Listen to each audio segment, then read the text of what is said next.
This is Zurich Airport calling for Racing Unleashed Season 2023 Beyond the Pinnacle. Welcome to the Battle for Glory. Today we race in Autodromo do Algarve. Ladies and gentlemen, start your simulators. Get ready for racing. This is Racing Unleashed Beyond the Pinnacle. And it is green and go. They make contact.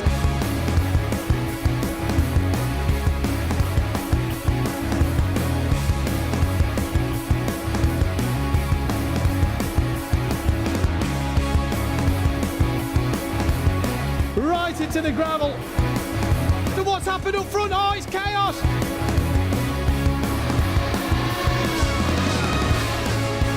They've gone deep. Oh, little wiggle there.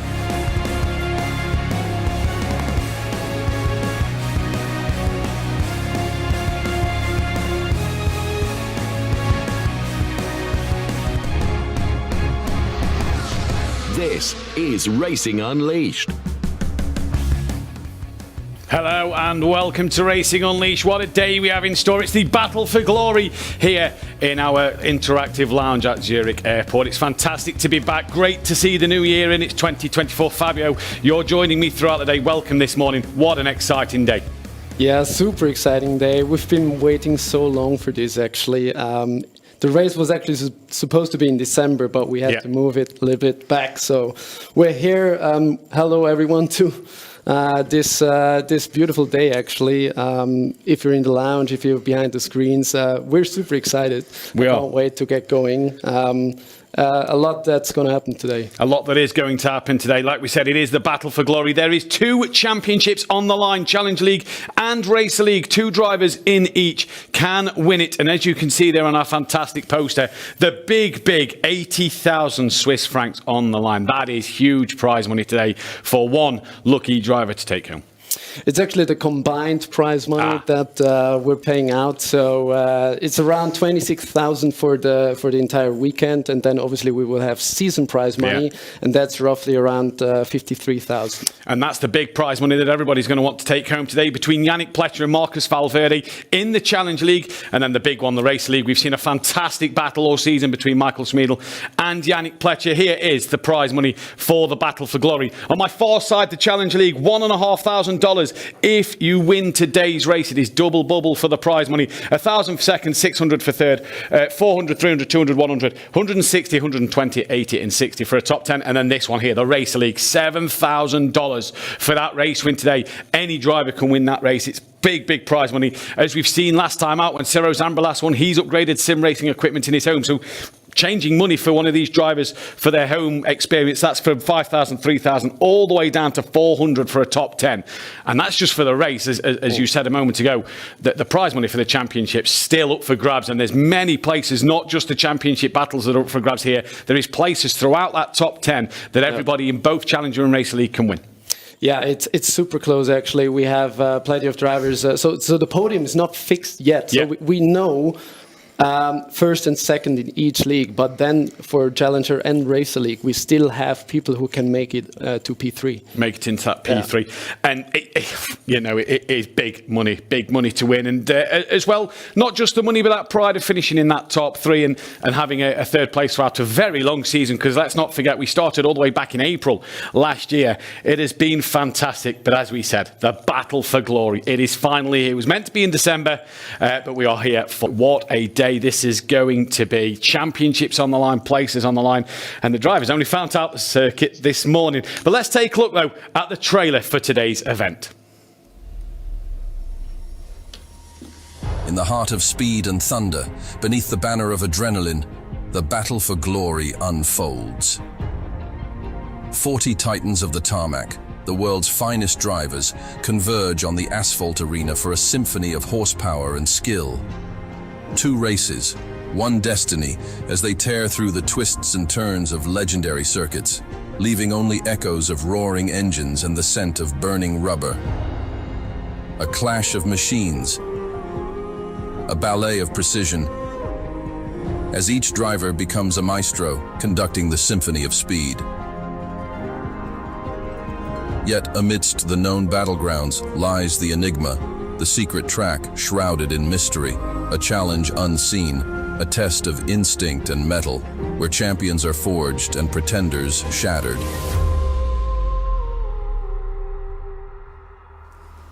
A clandestine rendezvous with destiny awaits the chosen few. The spoils of victory, a vault of dreams, a treasure trove of glory. One victor shall rise, anointed in the crucible of speed, and immortal among mortals. As the engines roar and the lights dim, the battle for glory begins.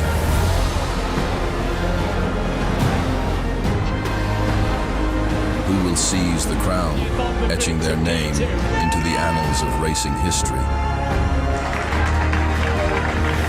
The checkered flag beckons, the apex awaits, for in the crucible of competition, only the true champion shall emerge. Brace yourselves for the spectacle. The battle for glory has begun. What an absolute trailer that is. The AI did some great work. Max in our Munich lounge put that together with the AI. What a piece of work that was. What a trailer that was. 2 races, 1 destiny. I jotted down in that. What a saying. 2 races, 1 destiny, 1 car. This is the same car that every driver will be taking on this afternoon. It's the same car every driver has taken on all season long. It is our RU23. It has been a challenge for these drivers this year, Fabio, to say the least. It took a lot of getting used to early on, and now these drivers have started to master it. Yeah, we had some tricky racing in the beginning of the season, but in the end, drivers had a lot of time to train, practice. They got accustomed to it. It's possibly the last race where they drive this, so I hope they're going to enjoy it. Hope they're going to enjoy it indeed. It's going to be an absolutely fantastic one. Oh, what a trailer Max has put together. Actually, it just gave me real goosebumps. Some of the quotes and some of the... I mean, I'm not a native. Some words I didn't really catch, but I guess you understood. Oh. Okay, good. Poetic. Absolutely fantastic. Did you guess the circuit? If you probably haven't already read it above our heads now, is it coming onto your screen? Did you guess the circuit that it was there? We are in Portugal. We're in Portimao. It is going to be a fantastic race. What a track this is. We saw it coming to the Formula One back in 2020 with COVID and things like that. We now get to drive it. An absolutely beautiful circuit, beautiful setting. What a way to end the season. Yeah, and it's not the easiest actually to learn. It goes up and down. Actually, it's like a roller coaster. So drivers really love it, what I heard at least. But yeah, I think we have a message from our founder that we want to show you guys now. We do as well. Let's go and hear from our CEO and founder. The founder of Racing Unleashed, and since last May I took over as CEO because Racing Unleashed is so much near to my heart that I want to be successful, and I want to accelerate the improvement and the growth of the journey we are running here. First of all, I want to thank you everybody, the drivers, the fans, the sponsors, the spectators that go this journey with us. Community is absolute key to be successful with that type of business. Originally, I wanted to attend the finals, this race now, in person. Unfortunately, I will be on business travel and I cannot attend, but I will for sure make my time to watch you over digital channels, either on Twitch or YouTube channels. I'm sure that you will deliver a fantastic fight with a lot of passion and dedication. May the best win. I wish everybody all the chances and best of luck to win that race or to participate in the race, which is as exciting. Going into a short outlook 2024, we will continue to improve the services, the products, the hardware, the software around your Racing Unleashed experience. Last year, I have spent a lot of time to bring in world-class leadership team that can ensure and guarantee the success and the further development of the Racing Unleashed venture and journey. Now, with this team, I'm sure that I will be able to surprise you positively, bringing some innovations and improvements to the journey. I want to disclose one here. As you might know, I'm the owner of probably the most beautiful racetrack in the world, which is Ascari in the sunny Andalusia, southern Spain. And as you know, we have the claim that we are at such a high level with Racing Unleashed that drivers that experience our journey in the simulators have such an effect on training and exercise and can improve the skills so good that they might deliver a similar performance on physical cars. And it fulfilled me with excitement and satisfaction hearing one of the latest posts of Max Verstappen that he says the benchmark for the best drivers are sim racers actually. So we want to prove that transfer from virtual racing to physical racing can work. For those that want that, of course, sim racing is an autonomous sport beside the physical sport, but the transfer is a possibility. And we want to set a small experiment with a small challenge in March 2024. And the best 3 drivers will get the chance to come to Ascari and prove their skills on physical cars, on monoposto and other cars. And I'm really looking forward to see them, perform, have fun, and have exciting moments in Ascari. So with that, thank you very much. Enjoy the race. I'm sure it's going to be exciting and fun. Great to hear from our owner there and CEO, Francisco Fernandez. And as he said there, an experiment sort of in March where the top 3 drivers will get to drive around the fantastic, beautiful, lovely Ascari circuit. Yeah, so we'll have 3 spring events actually, and we talk later about the first one, which is in March, obviously, the event that Francisco was just mentioning later in today's broadcast. So please stay on if you want to know what's going to happen in March. It's something beautiful that the drivers have been looking forward to a very long time. Well, the drivers are all in Munich for the top 3 of this championship, and it was the first time that some of these drivers had met each other. For Challenger League and Racer League drivers Alejandro Sanchez and Michael Schmiedl, as well as Yannick Pletcher and Marcus Valverde, stepping into the Munich arena, an unfamiliar territory, and there was Marcus Valverde, about to meet his championship rival and the current championship leader, Yannick Pletcher, as Alejandro Sanchez stepped in as well. It was a warm welcome from everybody there in Munich, Fabio. It was great to see smiles all around. There is Schmiedl and Sanchez finally get to meet face to face, and it's going to be great to see this atmosphere. And we see the excitement, the jubilation in the lounges. It's going to be good to have both drivers there at the same time. I'm actually quite happy that they didn't hit each other or something, so they're very respectful between each other. Yeah, it's obviously great to bring those lounges together for a final event. It's something that we wanted to do for a very long time. Luckily it happened, there was no COVID whatsoever, so very exciting to have them there. And obviously for them it's also a nice trip, to go to Germany. And also Valverde is accompanied by his father, his biggest supporter, so lovely to see. And I believe as well, Yannick Pletcher, the only driver from the Kemptol Lounge represented in Munich today, because obviously Nico Farland, it's the top 3 from both Race League and Challenge League, isn't it? So Yannick Pletcher, Marcus Valverde have gone from Kemptol and Madrid, they are in Munich. Alejandro Sanchez is the only Race League driver to go from Madrid to Munich. So 3 drivers stepping into the unknown and have got, are surrounded by their competitors that they've raced all season long. We've seen for the last 2 seasons with Schmiedl, and back in 22, we see 23 with Schmiedl and Sanchez as well. Both seasons, they've really gone at it, really hard racing. It's brilliant to see there that they've been, sort of excited to see each other. Yeah, I mean, at the beginning, not everyone was a fan of bringing them to Munich because they know their sims in their home location the best. So it's a little bit a trip into the unknown, but eventually they're drivers. They're very good drivers, so they're the best 3, right? So I'm sure they will manage. Well, we can hear now from one of our ambassadors, Mr. James Walker. If that video isn't enough to get you pumped, I don't know what is. So welcome. Today, as I'm sure you're all very well aware, is an incredibly special day. Today, we're going to make a champion. Today is a decider. It's a fantastic honor for me to be in this room. My name is James. You may know me online as the petrol head called Mr. JWW, and I've been really honored to be an ambassador for Racing Unleashed. I followed this journey for the last few years, and it's been inspiring. It's been been truly eye-opening to watch these guys develop as drivers and this series to evolve as well. When I started, these guys were a pioneering team of people who, frankly, are looking to become the world's best in sim racing. Where you are now has been incredible to witness, and today, obviously, is a foundational, momentous moment as we ultimately end up seeing our next champion. So the format of the day, we've got the Challenger race session, which is at 12:50, 10 to 1, and then the racer session at 2:30. I've been speaking with some of the racers who have just been putting in some practice sessions.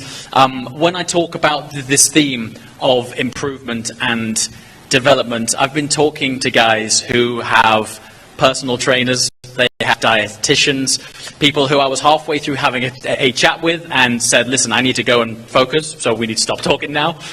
So it's been amazing to see how seriously these young drivers are taking things. What is also fascinating is speaking to these drivers and finding out who wants to take a career in esports and who wants to take a career into, I guess, the real, more analog world of racing on track. There's a complete mix, but undoubtedly, regardless of career path and opinion, the skill set which has been developed off this platform is giving me goosebumps. It's fantastic to see the facilities which have enabled some incredible talent who might otherwise not have had the opportunity to develop this skill is awesome. Now, speaking about the future, this is just the very beginning, and I'm going to hand over to Adika now to give you a top-line insight into the incredible, grand, and ambitious plans for Racing Unleashed. Over the next years, 200,000 racers. So racing should be democratized for everybody. We want to make it a global sport so that everybody can participate and remove the elitist way of the industry. We're going to do that by opening, we currently have 5 lounges, and we are aiming to open 200 additional lounges over the next few years. Around the world, we have been in Singapore and in Kuala Lumpur in January to speak to the next partners. We're already speaking to partners in America, and we are looking to build strong partnerships and open these locations together. Having said that, we also want to create a new sports where the next generation can decide, do they want to become a football player, do they want to become a tennis player, or do they want to become a Racing Unleashed driver, and really create a career path for us as racers. So having said that, the very foundation of our business is our technology, which will be introduced today by Lorenzo Orlandini. Please applaud.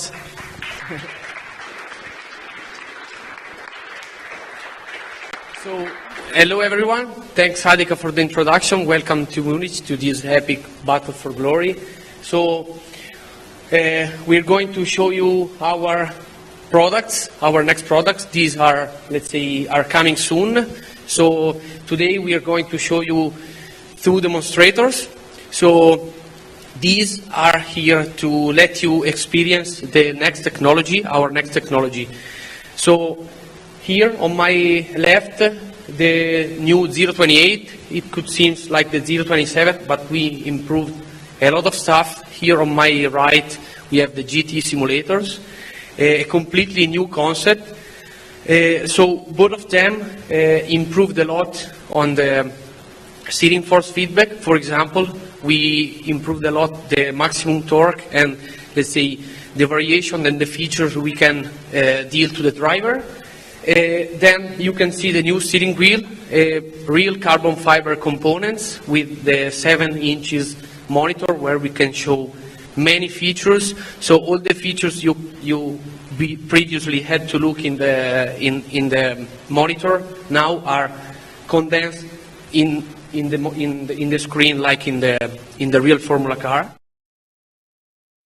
And it's absolutely fantastic pieces of equipment. We heard there from James and the COO as well of Racing Unleashed about the future and what's to come from Racing Unleashed. And we saw there 2 fantastic, beautiful simulators that we look to roll out into the next season. just talk us through them, because obviously the GT sim obviously looking to bring some GT events maybe to the Racing Unleashed grid, as well as in the version 2, if you will, of the current simulator that we have on store. Absolutely fantastic. Yeah, so it's really a step up. As Lorenzo already said, we have a really updated or revamped motion system, new steering wheel, new steering base, etc. The simulator is noise-free this time around. It's also equipped with VR technology, so you could potentially race with your friends on the sim with VR glasses. So it's a really cool experience. And you actually tested it in the Zurich lounge, I believe, or the GT as well. The GT without the VR. Okay, but the GT comes also with the VR, so it's incredible what the guys have done there in Maranello, and I really encourage everyone to test it. Also to the people in the Munich lounge, because those sims are there to be tested, and please give feedback to the guys from Maranello and the technical guys. It's just something we've been working towards for, and actually this summer, starting from June to August, we're going to revamp all of the lounges to the updated 028 Formula simulators. And let me tell you, if you are in Munich at the moment and have had the chance to have a go on them, they're both fantastic pieces of equipment. So smooth, quiet as well, and gives you a lot more of a feel to a real car than what the ones the drivers will be in this year. And the biggest difference for me in all of it is the steering wheel. No. The steering wheel, the paddles, the gear shifts, everything. It just feels a lot, better than what the drivers have. So not just the car that might be changing for next year, it might be the fact of the simulators for them to learn as well. The format for today, though, obviously, for you regular viewers who sit at home and watch and think, well, where's the knockout qualifying session? This is the new format. So we've got a gear up 10-minute session of hot lap sessions, free practice, if you will, for the drivers to go around. That is currently live on the circuit at the moment. The qualifying then will still be the 30-minute session, but it is no longer the knockout qualifying. Drivers will not be knocked out. We have two groups, Group 1 and Group 2. They will get 5 flying laps each. And then the top 5 out of both groups, the top 5 times will come together, and we will have a super poll to determine the top 5 in the grid, and the rest of the drivers will fall into place after that. That is both for Challenger League and for Race League. And I believe Group 1 go out, get their 5 laps first. Yep. They come back into the pit lane. Group 2 then go out for their 5 laps. An interesting format. We've obviously changed from that knockout qualifying session into this. Just give us a little bit more talk behind that. Well, during the season we had this knockout, right? Yeah. But for the last race of the season, we always wanted to have something different because, naturally with the track being unknown, we can't really have also a pre-qualifying for the challengers, etc. So naturally everything is different. Yeah. So, and because it's the pinnacle of the season, we also want the best drivers to fight in the front. So we want to give them the best chance of fighting it out on the track there. So yeah, we came up with this. So drivers had 30 minutes in the morning actually to practice on the new track. They've been told at 9:30 actually what the track is going to be, so they had no clue whatsoever. We also tried to give some hints, but they were the wrong hints. So we said, okay, it's going to be 27 laps and it's in a 30-minute race. So drivers believed it's going to be around a lap time around 1:03 or 1:05. So they thought it's going to be Hockenheim or Sao Paulo. So we tried everything to confuse them. The story I heard from our director back at the hotel last night was a few drivers kept dropping names to you in Munich. Yeah, that's right. Trying to get a reaction from you, see if they could be, okay. Yeah, they really tried to bring the secret out of all of the employees in the lounges, but they really kept quiet. They were dropping names of random circuits, and then they tried to look into our eyes and see our reaction. But we stayed cool. We stayed cool, we stayed composed, and we didn't give it away to the drivers today. The group, though, for the Challenger League, so Group 1, the drivers that will go out first will be Lorenzo Hayder, Adrian Gomez, Roberto Miguez, Antonio Rivoli, Walter Troninger, Unai Morato, Gianluca Palmisano, and Thomas Herzog. Great to see Thomas back on the grid today. And then Group 2 that will go out after the 5 hot laps from Group 1 will be Augustin Torlacci, Mario Stanic, Borges Orzo, Nico Forland, Marcus Valverde, Joshua Hayder, Tyler Klausch, Michael Fry, Yannick Pletcher, and Mohamed Ramsey, the race winner back in December. Interesting here in front of me, I have the lap times from the drivers. interesting to see that Marcus Valverde 0.3 quicker than Yannick Pletcher. Without that knockout qualifying session, without that reverse sort of grid in that knockout session, if you will, 0.3 putting a couple of cars between the both of them. It's going to be interesting to see in qualifying, say, Valverde has a couple of cars between him and Yannick Pletcher. That could really spice the championship and the race up just after. Yeah, it could really spice it up. Valverde actually had some issues during the practice. He had many laps that were invalid. Yeah. So this is also something we need to look at because we have 5 laps that can do. They can actually choose if they want to do five flying laps. They can also do 1 or 2 or whatever. They just have those 5 flying laps. And obviously need to be valid. If they're not valid, obviously they will start behind the guys with a valid lap. Yeah. And then we'll look to the lap time they did in the previous session. Yeah. So for the guy who don't make the Super Bowl, we will look to the practice session. Let's say Yannick is not able to put in a valid lap in the qualifying now. We will look to the practice run, and there he was 9th. So there is some pressure for the guys, and this is actually what we wanted on a new track, etc. So it's going to be exciting. It's going to be absolutely fantastic. Pressure on the drivers today. But to take a look into more of Portimao or the Autodromo do Algarve, let's take a look at a track preview. A fantastic circuit here in Portugal. Algarve, the destination, the Algarve Motorsport Park. 4.684 kilometres, 6 left-handers, 9 to the right. It is 394 metres from the start to turn 1, and it is the most demanding track. Up, down, it's a bit like a roller coaster as you head into a heavy braking zone of turn 1. It is going to be fantastic. And none other than the Formula 1 world champion, Max Verstappen, in the new Ferrari 296, driving for the Swiss team, having a go around there. He got his chance in a GT car instead of a Formula 1 car. So it was great to see the Red Bull with Verstappen.com on the side, giving tips to drivers as well. Obviously, Formula 1 world champion 2-time. So it was interesting to see him in this GT car. I saw the clips on Instagram of him going round in the Emil Frey team Ferrari. Yeah, that's actually on Red Bull Ring here.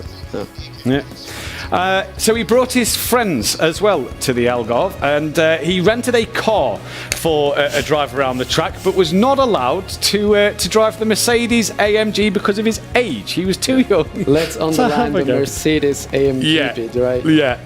Here's the start then at Algarve, and what a start it is. You really sort of get a good long straight. Dips downhill just before you hit that braking zone at around the 100-metre board.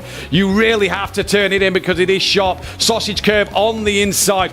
Short straight then before you come to turn 2. A bit more flowing. Track limit's going to be massive. We saw in the Formula 1 years ago the track limits outside 1 and 2. Absolutely key. Before the sharp turn 3 corner of Lagos then. You get a real sort of hairpin-like feel before you have to get onto the power as soon as you can. Uphill. Not a blind left-hand corner, but a very tricky left-hand corner. Too greedy on the throttle, and the rear end will want to step out. Down the back straight. Good long run. Again, you climb uphill, you drop back downhill before a hard braking zone. Into Torre Vip, then down round the hairpin, climbing back uphill once again. This is where the drivers can fling it left through turn 6. A bit of corner that's not really there before you come down into turn 7. Again, another tricky corner that if you need to get right to set up turn 8. Turn 8 can be absolutely horrible. Too quick, you're deep into the corner. On the throttle too early, you're losing the rear end. As once again, you climb uphill towards the left-hander of Craig Jones. Still climbing up that hill, a little dip in the middle of the corner before you come up to Portimao itself. Double right-hander here, and another tricky corner on the exit for track limits. You want to make sure you stay within the limits on the exit. Back downhill towards turn 12. Again, as you come through the corner, you immediately start to climb back up the hill. And this is why it is a demanding circuit here. It really is difficult for these drivers to get absolutely right. Into turn 13, clip the apex. Again, watch them track limits on the outside before the long right-hander of Sagres then. Through it you go. It's a hurry up and wait corner before you can put the power down towards that great run to the final corner, which if you're brave enough, you're able to take flat out here at Galp. If you're not brave, you might have to have a little lift, and we're going to see who's the braver drivers in terms of lap times and in that race, because it is a long start-finish straight. Push to pass going to be really used down in towards turn 1. Up and downhill. We can't wait to get going at Algarve. So that then was the circuit that the drivers have got to take on today. And Fabio, really difficult. You're forever sort of uphill, downhill.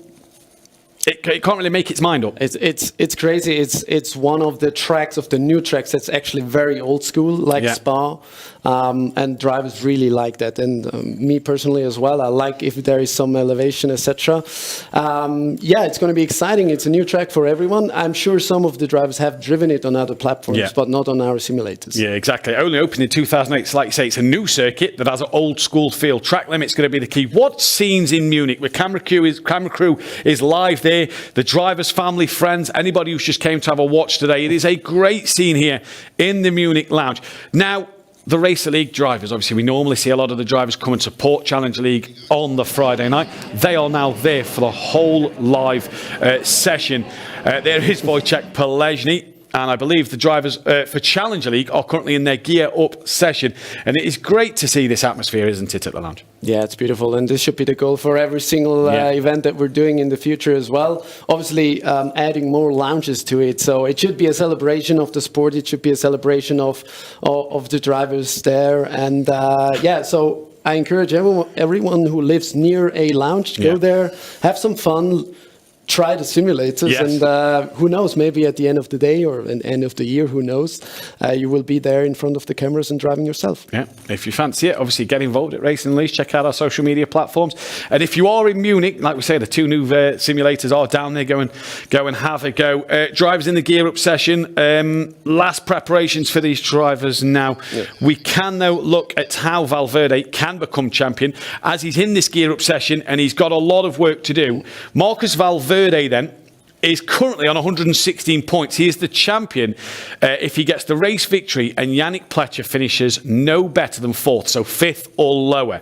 He needs to outscore Yannick Pletcher by 12 points. I've got other cases here as well. If he gets 2nd place, Yannick Pletcher needs to finish 7th or lower. If he finishes in 3rd place, he needs to finish 9th or lower. If Marcus Valverde gets 4th, Yannick needs to finish outside the points. But this man, bit easier for Yannick to do it today. He's on 127 points. Yannick needs to finish 5th or lower for him to win the championship. Actually, Valverde. Valverde needs to finish 5th or lower for him to become champion. If he finishes ahead of Marcus Valverde, it doesn't matter what position, he will be crowned champion. Yannick Pletcher in the driver's seat, if you will, at the moment for this championship. One hand kind of on the trophy. Mm-hmm. He's a very comfortable position, but we have an entire table here where he needs to finish, and then where Valverde needs to finish, so that Yannick actually becomes champion. So it's not as easy as we just saw here on that, because we just didn't have enough space. As we saw in the practice this morning, Yannick was P9 and Valverde was P4. So who knows what's going to happen there? But Yannick really wants to be, in the Super Bowl qualifying to give him the best chances to fight in the front and not really in the mid-pack. Now, for Yannick Pletcher and Marcus Valverde, it will not go down to race wins, 2nd places or 3rd places, because let me tell you, a tight season these drivers are. Yannick's had 2 wins to Valverde's 1 win. They've both had 3 3rd places, and Marcus Valverde had 1 P3 over Yannick's no P3s. It's not going to come down to that, because it is a case of, if Yannick finishes in front, he wins this championship. Valverde knows what he's got to do to get the job done as well. There's Madrid, obviously lacking 2 drivers for today's event. You see there, Unai Moratto, Augusto Torlacci, other drivers will be around, as well as Enrique Marinon and Javier Loro, David Seed in the background, getting ready for their race. It's going to be fantastic. Adrian Gomez sat in the closest him to us as well. Moratto giving us a wave there. He had his best result last time out on the podium for our youngest competitor at Racing Unleashed. And there is the lounge in Kemptthal as well. Ciro Zambra, I'm sure he'd have loved to be with Yannick Pletcher in Munich today. Obviously, he's got the job to do in Kemptthal. Yeah. And you see Christoph Holstein there as well. Both race winners. Ciro Zambra, the race winner last time out in the Challenge 9. Can't remember what track we do. Laguna Seca, yeah, Laguna Seca, there we go. And then Munich as well. Look, full house in Munich today. Absolutely brilliant. We see there, just over my shoulder, Yannick Pletcher, closest on screen. Marcus Valverde, I reckon, is in the white simulator looking at that one. He could be at the very bottom. In fact, no, he's at the very bottom one, I do believe. Yeah, it could be in the silver one. He's in the silver one. So they're the cars to keep an eye on. The black simulator of Yannick Pletcher, or blue simulator of Yannick Pletcher, and then the grey-silver simulator of Marcus Valverde. They will be the two coloured cars on track to really keep your eyes on. But, as always, there is a full grid of 18 drivers who all want to win. Just because there is a championship on the line, that is not going to stop Borges Arzo, Nico Farland not wanting to win this race. Prize money on the line for them and a P3 on the line for them. They want to win as much as Yannick Pletcher and Marcus Valverde need a championship. So that brings then another game into this, Fabio. Not only have they got to, as Pletcher got to outscore Valverde, or Valverde outscore Pletcher, they've got the other competitors who are hungry for a race win.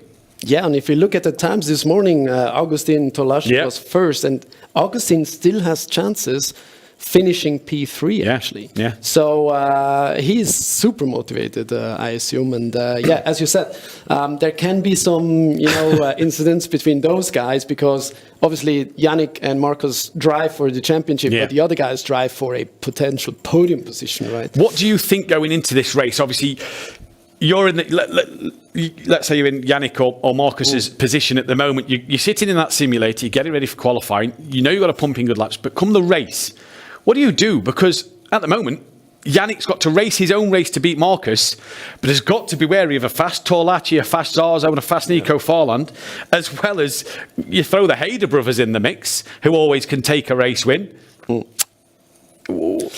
I mean, in the end, you just got to do what you got to do. You need to focus on yourself, right?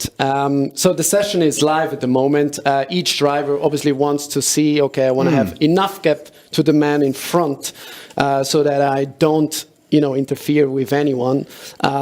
Maybe some people stay in the pits, as we see. Now would be group 2. I was just looking at that. Yannick Pletcher was stopped on the back straight. You see his name in the bottom corner of your screen. He's actually stopped on the back straight. He's in the group 2 for this qualifying session.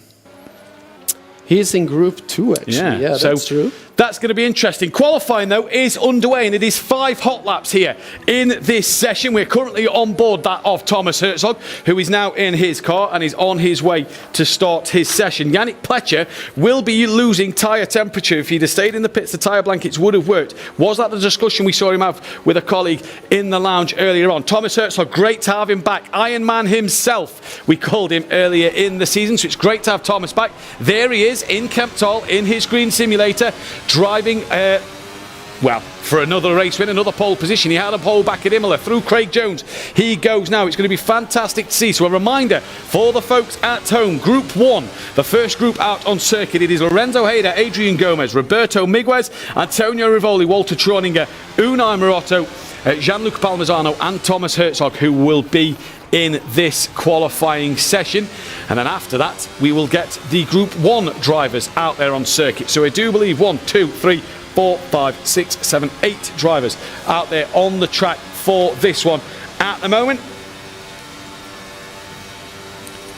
And Thomas Herzog down the start line to finish, to start his lap. It is 5 hot laps. So the out lap, I believe, doesn't count. It is 5 hot laps after that for each driver at this Portimao circuit. Through Lagos goes Thomas Herzog, climbs uphill.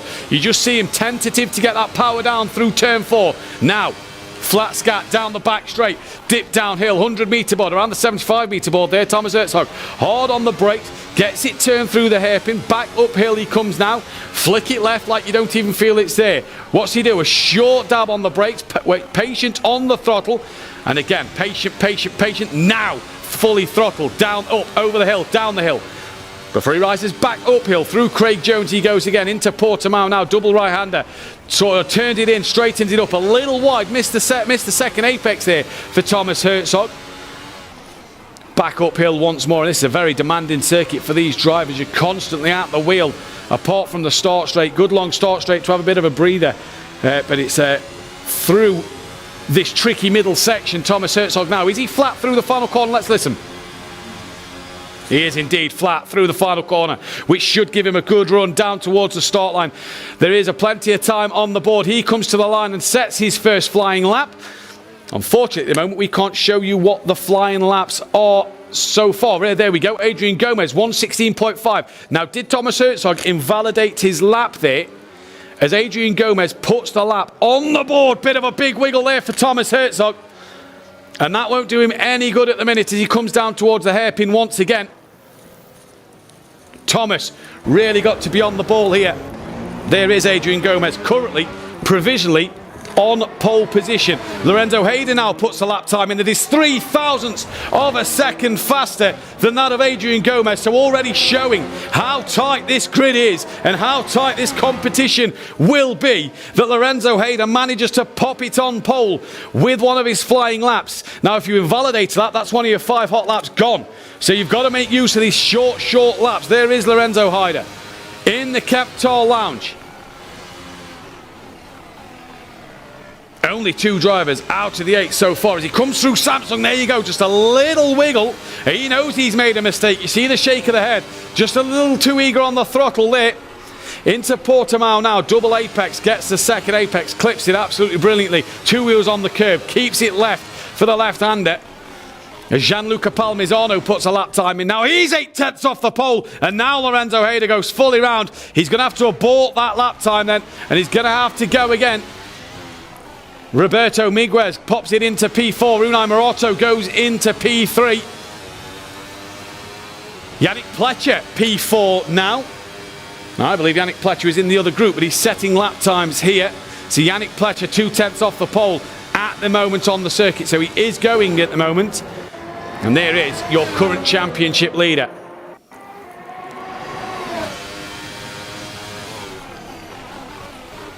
Family in the background. The coolest man in a simulator. You'll never see someone look so calm with so much on the line. Yannick Pletcher driving for a championship today. Just a little wiggly there as he comes down towards Craig Jones now. Doesn't look massively comfortable at the moment, but he comes through. Is Yannick struggling? Well, this is going to be interesting to see. Down towards turn 13. Gets it flicked through on the left. Now he's got the 2 long right-handers to go. Bit of a hurry up and wait. There you go. You see, you just have to wait. Let the car roll in. Let the car turn in and then back on the throttle. Through he goes. Now through the final corner. Doesn't keep it as tight as he'd have wanted there. He now goes once again. No push to pass, let's remember, in this qualifying session. There's Unai Morotto. Stays currently P3. Thomas Herzog now goes into P7. Walter Troninger is down in 8th place. So with Yannick Pletcher, and I assume there should be a 9th driver lap time to come on the screen. Now obviously the best 5 lap times from both these groups will then be put into a super poll. Here is our youngest competitor, Unai Morotto. Coming up through the left-hander now into turn 7. Just a little too much curb there. Now into Samsung. Oh, keep it together. Too early on the power there for Unai. Manages to slide it through and keep it all together as he climbs uphill into Portimao now. Then into turn 11. Back downhill, flicks it left through turn 12. You have to say, brilliant work from Unai Morotto. Was on the podium last time out at Laguna Seca, so it was a great run for him last time. Also, I believe, took the pole position in the knockout session. Can he achieve another pole today? Currently, 3rd fastest. Just under 0.2 off the back of Lorenzo Hayden. He's coming to the line now. A 1:16.552 is to beat. Comes to the line. Does not improve there for Unai Morotto. So he's got to go again. As Yannick Pletcher. He puts it 3.5 quicker on the pole. Is that going to be good enough for the top 5 shootout? Well, we'll have to wait and see. But Yannick Pletcher, currently P1 in this Group 1 session. Well, he's done it. Lorenzo Hayden, done. Roberto Miguez, done. They're both in the pit lane. Have they done their 5 laps? All the other drivers on their final laps.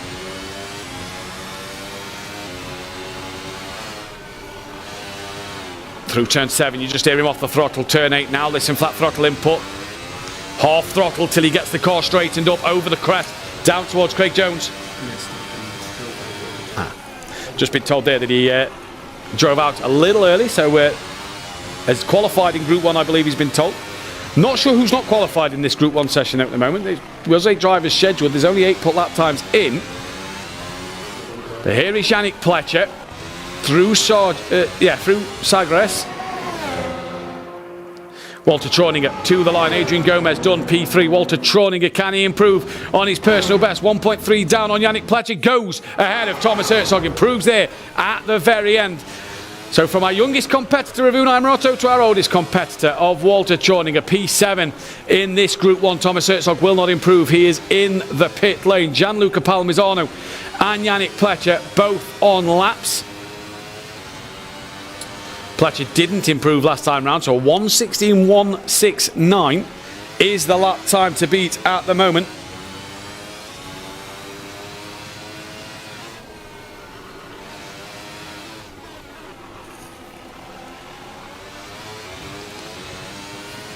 As Yannick Pletcher, Palmisano and Walter Troninger all still out on track. Just trying to look at my list here. Roberto Miguez has done a lap, so I believe it's Rivoli we don't have on the circuit. Antonio Rivoli is the driver not on that list at the moment. So is he still in the pit lane? Will he go out with Group 2? Palmisano comes back into pit lane. It looks like he's a bit slow down the straight. Walter Troninger as well.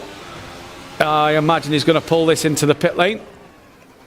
Indeed he is. He stops onto the circuit. I think he's just been instructed to drive to pit lane now. As Michael Fry is now out on circuit, as is every other driver in that Group 2 session. So I wonder if Rivoli's going to go in Group 2 here. But it was Rivoli who was without the lap time there. So Yannick Pletcher currently setting that pace of a 1:16.1. Remember, at the end of this group, the top 5 drivers on that leaderboard at the end of Group 2 that go out will then be in for the Super Pole. Here is Michael Fry. And there is Augustin Talachi, the man who in the 30 minutes practice session they got earlier was the fastest man on circuit. So Group 2 should be Augustin Talachi, Mario Stanic, Borges Orzo, Nico Forland, Marcus Valverde, Joshua Hader, Tyler Klausch, Michael Fry, Mohamed Ramsey.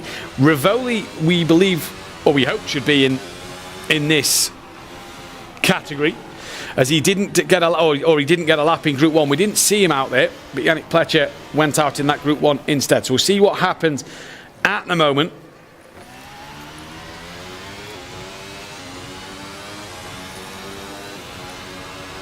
But Torlachi, what pace he set was actually a tenth of a second quicker than Mario Stanic this morning.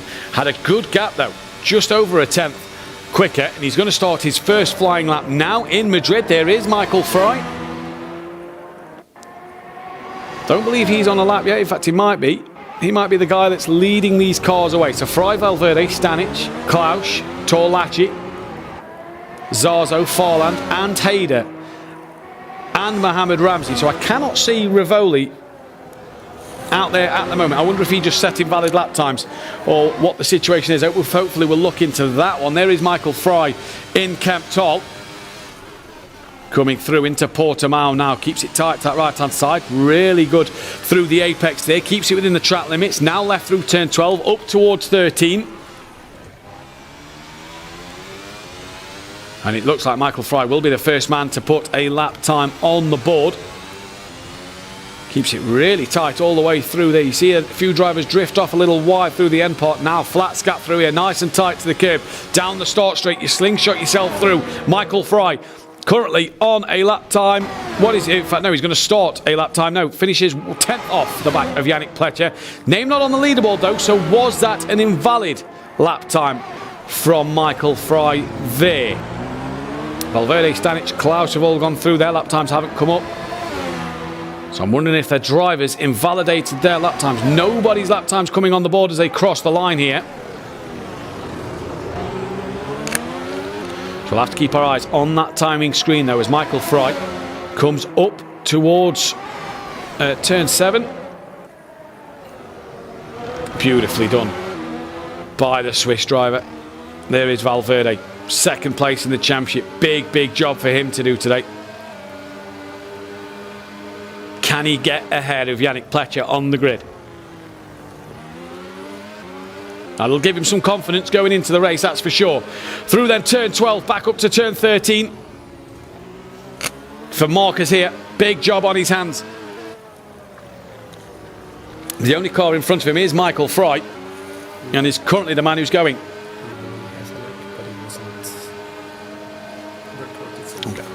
Just been told that Rivoli does have a lap, but it hasn't came up on our timing screen. Not sure where he is, so hopefully we'll be able to bring that to you later in the programme. Valverde, though, goes into P2. Just over a tenth and a half back off the back. Lorenzo Hayder down to third. Now Mario Stanic fourth. Tyler Klaus pops up into P6. So Valverde just over a tenth and a half behind his championship rival of Yannick Pletcher. Borja Zarzo splits the Spaniard and the Swiss driver. So Borja Zarzo moves into P2 at the minute. And there you see the white headband in the silver cockpit. Marcus Valverde is pushing on, as he always does. Wants to get a good result here. Walter Troninger grabbing a refreshment. Alejandro Sanchez looking on in the background. Obviously Madrid driver as well. There is Angelo Mikel watching Valverde. We saw Stanic down, dips through turn 12. Where is Mario at the moment on that grid? He's currently in P5.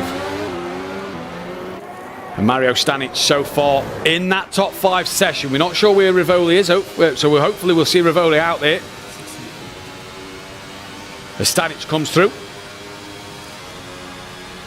Michael Fry's just put it on pole. 4,000ths of a second now. Valverde goes quicker than Yannick Pletcher. 700ths of a second Valverde to Pletcher. Now Torlacci's gone pole, a 1:15.7. That is quicker than what he did this morning. So Marcus Valverde is absolutely flying at the moment.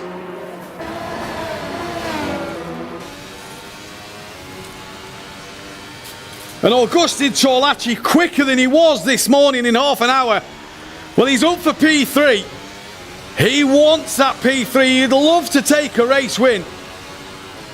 The Argentine doing business once again here. Oh, the car, big wiggle in front, manages to not distract Torlacci enough. Oh, right. There's Joshua Hayder. Where's Joshua down the order? Can't see him on that list at the moment. Says he's on an out lap, so Joshua needs to get his times on the board as well. Torlacci, Valverde, Fry, Pletcher. If one driver gets ahead of Yannick Pletcher, sorry, if 2 drivers get ahead of Yannick Pletcher, he will be out of that top 5 run for qualifying in this session. Here's Borja Zarzo to the line. He comes now. What's he going to do? Does he improve? No. Stays P5. We're seeing drivers enter the pits. Nico Farland improves, but he goes P5. Knocks Borja Zarzo out of that top 5 hot the shootout at the end. How this man... Oh, did he just invalidate a lap there? You saw he took a hand off the wheel on the back straight. Did he just invalidate his last run? The winner of the prologue back in April last year. Haven't seen him win since. Nico Farland is taking that rather casual. I reckon he's done his 5 laps. Has he done enough, though, to stay in that P5 position? Fascinating shootout this for these drivers. Tyler Klaus currently down in 12th place.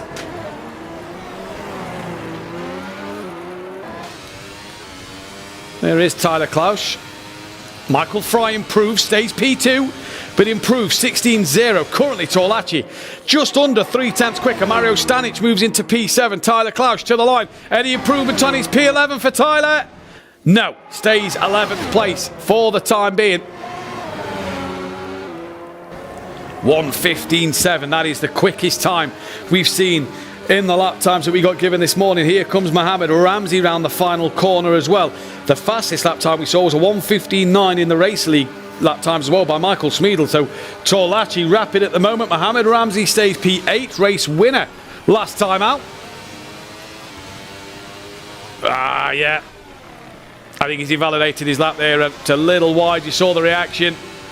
He's had his last run invalidated. Nobody yet in pit lane. So all still out on the circuit. Shaking their head from Mohammed there. Probably knows he's ran a little too wide. We're being told that Rivoli's lap time is a 1:16.8. So as far as we're aware, that is what Antonio Rivoli has done. So he has got a lap time on the board. That was an interesting two groups there, Fabio, that we saw. Rivoli's lap time's not coming up. I don't think we saw Joshua Hader's lap times pop up either. So hopefully he managed to get a time on the board. But Torlachi setting the pace with a 1:15.7. Yeah, he's on fire, like this morning. So he really likes the track, as we see at the moment. But that's just pre-qualifying or whatever you call it. Super Pole is coming up. You got one flying lap and you need to nail it. So the one flying lap of these drivers in this Super Bowl. Now, the top five there. So we saw Torlachi, Yannick Pletcher made it through, Valverde made it through, Borges also missed out at the end. Nico Farland managed to sneak into that top five. And Michael Fry, second place at the moment. A good result for him to be in the Super Bowl. Yeah. I mean, Michael has been quick in the morning session as well. Some drivers, they need more time to be quick on the racetrack. They're the ones that just go on the track after 5 laps. They're right there. Yeah. We see this also in the race league. So if drivers don't really have enough time to train, they're usually more towards the back of the grid. Also here in the Challenger League. So minimal training, but it really mixes up the field. It does really mix up the field. So we've been told, what I can see here in front of me is that Rivoli did a 1:16.8, which puts him sort of towards the midfield of the grid. Didn't see Joshua Hader get a lap time in there either. So we'll see where Joshua Hader mixes into that one. I didn't see his name on the board. So interesting to see there, Sebastian Hirsch and Michael Schmiedel as well.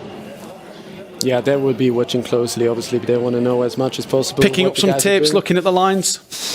I don't know if Schmiedel really needs tips and lines and everything. I mean, he's a 3-time champion, so he knows where the track is, where where to overtake or whatsoever. So, but still, it might be interesting for him to see where driver activate push to pass in the race, for example.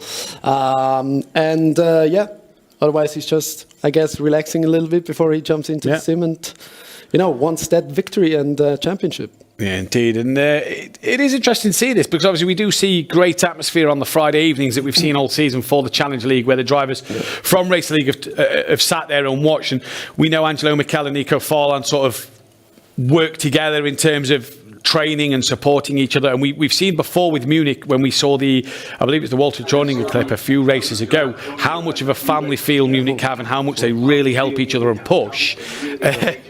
Do we think Valverde and Pletcher are helping each other today? I wouldn't say so. I don't know. I mean, you can ask them afterwards, maybe. I don't know. But you said the brilliant atmosphere in the lounges between all of the contestants. It's really a family in each of the lounges, and that's why we want to bring them together, right? So that people meet drivers from other lounges and not only race against them online. And also, I've talked to Walter, for example, because he's been, with his age in a target group that you wouldn't necessarily see in sim racing. But this is the beauty about this sport. We have 13-year-old kids driving, and then we have Walter, who is around 63 or something. And, it keeps him young, and he has a lot of fun. Keeps up with some of the boys as well. He improves a lot, right? Yeah. So he has qualified for each race this season, and he qualified for the Battle of Glory. Yeah. So, well done to him. Well done to him. Well, so quick question, because we didn't see the graphic today. I assume that Valverde and for Pletcher, they'll be running the pink-coloured wing mirrors and helmet. So it's going to be a bit harder to identify them today. The simulator color, the black so that's the black one for Yannick here. And then we have the grey silver, silver one for Valverde. So they're the two to keep your eyes on. Yannick Pletcher, 2 race wins. Nico Farland, Marcus Valverde, Augustin Torlachi, Joshua Hader, Lorenzo Hader, Mohamed Ramsey and Rock Mertzel way back when have all had wins this season. There is Nico Farland. Kemp Toll have had 5 race wins in the Challenger League. For Madrid and Munich, they have both had 2 race wins. So a chance for Madrid or Munich. I suppose if Valverde and Pletcher win, it counts as a Munich race win, you know, in the racing land here. Yeah, Kemptol 5 race wins. They've had a good season in the Kemptol Lounge, haven't they, this year? And I'm sure that everybody in the Kemptol Lounge are going to be wanting to cheer on Yannick, and I'm sure everybody in Madrid is going to want to cheer on this man, Marcus Valverde, ready to go. He looks in his cockpit. How focused does he look? They're getting ready then for the Super Bowl. So the Super Bowl is the top 5 times from that session. Augustin Torlacci, Mario Stanic, Michael Fry, Marcus Valverde, Yannick Pletcher and Nico Forland are the top 5 drivers. They are the only drivers that are in the cockpits waiting for this Super Bowl to happen. Yeah. We then have a sort of 10-minute reset while the grid order is fully set with the drivers on there, or the lap times. That's where we'll be able to tell you Antonio Rivoli's time. Now we just focus on the Super Bowl. While we wait then, go on. Pole position? I gotta give it to Torlacci. He's been on fire at the moment. Yeah. Oh, and while I've got you, race winner? Come on, there's 2 races left. You know it was coming today. Race winner? I didn't actually think about it, but I will stick it with Torlacci. Yeah. I'm gonna give Michael Fry a shout. Really? Yeah. Okay, good. Yeah. Hey, anything could happen. Yeah, we need that. We still need to figure out. We need a jaw in the middle. Yeah. A jaw one. Yeah. See who wins the pot between me and Fabio this year. We'll have to go back through and see who's got more right anyway, this season. In the end, we just want a super exciting race, and I think we're going to get that. Let's talk about turn 1 here, because we've seen at times. We go back to Monza all them races ago. It's a very similar turn 1 where it's a very sharp sort of 90-degree right-hander, not the chicane like you have at Monza. Heavy braking zone, dips downhill. Hopefully, we're not going to get cars too wide over the track limits. We're hopefully going to get, little dramas. Little dramas, that's actually a good word. So race control obviously will look at every single incident that has been reported. Yeah. At the start, they will have a little, a closer look. The white line determines the track limit. So if you're over the white line with all 4 wheels, it's basically invalid, right? So if you overtake someone during the start, maybe there could be a potential penalty. So drivers really need to, be careful at the start, and especially the 2 title contenders. They do indeed. Well, it looks like from our camera crew that of Nico Forland is back out on the circuit then for the Super Bowl. I believe this would probably be, little wiggle here. Is this the outlap? Did he just leave the pit lane there? Yeah, that's the outlap basically. So it's a 1-lap qualifying, right? So Nico goes up first, then we have Yannick, Michael, and then Augustin. So 1 driver at a time. You've got that list in front of you there. So exactly. So what happens is, once Nico starts his flying lap, race control will tell Yannick to go for his outlap. Yeah. So it is Nico Forland, the first man out on the circuit at the moment. He will be the first man to set a lap time. And it is all ice on what Nico Forland can do. Then he comes through Portimao towards turn 12. I tell you what, there's been a few wiggles from Nico Forland here on his outlap. Is that tyre preparation though? He's getting ready now. He comes through the final couple of corners. He's going to be absolutely on limit. This is going to be brilliant to watch. Don't take your eyes off your screens the next 10 minutes or so, because Nico Forland now prepares to start his final lap in the qualifying season. His final lap in qualifying for the 2023 year. Nico Forland starts it now, dips downhill, 100-metre ball, brakes heavy into turn 1, over the curb, keeps it within the white lines, through 2, now towards turn 3, hard on the brakes, easy on the pass as you come across, right, left, right, flick it back to the left for turn 4, little on the exit, down the back straight, now he's got the braking zone again downhill at the 100-metre board, into the hairpin, find the apex, absolutely beautifully done, turn 2 wide, now you've got a flat left here before you lift through turn 7, is there a brake? Big lift there, this tricky corner, don't be too greedy on the power, on the exit, absolutely perfect from Nico Forland, downhill through Craig Jones, back uphill towards Portimao, and then into turn 11, Double apex right-hander, fantastically done again within the track limits. Keeps it to the left, flicks it left now for 12 into 13. There's only one more braking zone left before you get to the line, and that is it. Now turn 14, round he goes. Wait, back on the power. Nico Forland, flat to the line he'll be now, surely. And what he do, his lap time will come onto the board in a moment. It is a top 5 shootout. Nico Forland to the line. What's he got in the locker here? It is going to be... It's not told as it started his lap there. So all that excitement. And is this his lap? Not sure. Okay, I thought he was on his lap there. Right, this must be his lap time then. So we'll reset and we'll do this all again.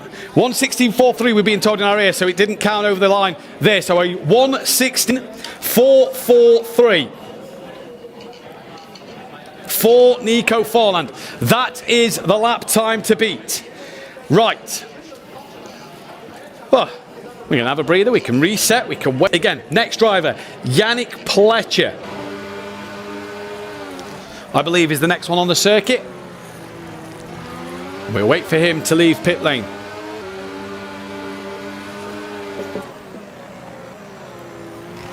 So Yannick, the next one we're awaiting to come out on track. Bring Fabio into this one a second. Fabio, a 1:16.443. Going to be good enough pole? There is Yannick. We're waiting for Yannick to come out.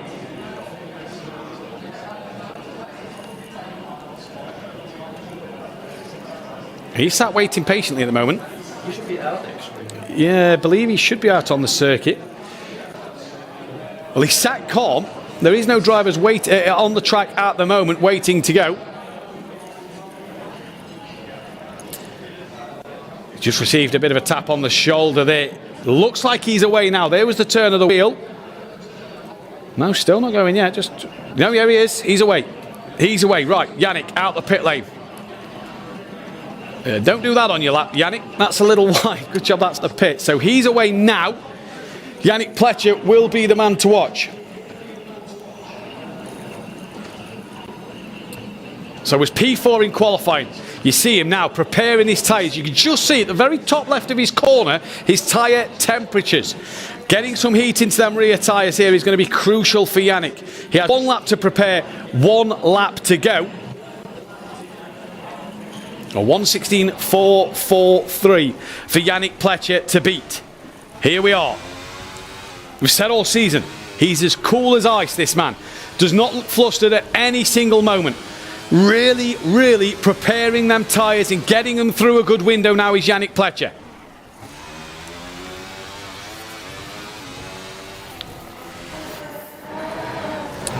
A 1:16.443 to beat.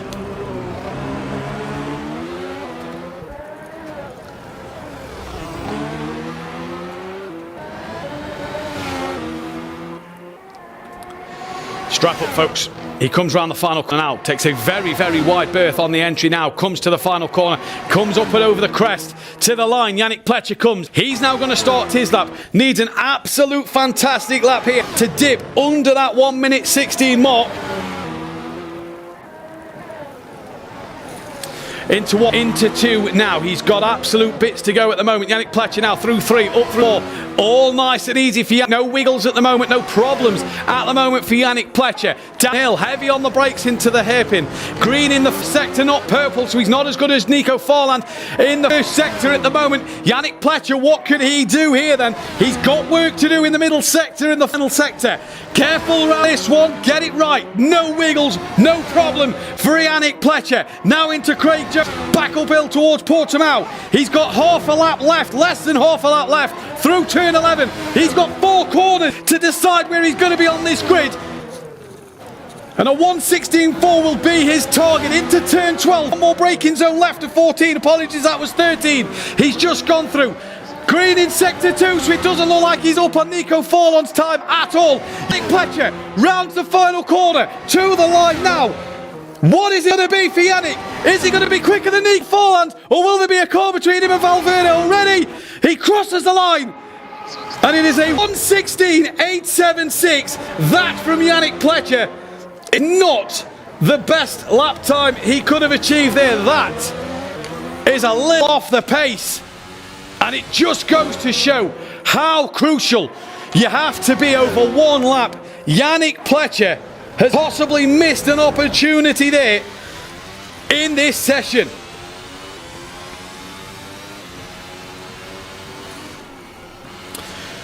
And who's next? It's Marcus Valverde. It's his championship rival. Already out on track. And preparing his stint. So currently, for Nico Fall, a 1:16.443 is the benchmark. We now turn to Marcus Valverde though, currently second place in the championship. How he'd love to have Yannick fifth and him on provisional pole. He would absolutely love that, I'm sure.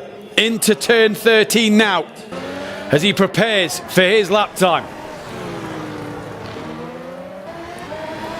What you don't want is a mistake at this part of laps. If you have a mistake here, that's going to ruin your run down towards turn 1. No mistakes for Valverde on his outlap. He comes towards the line and he's now going to be settling in to that lap time. Pletcher peels off to the pit lane. Valverde sets his lap. Down the hill he comes, hard into turn 1, manages to keep it on the track. Well done through the track limits there of 1 and through 2. Now into turn 3. You just hear the patient there on the throttle. Left, right, left again, because you've got to sort of switch the car back across the circuit. Down the back straight. All looking good so far for Marcus Valverde. Through the first sector he has gone. And now for Valverde.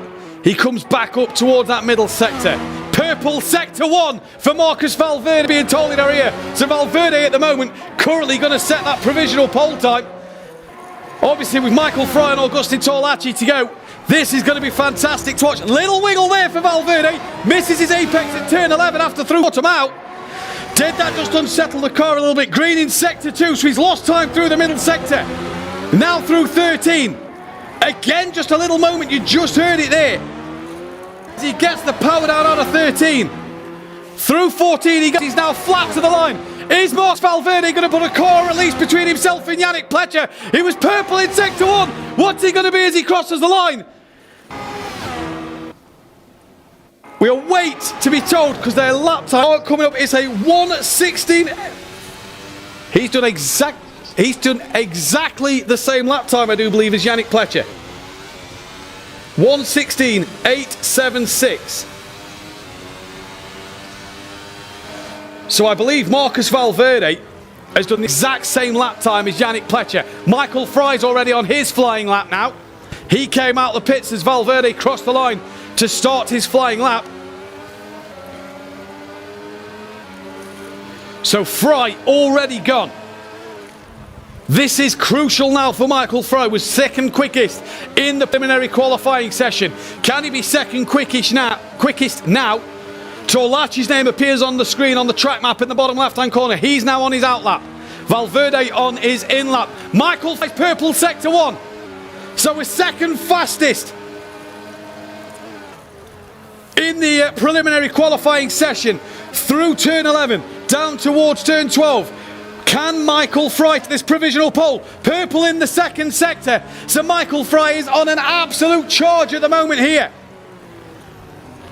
Doing absolute bits. Little wide possibly through 14 there. Doesn't seem unsettled though. What's it going to be as he comes to the line? A 1:16.443 to beat of Nico Farland. To the line now comes Michael Fry. Await the lap time in our ear. It is going to be for Michael Fry.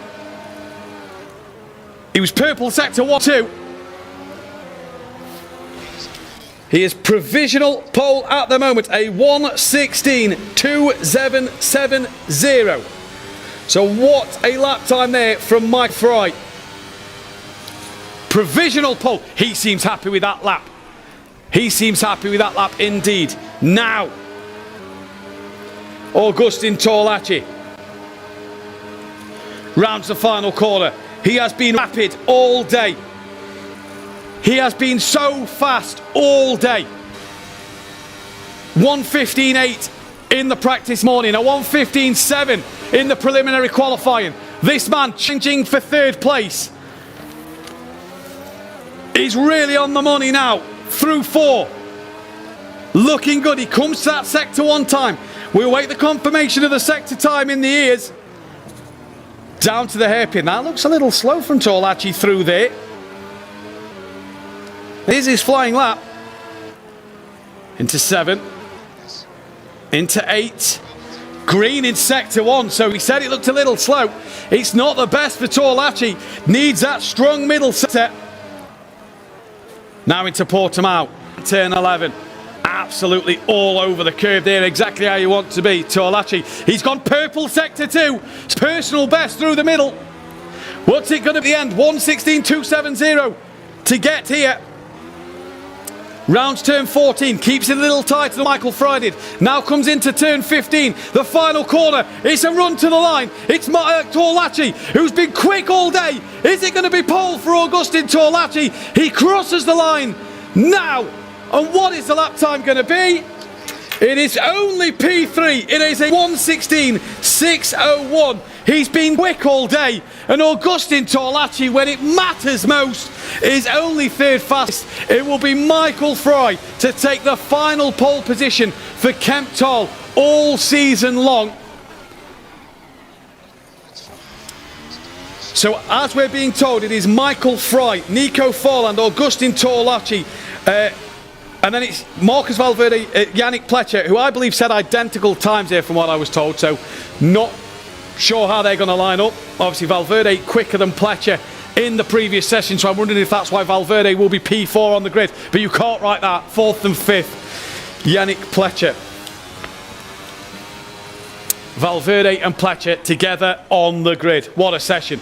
What a session. Super pole, fantastically done. Absolutely brilliantly done here.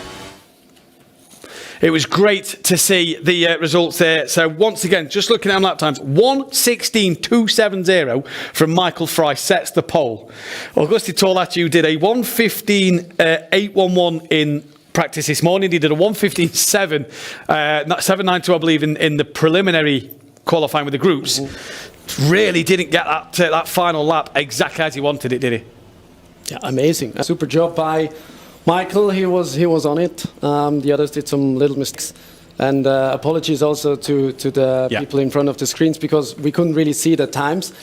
I was told the reason was you need to have 2 valid laps to be shown on the table. So potentially we had now Farland and Torlachi who had 2 valid laps basically, and the rest had invalid so because they've invalidated their out laps and stuff. Yeah. Okay. So we will need to tell the drivers in the race league, please have 2 valid laps. Nice and easy for the first one or the in lap. Exactly. Well, we both went Torlachi for pole position. Michael Fry, yeah. Nico Forland as well. He only snuck in on his last lap ahead of Borges Orzo for the top 5 shootout. So snuck in at the end, P2, front row of the grid. Yeah, perfect job by Nico. He's obviously hungry for the win. Yeah. He had many good results in the beginning of the season. Mr. Consistent, we kept calling him. Mr. Consistent in the beginning, had some bad races in the last couple of races, but he's not in for the championship, but he will obviously try to grasps that P3 and the race win. Wants to win. Row 2, P4 will be Valverde. Row 3, P5 will be Yannick Pletcher. We said earlier that do you want the cars in between? Valverde wants them gaps, them people in between himself and Yannick.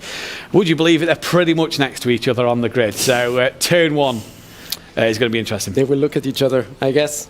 But yeah, Yannick, if he stays right behind Marcos, it's Yannick's title. Yeah. So Marcos really needs to get that first place with Yannick finishing in P4 or lower. There is Yannick Pletcher then in Munich. So again, the stipulations today, if Yannick Pletcher wins, and that's pretty much job done. If you get second place, Valverde needs second or third, it's pretty much job done. If Yannick Pletcher gets fourth, 5th, 6th, and Valverde wins the race, the championship goes to Valverde. If Yannick Pletcher finishes 7th or 8th, and Marcus Valverde finishes 1st or 2nd, it goes to Valverde. If Yannick Pletcher finishes 9th or 10th and Valverde gets on the podium, the championship will go to Marcus Valverde.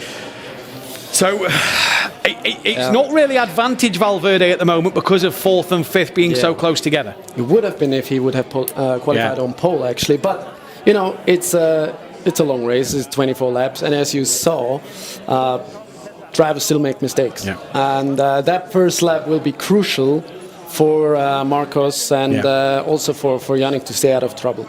It will be indeed. And obviously looking at qualifying format, the other two championship contenders coming later on, they're going to have kept a keen eye on that as well. Definitely, yeah. They want to be in that Super Bowl qualifying to, get that pole position. This man has done a great job. Cheeky little wink there. Yeah. Very pleased with himself, I'm sure. He wants that $1,500 US dollars for sure. Yeah. Yeah. Yeah, very good. But we have Michael Fry on pole. With Michael Fry on pole. So Kemp Toll, can they end it with a 6th win of the season? Let's wait and see. Can it be another race winner? You look at the while we wait for the race, the drivers have come out. Just being told actually before we get into that, race control have cancelled out Walter Troninger's fastest lap time, so he'll be going from the back of the grid then, I'd imagine. Depends on if people had some invalid laps as well. Yeah, so at the moment we'll keep our ears on this and bring you up to date when we have it, but his lap time will be invalid, I assume track limits. So he did 6 instead of 5 timed laps, so that's why they cancelled the 6th lap. And his 6th lap was his best? Yeah. There we go. We go into this season of the Challenge League. What a year it's been. This is the 10th race. We've had 9 races so far. We've had 8 different race winners. Yeah. What a championship. Yeah, I mean, this, drivers are not really a fan of the knockout format, but it just really gives you entertainment. Yeah. And having 8 winners throughout the season is incredible. And it just shows that we have a high level of drivers in also the Challenger League. Yeah. So anyone can take part in the Challenger League. You just need to, qualify for the event in a pre-qualifying phase. Yeah. So if you're quick enough, come to the lounges, qualify, win the race, and bring home some prize money additionally. So it's great. It is great. It's been fantastic to see this year. Do you have any moments from the Challenge League this year that you sort of pick out as one of your favourites? Favorite Challenge League moment? Yeah. Oof. I mean, I must say, last race in Laguna Seca was very interesting because you didn't really know what to expect. Yeah. It could have ended in no overtakes whatsoever. So it was a brilliant race. Yeah. I think what really stood out is not a single race or a single action. It was how the field got together throughout the season. In the beginning, we had Yannick dominating basically the Challenger League. We had Marcos, for example, with a huge bad luck. He had a disconnect actually in Silverstone in the first challenge. He had a knockout ban early on as well, didn't he? In the season, came from the back. Both had something, right? Yannick and Marcos. But Marcos' will to really go until the end, and he's still in the fight now. And even though if he doesn't win it, he really can be proud of what he has achieved with that disconnect that he had in the first race. Oh, massively. Yeah. 2 moments that stand out for me was the battle at the Red Bull Ring on the last lap between Farland, Yannick Pletcher and Rock Mertzel end up getting the win. True, yeah. And then Monza with the Hayder brothers and Torlacci. What a fight that was till the very end. That was just some fantastic moments over what's been a great season. Yeah, but Monza also in the race league was brilliant. There was like 6 drivers within 1 second. Dedic and Smeedel and Monza was a nightmare because we were stood here at the end of the race, both Challenge League and Race League. The gaps was that short that we were stood here for so long waiting for race control to give us the podium. It was incredible. What a season it's been. It's been fantastic for the drivers. It's been fantastic for the people watching. Obviously, Challenge League, especially in the Kemp Toll Lounge, has seen some great atmospheres. Obviously, there's been a little bar set up with food and drinks and stuff for people to get. It really felt like a party atmosphere all season long on the Challenger League night. Pretty much what they've got at Munich today. It's just been great to watch, and if you've been in the lounge, it's great to see. Yeah, and this is basically just what it will be the entire next season, so this year. So we're not going to do Challenger on Friday and Racer on Saturday anymore. We will have both leagues in the future on the same day, so that we fill that lounge and, as I said before, celebrate drivers, sports, technology, and so on. Looks fantastic then. So race control are now going to just check everybody's lap times, make sure everybody's lap times are okay. Instead of race incidents going in, it is more now, I suppose you could still have the incident with people on the grid at the moment. We actually have the final starting order. So there we go. Drivers will now prepare and head into the sims. And then we go through the virtual grid. Well, it's about time to get racing and to end the Challenger League as we head down now to our virtual grid. This is Racing Unleashed Beyond the Pinnacle. And it is green and go. They make contact.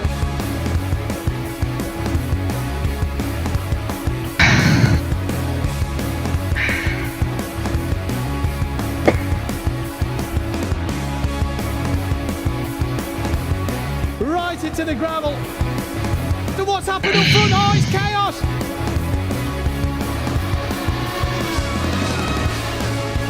They've gone deep. Oh, little wiggle there.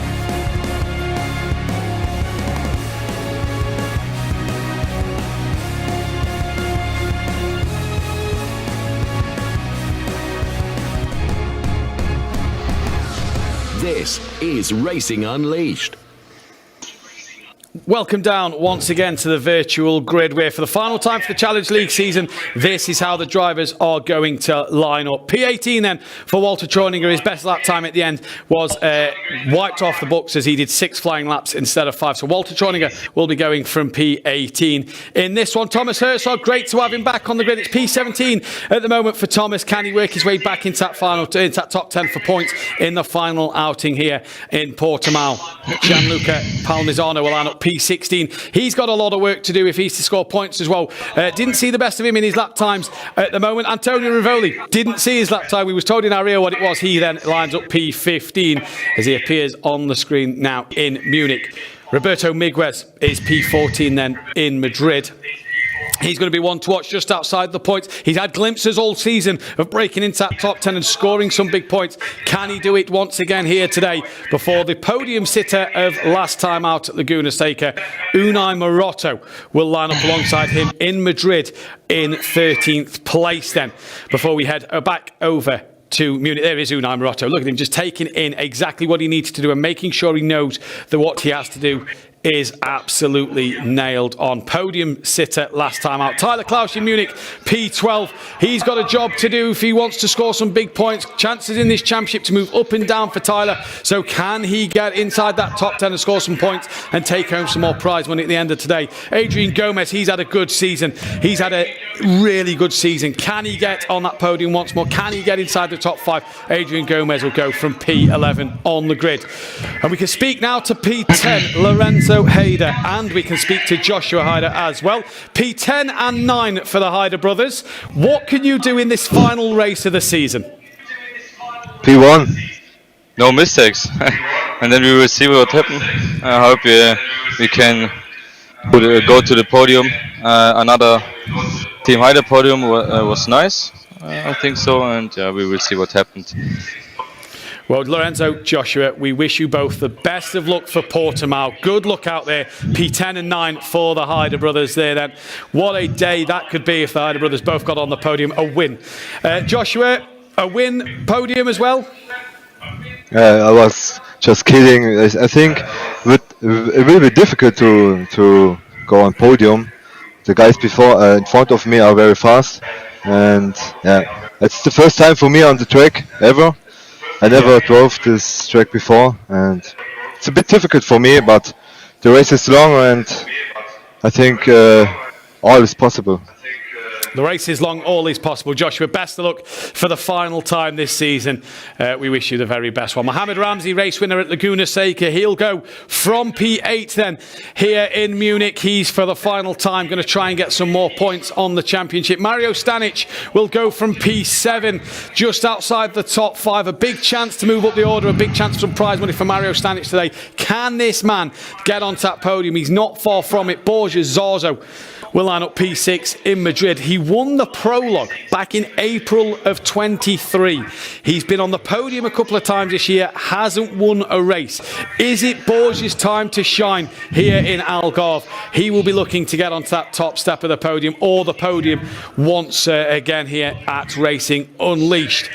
And that man you see on the screen just in front of Borges Arzo on the grid, P5, row 3, your championship leader, Yannick Pletcher.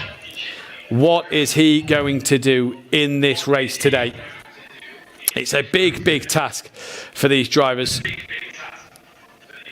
As we still see Borges Arzo at the moment. He's got a smile on his face. He's looking happy. He's looking content. Looks like he's ready to go in this one. He's obviously getting strapped up ready in his cockpit, ready to start this race. Yannick Pletcher just behind on the screen there with his headset in Madrid. Obviously the Real Madrid hoodie. People are pointing us out in the background of Borges Arzo there. Then Yannick Pletcher now P5. Here he is on the grid, championship leader. He knows what he has to do in today's race. Yannick Pletcher is a man on a mission. He's got it easier than Valverde, but from P5, he's really got to give it his all to win this race. Yannick Pletcher then will go from 5th place on the grid. He's got a tough job ahead of him if he's to win this race, but he's got to make sure he stays near Marcus Valverde, who you see just behind him in P4. There is Marcus, raring to go.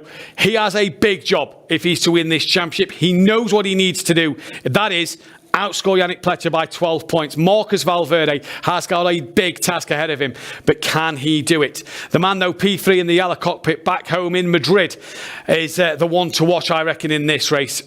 Rapid he has been today. That is the only way to describe Augustin Torlacci's pace. Absolutely rapid in this race. Didn't set the lap times alight in that final lap when it counted for Augustin Torlacci, so he has to make sure he nails it in this 24-lap race. He will go from P3. Can he take another race win? A podium as well. Top 3 in the championship. Nico Forland fighting with him for that top 3 in the championship. He'll want a race win as well.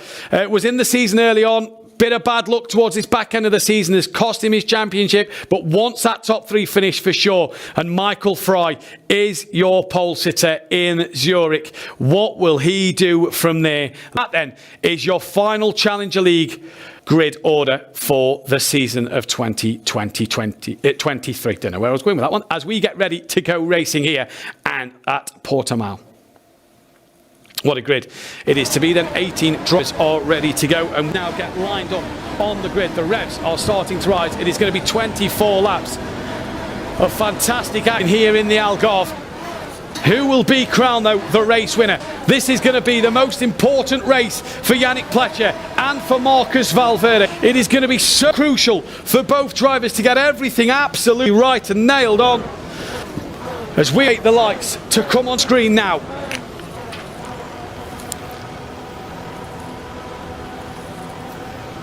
It's a long, long wait for these drivers. It is a long, long wait for these drivers, indeed. Who are going to win this race? Who is going to win this championship? Marcus Valverde or Yannick Pletcher? It is a long haul for these drivers.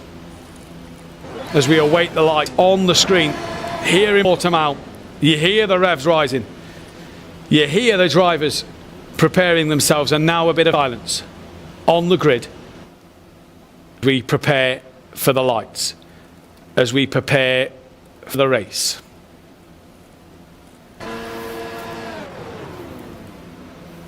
The last time here in the Challenger League that Yannick Pletcher and Marcus Valverde can take a race win, can take this championship. 5th and 4th is your championship leader in 2nd place. It's going to be a brilliant state. It's going to be fantastic action to watch. The lights come on the screen now. It is a big hold before the red light appears. Now they come on the screen, and for the final time this season, it is green and go here in the Challenger League for the battle for glory. Mario Stanic made good getaway. Out up front did Michael Fry. Forland and Torlacci already going side by side into Tier 1. And a couple of cars here. Stanic involved, getting bumped up and A little contact made. Yannick Pletcher through his... So Valverde a little wide at turn 3, now up towards turn 4. He's already got himself ahead of Nico Farland. Valverde still in 4th, who is now attacking the back of Nico Farland down into the hairpin. He's looking on the outside of Tollaci. Tollaci defends well from Valverde, but Valverde put a core between himself and Yannick Pletcher at the moment in this race. Yannick will need to get past Ko. He'll want to follow him through and just stick to the back of Marcus Valverde as much as he can. Remember, if Valverde finishes 4th, Yannick cannot score a point. And at lap 1, as lap 1's go, that was relatively clean. Joshua Hader and Borges Orzo. He's a dreadful start as Borges Orzo. 6th on the grid, down to 18th place. So what has happened here? Walter Troninger has gone from 18th to 30th. Now behind Thomas Herzog for 40. And down to 14th place. Yannick Pletcher down final corner for the first time. Mario Stanic right on the back of him. Push to pass now being used. Michael Fry and Tollaci using push to pass. And Pletcher's been overtaken. Mario Stanic has gone past Yannick Pletcher. Pletcher now looking back on the inside at turn 1. Gets on the curb. Oh, bit of wheel rubbing there between Pletcher and Stanic. And I believe he let Stanic come back through there, Yannick. I believe he did. Michael Fry leads. Who's that? That's Augustin Tollaci who's made a mistake. He's tumbled down to P8. Renzo Hader comes the order for Augustin Tollaci. He's had a spin out of turn 3. And that could put to bed his chance of P3 in the championship. Michael Fry now then leading this from Valverde, who's P2. If Valverde finishes 2nd, Yannick Pletcher needs to finish 7th or lower. Valverde's currently 5th, so if Pletcher's currently 5th at the moment. There will be 3 points in it by the end of this race in the favour of Yannick Pletcher, but there is still 22 laps to go. And Pletcher will not be done. He gave the play back to Stanic, so that'll give up any penalty he probably would have been investigated for. There is Valverde starting to pull away from Nico Farland. As he comes over the crest, he's on the back of Michael Fry. Still doesn't use his push to pass, neither does Michael Fry. Half a second quicker on the last lap though for Yannick Pletcher, only a 1:18.2. So lost nearly 1.1 seconds to Marcus Valverde. Jean-Luc Parmesano has now dropped to 18th place on the grid. Pletcher is past now. That's Lorenzo Hader and Ramsey exchanging passes there. Then to Mohamed Ramsey moves up to P6. Tollaci's down in 8th. There is Borges Orzo, 17th place. What has happened to Borges' race at the moment? Started P6, down in 17th. He's got a big jump to do. Who's that? Contact made. That is Tyler Klausch. Gomez in front. There's another car span. Yannick Pletcher is in 10th place. And at the minute, Valverde will win the championship. Yannick Pletcher's race has gone from bad to worse. It's only lap 3, but for Yannick already. Is this the championship gone? This is not the way he wanted this to go. Mohamed Ramsey's down in 9th. He still looks as cool as ever. But now, in his head, the stressors will come back. So Marcus Valverde can now afford to finish 3rd place. But if he keeps 2nd, Yannick needs to be ahead of 7th. Oh, Yannick, what has happened here? Fights going on up ahead. That is Gomez and Tyler Klausch having a great scrap. Here's Thomas Herzog on the back of Walter Troninger. These two are having a good almighty fight today as well. Tyler Klausch has got past Adrian Gomez. It's lap 4 of 24. We have a long day of commentary.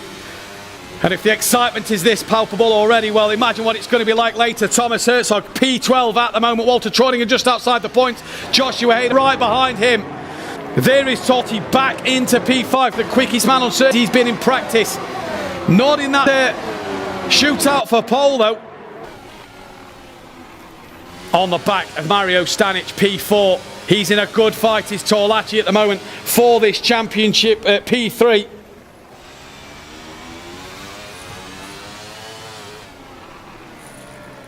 Augustin Tollaci then through turn 14.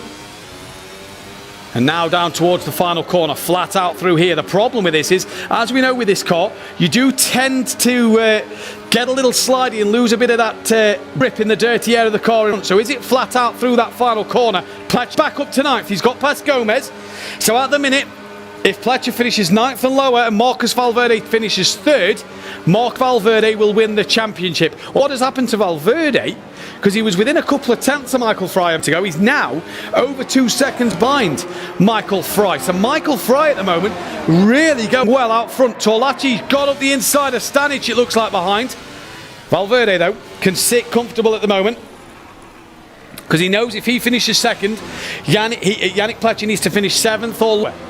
Stanic, little wiggle, comes back ahead of Torlaci. 4th and 5th at the moment for Mario Stanic and Augusto Torlaci here. And stays ahead through Portimao and turn. A little wiggle though on the entry. Torlaci has been quick. Pletcher on the back of Ramsey further down mid. Here we see the wider view of Torlaci following Stanic. There you get then the Renhader, then Tyler Klaus, Ramsey, Pletcher and Gomez are pinned on the screen. Borges Arzo's up to 16th now. Wow, Torlaci fully committed there. Look, no lift, even in the dirty air through that final corner. Does he use a push to pass? Yes, he does. They both use a push to pass. Torlaci's only got 3 usages left of it. He's not going to get close enough down in towards turn 1. Oh, big moment for Torlaci there. Big moment indeed. Zorzo's back behind Gianluca Palmisano and Antonio Rivoli. So Zorzo sees hasn't finished the way it did at the prologue. Ramsey and Pletcher exchanging places now as well. Here is Yannick Pletcher. Only 4 usages of push to pass left. Yannick is now attacking the Egyptian driver of Mohamed Ramsey. Absolutely fantastic stuff here, and fantastic to see Yannick Pletcher do so well all season long, and at the back end Valverde has had his number. He's had the momentum with him. P2 and P9 as it stands at the moment. The gap would be 4 points in favour of Marcus Valverde, but Forlan's on the back of him. Nico Forlan's not gave up in this race. He obviously is fighting for P3 in the championship.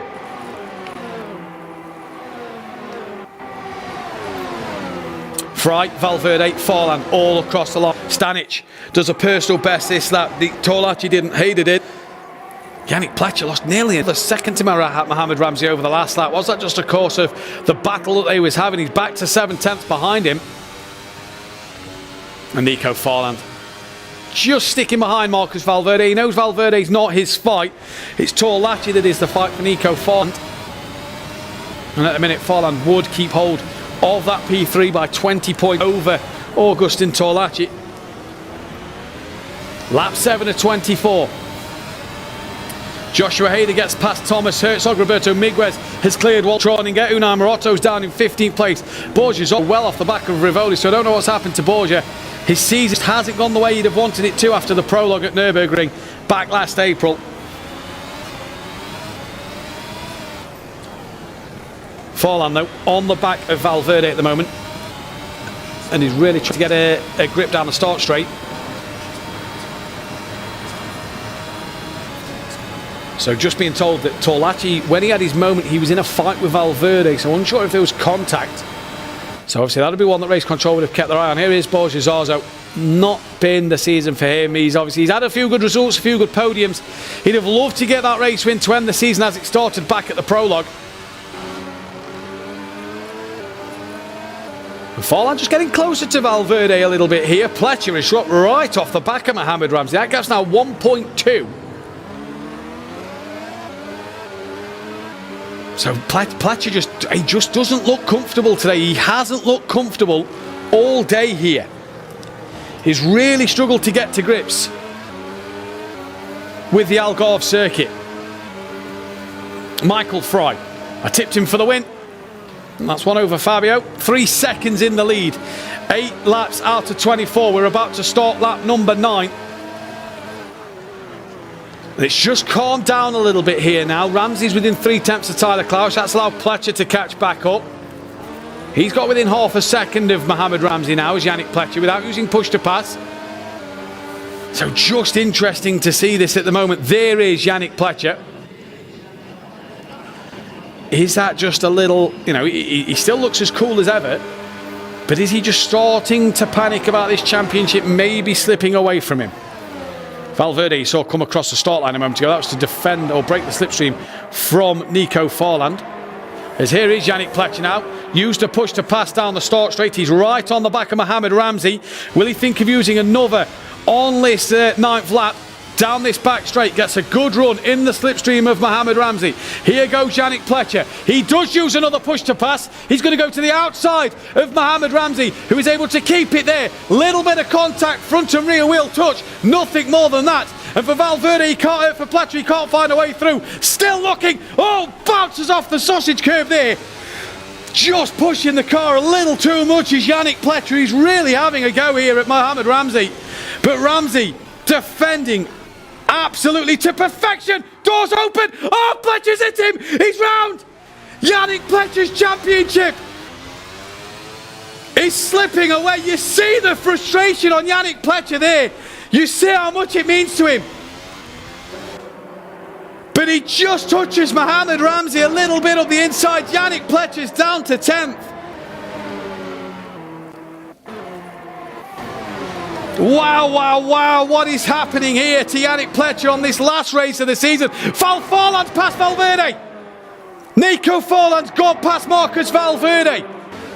It still puts Valverde in the driver's seat, because if he gets third, Yannick needs to finish 8th or better. At the minute, he's 10th. Valverde's going to try and come back around the outside of Nico Forland. They've got a quick Mario Stanic round the outside. Contact made inside for Forland. Does Valverde give him that place back after the contact? Looks that way. So Forland is now through on Valverde. Wow! Rivoli has been passed by Gianluca Palmisano down the order. Mario Stanic and Augustin Torlacci having a fight. Torlacci wants P3, so he needs to outscore Forland by a fair few points.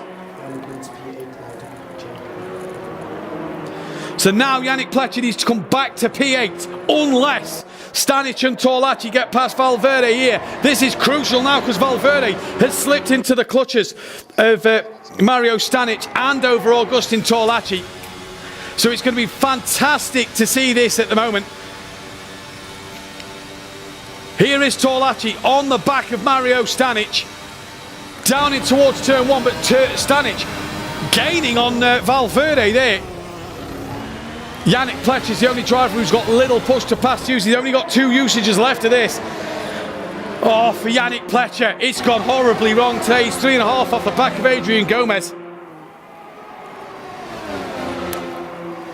But what a fight. Forland, Valverde, Stanic and Torlacci. 2nd, 3rd and 4th in this one here. This could be crucial in this championship battle.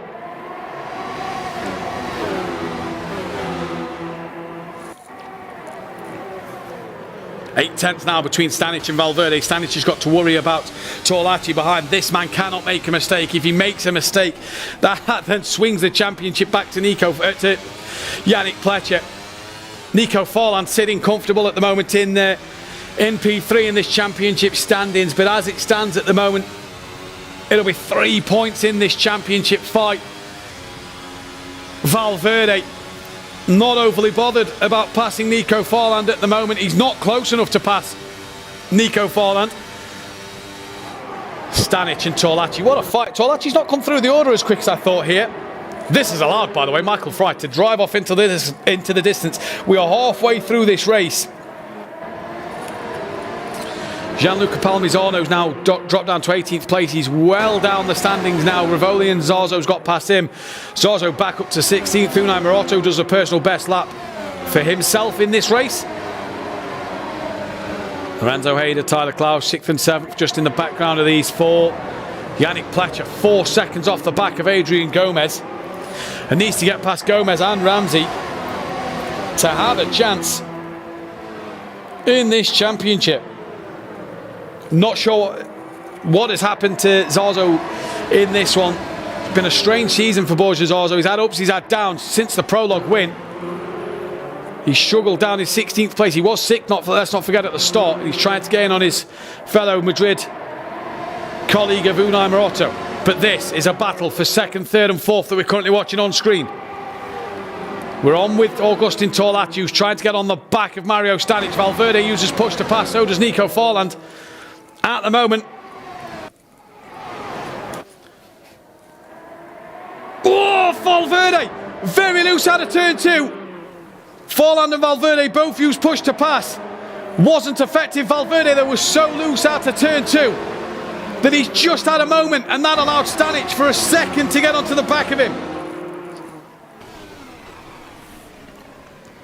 There is Mario Stanic in Kempt Hall.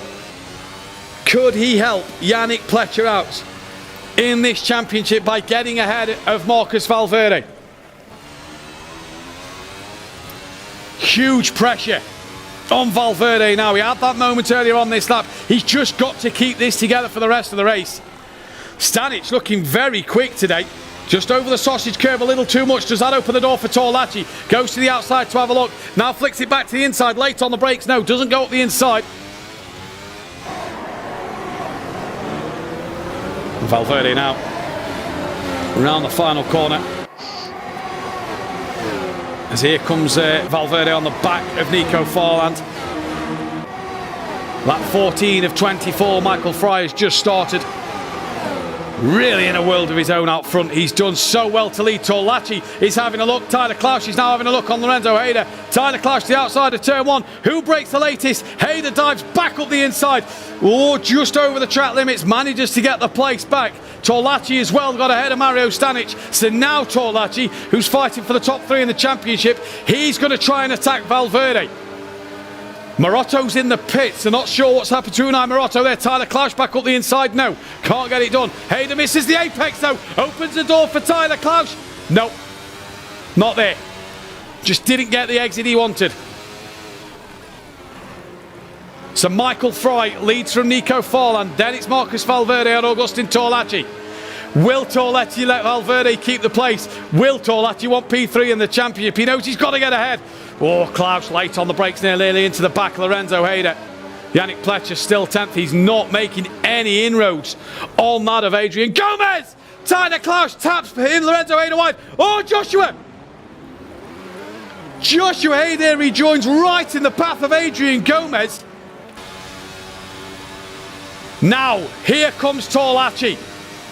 The Argentine about to pounce. Valverde defends the inside. Torlacci to the outside of 1. Doesn't get it done. Oh, he's tapped him. All okay at the moment then. Here comes Stanic back on the inside of turn 3. Yes! Through he goes. What great racing here. Torlacci wants to come back in the hairpin. He just tapped the back of Valverde. What drama here in Portimao. Torlacci back down to P5 behind Mario Stanic. Yannick Pletcher still not past anybody. He's still P10. Is he saving that push to pass for the very end? He's got 2 usages left. This man has been rapid in practice and in the preliminary qualifying round. Didn't put his lap together at the very end of the shootout, but is sure to try and get a podium in this one.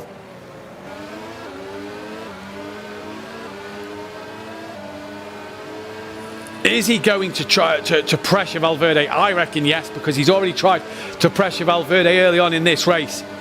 Now Lorenzo Hayder in the slipstream of Gomez. Had that spin because of Tyler Klausch hitting him in the rear. Closes up the inside. Oh, big slide on exit. And that is going to give the Adrian Gomez a chance to come back through. Oh, they've come together. They're off. Where's Yannick? Where's Yannick? There's Yannick. He's into P8. So at the minute the championship swings again. And I believe this is going to swing the championship back to Yannick Pletcher. They will be tied on points at the moment. And it would go the way then of Yannick Pletcher due to having 1 extra race win. So at the minute, this is all provisional, let's not forget. It doesn't end until race control has said so. Oh my! Oh my, Joshua Hayder. Now, gaining on the back of his brother Adrian Gomez. P10. Unai Morotto, I think he's out of this race. He's in the pits. Not sure what's happened to Unai there. Bless him. Shame to end the season that way. Borges also back up to 15th. Rivoli 16th. Gianluca Palmisano 17th place. He's nowhere near the back of Rivoli. So that is probably his day over. Valverde sets the personal best lap. But Mario Stanic was in the 1:15s there.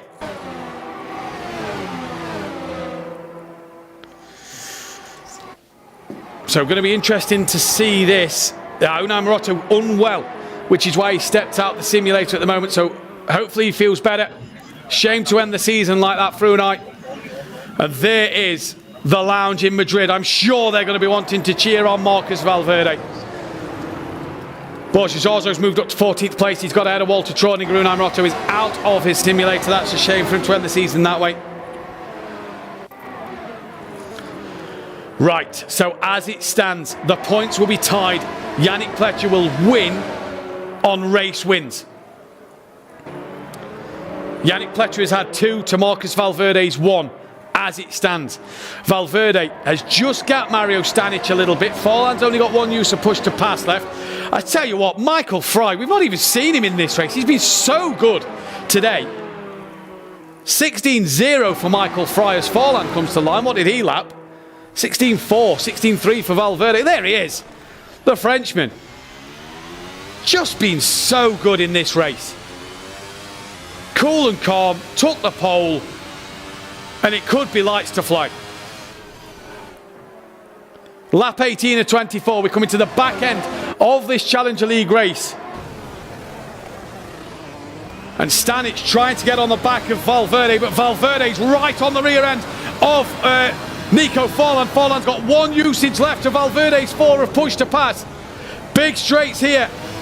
But Valverde's got it could come under pressure from Stanic and Torlaci. Valverde's in the hot seat at the moment in terms of the push to pass usages. He does not look flustered so far.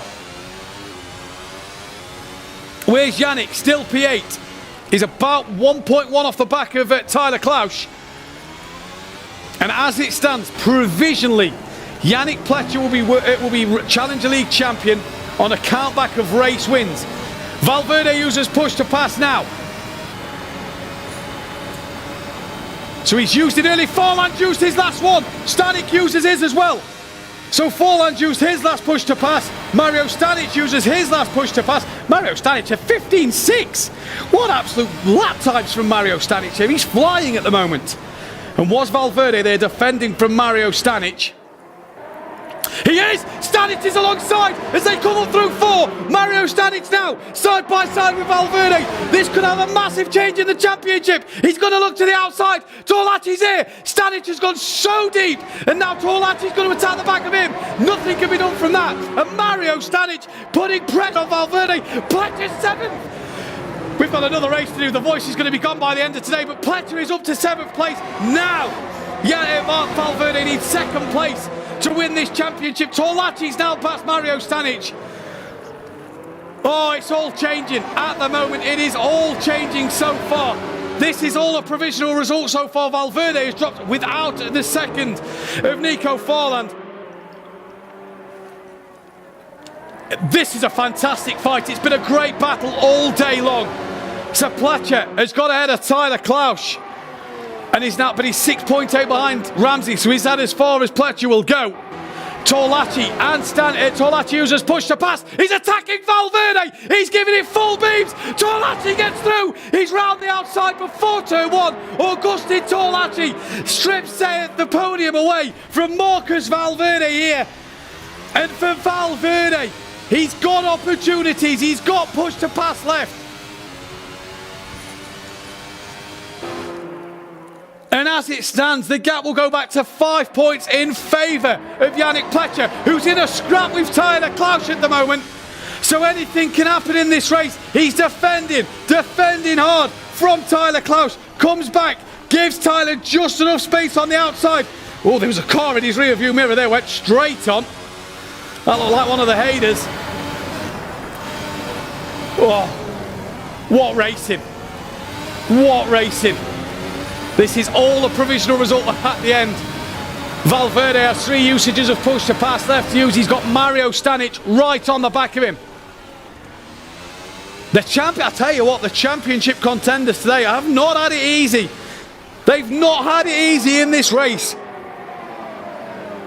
Michael Fry out front, 1:15.5, fastest lap of the race. Boom.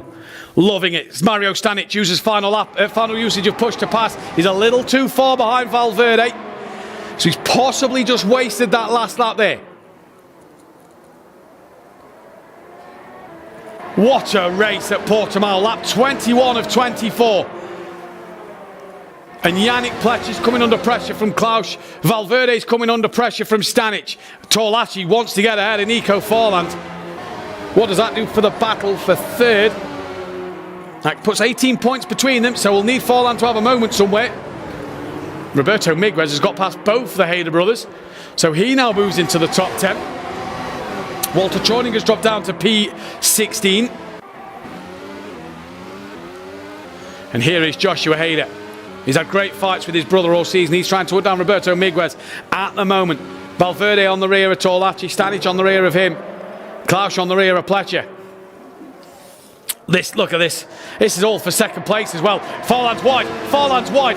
He's at his different line. I think he's made a mistake there. Torlachi's pouncing on the back of Nico Forland. Uses that final usage of push to pass. Forland defends early. Torlachi, thank you mama for the carrots. Up the inside he goes. It's P2 in this championship fight with Nico Forland on the grid today. Valverde set to PB. And now we ask the question of what will Valverde do? Because as it stands, Valverde needs second place. He needs second place to win this championship. Obviously, all these results are provisional. Race control, they've got a job to do today. Tyler Klaus still on the back of Pletcher. Pletcher's got no push to pass. Valverde's got two. He's on the back of Nico Forland. He's got Stanic behind him. Mohamed Ramsey is not in this battle. Torlachi, look at the pace he's had on display today. Look, he's already gone. Valverde's now up the rear wing of Nico Forland.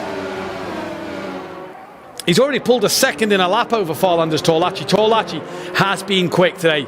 He's been a quick driver around this Portimao circuit. What a race this has been. What a race. Push to pass for Marcus Valverde over Nico Forland. Forland defends. Slipstream and push to pass for Marcus Valverde. Does Forland jink back to the right to defend even more? He does. Whoa, Valverde! A raise of the hand from Marcus Valverde there.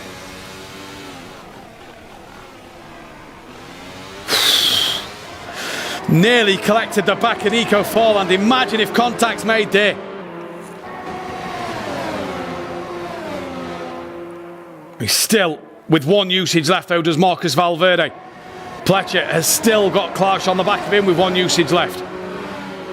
Lap 23 or 24, this is the penultimate lap of the Challenger League season. It can all be done here.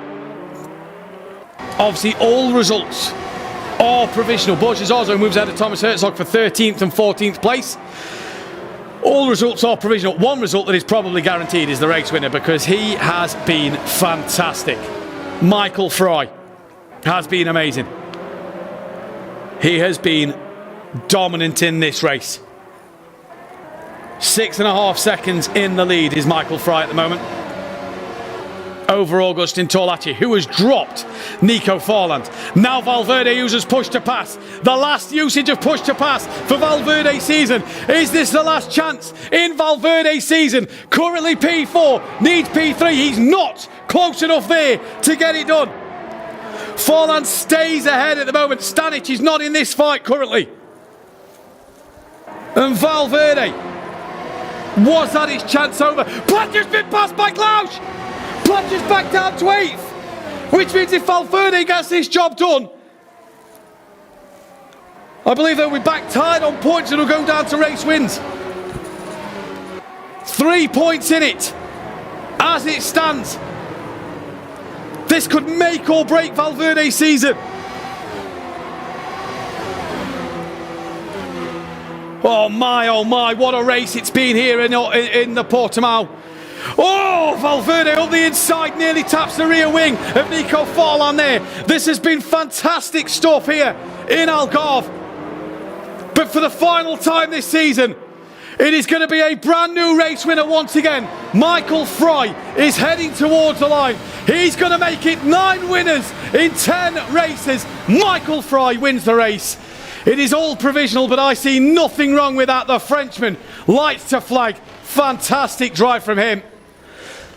Potentially 6 race wins for Kemptol this season as well. Torlachi, second place over the line. Forland hung on to third place. Has this man just won the championship by 1 race win? Or time will tell. Race control will go through everything. So Michael Fry P1, Nico Forland P2. Augustin Torlachi P2, P3 for Nico Forland. 4th for Valverde. It was 8th place for Yannick Pletcher. Mario Stanic was P5. Mohamed Ramsey was P6. Tyler Klaus, I believe, was 7th place. Oh, what a race! What a race! Absolutely fantastic here.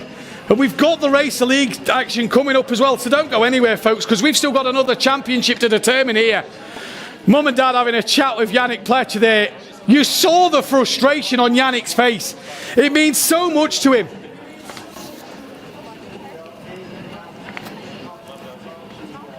It was not his best performance. But Yannick Pletcher climbs out the cockpit. We just await the confirmation. Oh my days. Edge of your seat stuff. And I'm sure everybody in Munich thoroughly enjoyed that one. Yeah, we don't know yet, right? No. I mean, Yannick had a contact with Ramsey. Yeah.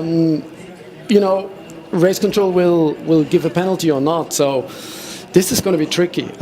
So this is why both. I think there you go. Look, I think. Is that more of an apology? There looks a discussion there with Yannick. He doesn't look happy at the moment. I believe James wanted to speak with Yannick a moment ago. As we believe. So Valverde crossed the line P4.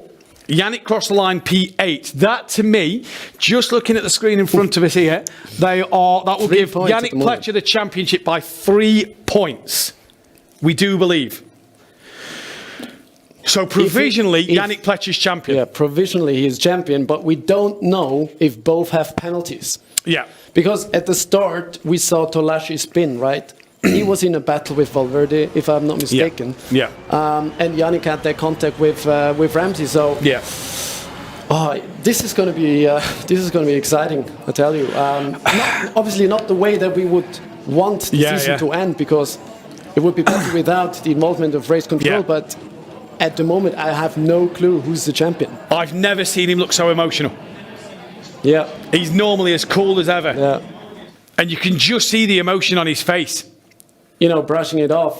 He has been cool as a cucumber all season long. It really got to him, right? So you saw the incident with Ramsey. That the slam on the cockpit was not happy at all. As it looks like James wants to try and have a chat with Yannick. Who's willing to chat now. He shrugged him off a moment ago and didn't want to speak to him as he went over to Mohamed Ramsey. I mean, what a race, first of all, right? So at one point it was Valverde ahead of Yannick. Then we had level on points, and it was back and forth. So this man, you can't say anything less than what a perfect race. What lights to flag? Yeah. We didn't see him. He was so dominant in this race. Michael Fry. Mario Stanic had a great race as well, to be fair. Yeah.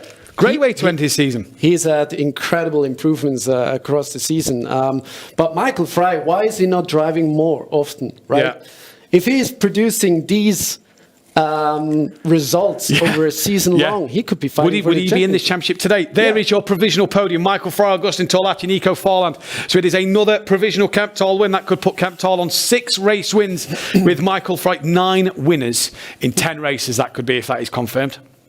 Awesome. What a season. Awesome. What the only 2-time winner is Yannick. Yeah. So at the moment, that is the provisional result. Race control will get the result to us as soon as we know the result. We will know the champion. Yes. As it stands at the moment, provisional champion is Yannick Pletcher by 3 points. It is that close. We are being told in our ear now by our director, our race control are investigating an incident with Marcus Valverde, and they are investigating an incident with Yannick Pletcher. So both drivers are in an investigation period. So now, like all season long, we stand, we wait, we'll tell you the answer momentarily. We don't know. Race control, this is their biggest decision they've got to make all year. And will we know before the Racer League event starts? I hope so. Because the problem is, right, the podium of the races will be at the end of this broadcast. So it will be after the Racer League race. I hope we get the classification. I hope it's not because I want to know now. Sure, everyone wants to know now, but there's like a driver protest form, right, for 20 minutes. So we are, though, going to speak with the provisional podium for the time being, and we're going to speak to this man, Nico Farland, who at the very end of this race was under pressure from Valverde. What a way to end your season, though, with a podium. Yeah, thank you very much. First of all, the race start was not quite good as I want to. We lost a lot of positions, I think 1 or 2. At the end, I got too many push-to-pass on the straight, so I knew that Valverde had 4 because I saw this on stream. So I had to defend like crazy, and then I had 1 lag into the last corner when I was completely missed the apex, and then Tolashi got me. But he has a push-to-pass, and he was pretty fast, so well-deserved P2. Yeah, well deserved Tolachi. He's been quick all day, has Tolachi around here. Obviously, the surprise track, not as much preparation for this one, Nico, as normal that you'd have for a normal challenge week. Have you enjoyed the Algarve this week? Yeah, I think it's pretty good for all of us drivers because adrenaline we have, because we have no practice at all. That's 30 minutes, and I kind of like the track. So sometimes it would be better if we have that format next year. Nico, this is Fabio. Congrats on the podium, provisional at the moment. But in the beginning of the race, you were P2, and you had the pace actually. But towards the end of the race, you were lacking a little bit of speed. Did you get tired, or was there any tactics involved, so that maybe Tolashi cannot get P2 or the win or so? What was going on through that race? Yeah, I don't know really, but I don't have that much push-to-pass, so I was watching a lot of the mirrors, so maybe I'm losing 1 or 2 times because of that. It looks as well, obviously, at the moment, looks like you're going to confirm P3 in the championship. Just talk us through your season. Obviously, shame to not be in that championship hunt, but P3 still a good result at the end of the year. Yeah, the start of the season was pretty good, better than I wanted. The second half of the season was not good, so I was a little bit frustrated for the last 3 races because we just get 8 points out of 3 races, so that's not much. And now for Battle of Glory, I'm pretty fine with P3, so let's move on for next year. Yeah, indeed. Nico, provisional P3 at the moment. Congratulations today and throughout this season. Well done. Thank you very much. Fall on there. P3 in the championship. These three men. All season we've said these guys have the biggest and hardest job at Racing Unleashed. That's the Ramsey and Yannick incident, I believe. This is where he spun. Yeah, this screen here as well. This screen here, is that the Yannick Ramsey one as well? Not too sure. No, that's a red car. No, that's a red car, yeah. So it is this screen here, the Yannick and Ramsey one. Well, what can we say? They've got a tough job to do. We can now head over to the Madrid lounge now, and we can speak with Agustin Tolachi. Agustin, you've had some great pace today. It is provisional P2 at the moment. Well, what a race. Yes, I have an amazing pace. I don't know why, but I was fast in this circuit. I was all the day fast. First contact with the track, it was just an amazing feel. It just feels so smooth, so I think I was quite confident in the start. Yeah, good pace in the session, the pre-session, the qualifying, and then the race. Just because of you had that little moment where you had a spin. Just talk us through what happened there. Yes, I think I tried to pass Michael by the outside, or inside, I don't know. He went wide, and I don't see where he is. And in one moment, I receive a contact behind, and I just spin out to P9. It was frustrating at the moment, but I knew I had the pace. And it was good pace. You come back through the field. You had a great fight with Stanic and Farland throughout the end of the race. And when you got past Nico Farland, you just pulled away. You was gone. Yes, I think there is no lack of pace of the other. I think I was pretty fast. Augustin, congrats. This is Fabio speaking. You know, at one moment when you were behind Valverde, we were thinking, you know, Marcus is your friend. You might not overtake him because he's, you know, driving for that championship. Because at one moment he was actually leading the championship because Yannick was down in P10. So great to see, obviously, that you just went for it because you wanted that win. With P2, you just missed out a little bit. Was there any tactics beforehand or chats between you guys from Madrid and obviously Marcos, or did you just say, you know, I'm here for myself and I'm just doing my own race? No, I just talked to Marcos yesterday. I told him I was going to help him, but when I see no Yannick, I think just fight. I mean, last race, some fun, no problem.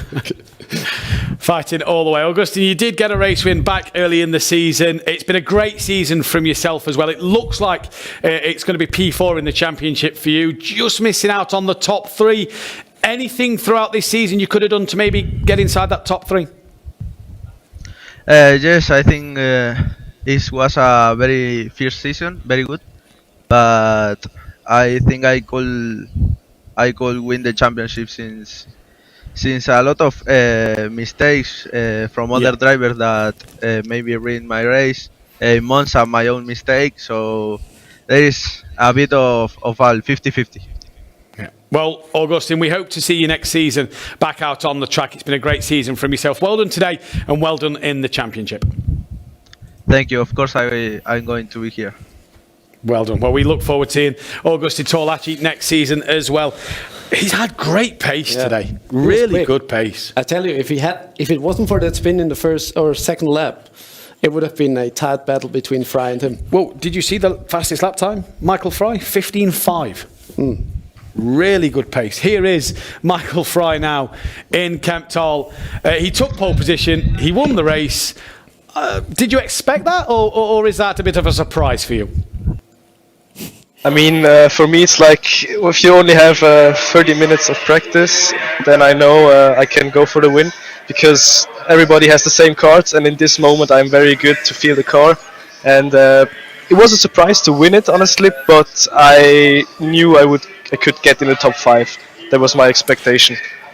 Top 5 was your expectation, but it was a great win, and you really controlled your pace. I think the fastest lap of a 1 minute 15.5.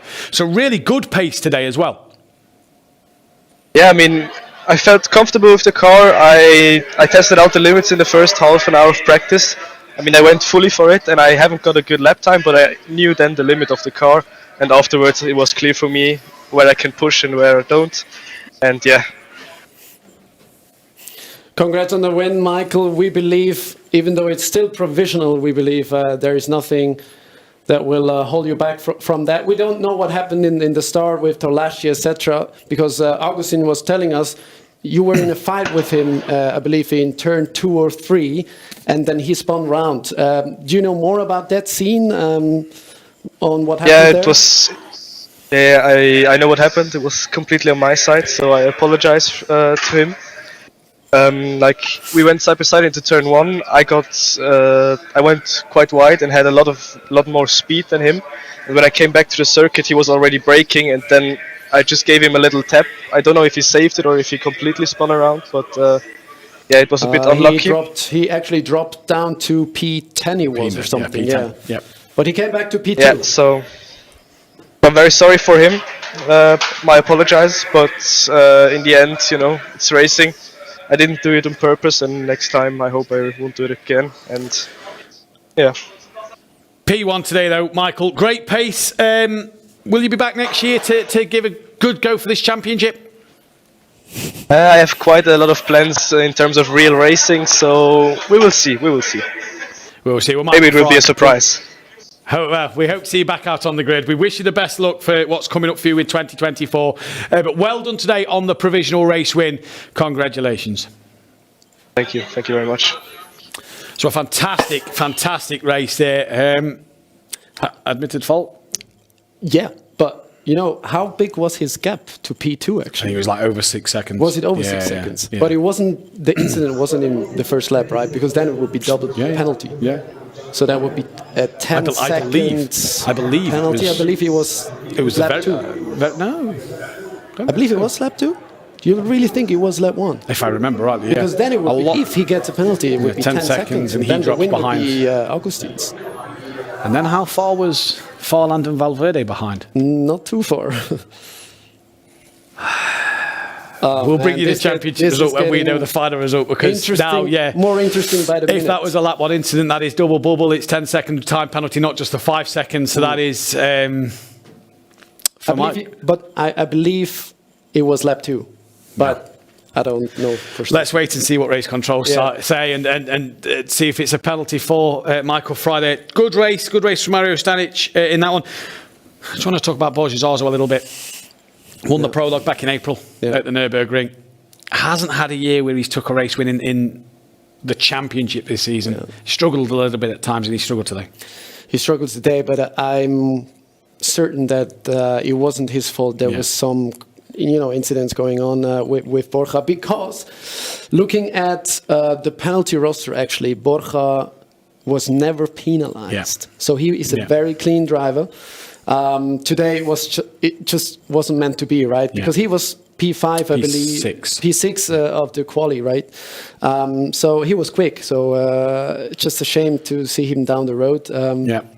But yeah, that's racing, as Michael said. Sometimes it goes your way, sometimes it doesn't. Indeed. Mohammed Ramsey, I believe it was P6. He had a favourite position, P6 leave, before his race win the other week, or got a podium the other week. P6 again for Mohammed Ramsey. Body incident with Yannick Fletcher, a bit of a quick race for Mohammed. He was, I believe, 6 seconds behind P5 and 7 seconds before P7 or something. Quiet race. That battle with Yannick, obviously that tap, that contact with Yannick. Maybe this could, cost Yannick dearly.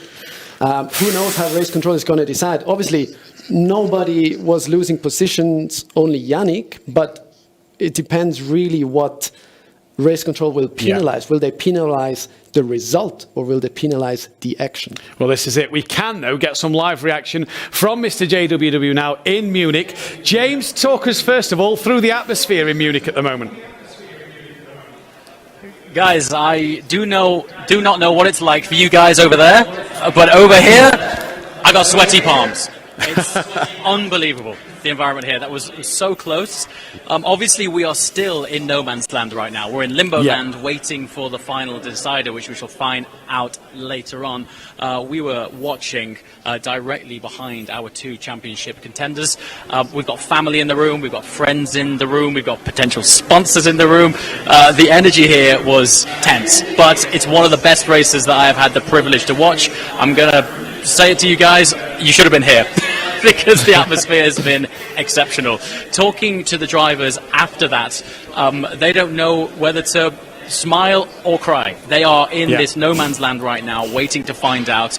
Obviously, there was some incidents that might cause potential penalty points. The whole room, including the drivers themselves, are still waiting to find out. So we're going to wait with bated breath. That being said, we still have the next round to keep us occupied. And once again, about 5 minutes ago, the room was full of emotion. All of a sudden, our drivers have just got into their cars, and the environment is starting to settle down. It's taken quite a serious tone. I've been reminded several times today that this is no game. There is serious money on the line. There's reputation. There's potential careers.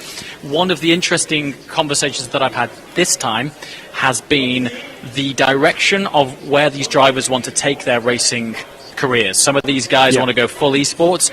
Other guys want to go to the real track, and this is a massive part of their next step. So do not underestimate the importance of what's taking place in the room today.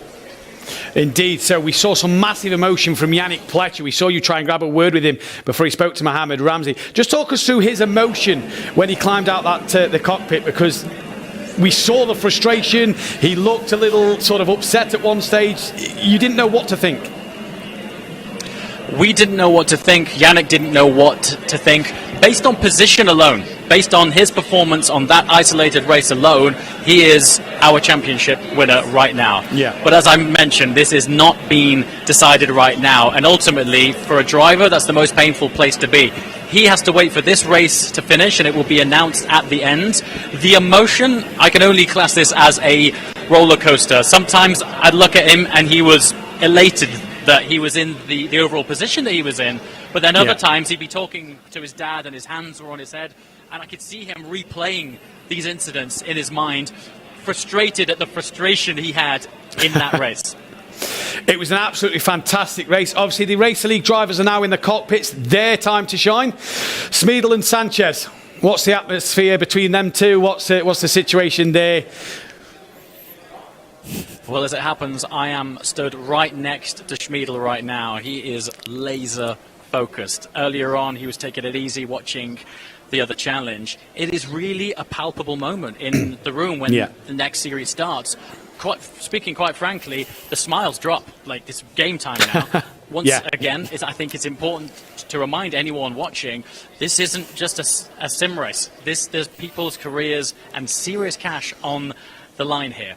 So these guys, they are right on the very edge. The strategies have been fascinating because when they all meet here during the beginning of the day, they're all catching up and chatting and laughing. And then the closer it gets to game time, they all sort of spread out and stop speaking. It's really weird. Racer League then coming up. Who do you think is going to win this championship, Sanchez or Smeedel? James, I'll ask you. Crikey, we have, weirdly, a very similar situation from a point of view. I've been fortunate to be in the room and followed Smeedel's racing career, really, over the last few years. He's still my favourite. Don't underestimate this guy. I think he operates best when he's under pressure, and that is exactly the environment he's in right now. So my money is on Smeedel. James's money on Smeedel. Fabian? Yeah, I believe it's really Smeedel's championship. Who knows what's going to happen, because we saw, right, Michael Fry coming in the Challenger League, winning that race, and the championship contenders really struggled to perform. I don't really expect that from the Racer League, although Sanchez had very bad practice. Yeah. You know, Smeedel was quicker. Sanchez was down in, I believe, P8 or something, because he had many invalid lap times. Right. So it's going to be interesting, but I just want to ask you, James, you know, you've been following Racing League and some of the drivers for many years now. You've been driving that simulator last year also in a race. Just tell us how demanding it really is and how precise you've got to be quick on those racetracks. Because it's not just you get into a car like, I don't know, a GT4 or whatever, then you know, quick, straight away, you just find your rhythm and your confidence. But in sim racing, you need to, be super exact. Yeah. How was it for you then? And what you think is the most impressive about those guys? First of all, if you've never sat in one of these things, you would be forgiven for thinking that it's almost a game. When you get in it, it is so far from this. These are very precise driving machines. I think the most impressive thing from my limited experience in these, frankly, when I get in one of these, I'm not fast.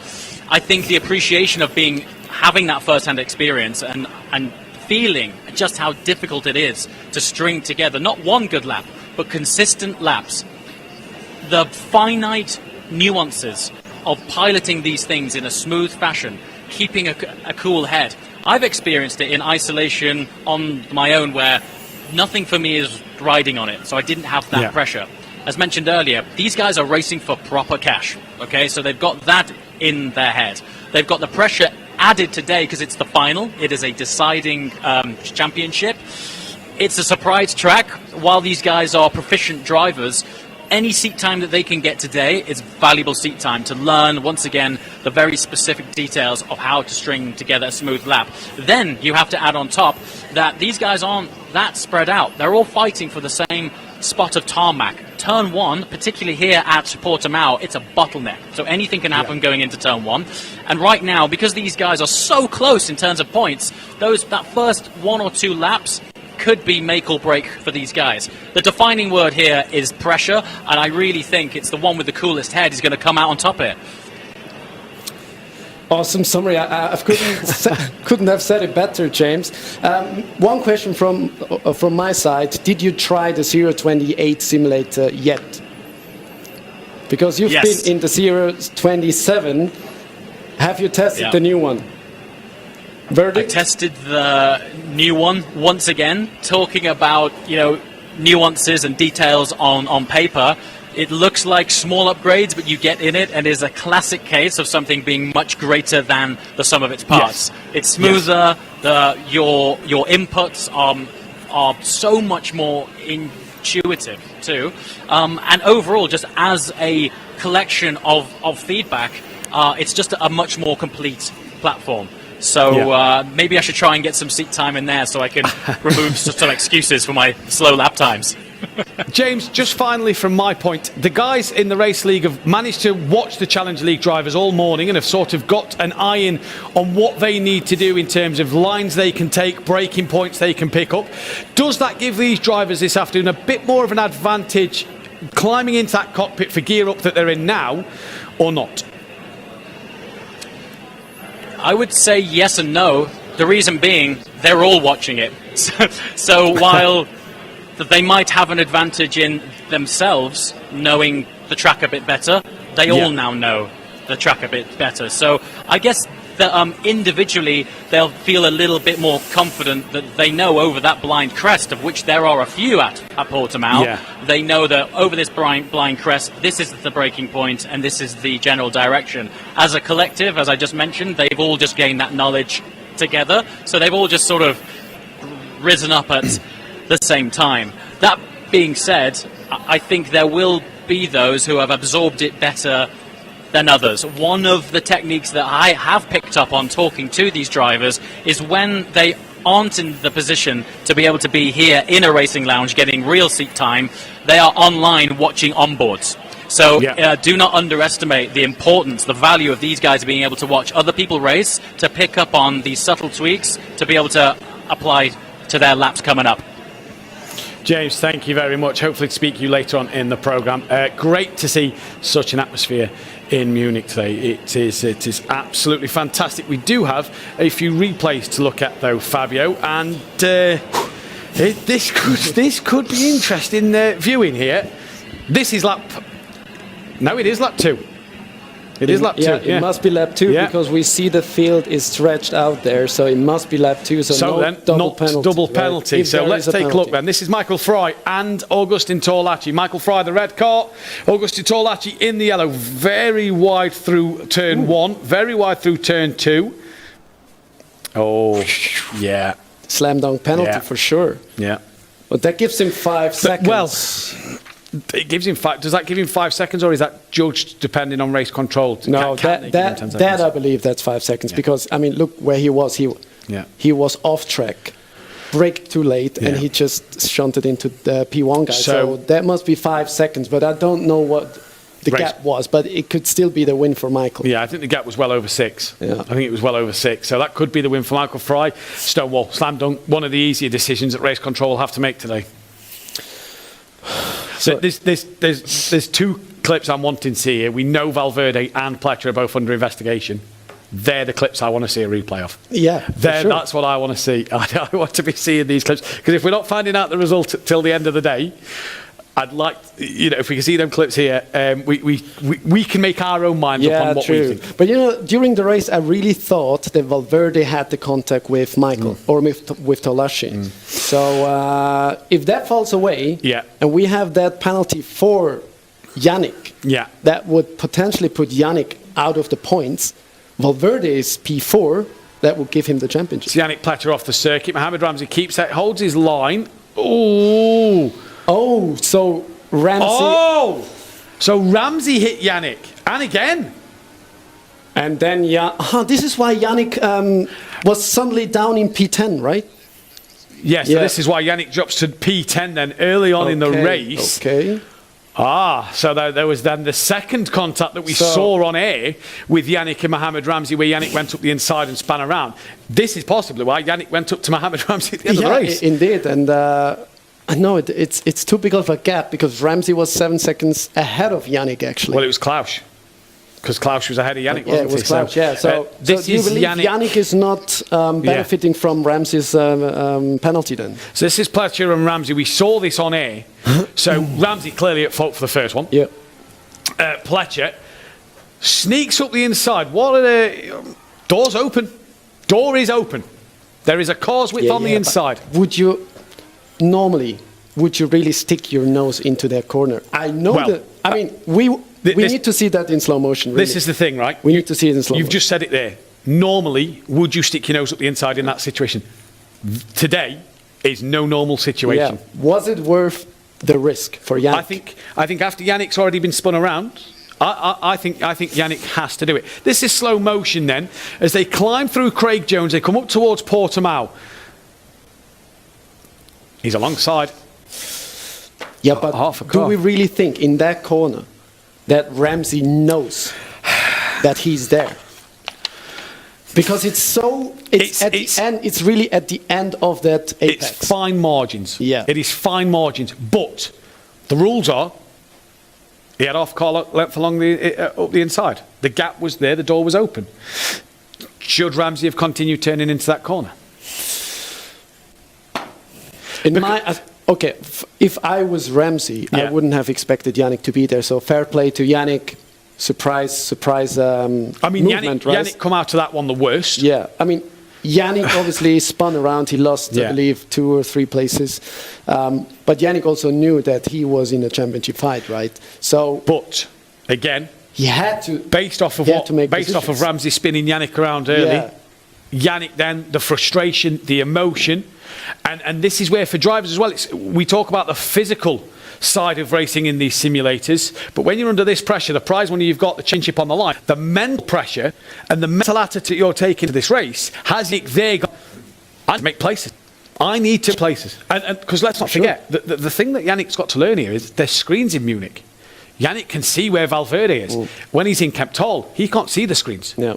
Screen is behind him there. So when he's down the order, he can't see where Valverde is. Yeah. He can quick glance. Yeah. Valverde second at the time. Yeah. I've got to get a move on. Yeah. You know? But is it really the place to put a move on? That early in the race. If you're putting the move on, I think you've got to get it done at the first part of the apex. Yeah. That's my point. But at the same time, there was the space. Yeah. But in this corner, where do you seem, or where do you team or draw a line? At that point, you need to be alongside. After that point, if you're still behind and you then at the apex or side by side or you are level on the rear end of front tires, then it's your fault. So this is really the question, because that corner is unique. In other corners, it's more clear, but in this one, it's so much trail braking, right? If you're in race control, I'm not in race control. No, so but no. So let me put you in. You're in race control right now. Yeah. What are you saying? What are you saying? Bearing in mind, Yannick Pletcher, he comes off the worst. So based off of you saying, is it the place to overtake? Do you think, well, Yannick spins himself around, loses a couple of places, no further action? I mean, looking at how race control decided or has handed out penalties, that wouldn't be a penalty. Yeah. If they decide it's the action, then it's potentially a penalty. But they need to maybe have that straight line. Yeah. At the moment, I really don't know. It's a hard one because you got the famous saying from Senna all them years ago, saying that if you no longer go for a gap, you're no longer a racing driver. That's clearly what Yannick has done. Bit of desperation maybe with Yannick to get them places back, but has then cost himself a couple of places. And it's these fine margins, isn't it, that drivers take? They always look for them fine margins. They always look to gain as much as they can. And with this, Yannick Pletcher's just, yes, the door's open, but has he just gone a little too far? And if, hey... You know, that's one scene, right? But we heard Valverde was... Valverde was under investigation. Yeah, we've not seen anything there. So hoping to see that scene as well. Big one, though, here. James mentioned it there. They aren't going to find out the result till the end of the day. How does that make you feel as a driver? Like, Yannick, we've seen Yannick's emotion. He slammed the cockpit. We've seen he was, it looked like he was almost brought to tears. We didn't see much of Valverde. How will he be feeling now? Thinking, well, I've got to wait another hour or so until I get. In fact, what time is it now? So it's 3:10. The race finishes at what, about 5 o'clock, 4 o'clock? Sorry, the race finishes at 4 o'clock. 4 or yes, it says 4, something like that. So he's got about 50 minutes of sitting there, biting his nails, pacing up and down. Yeah.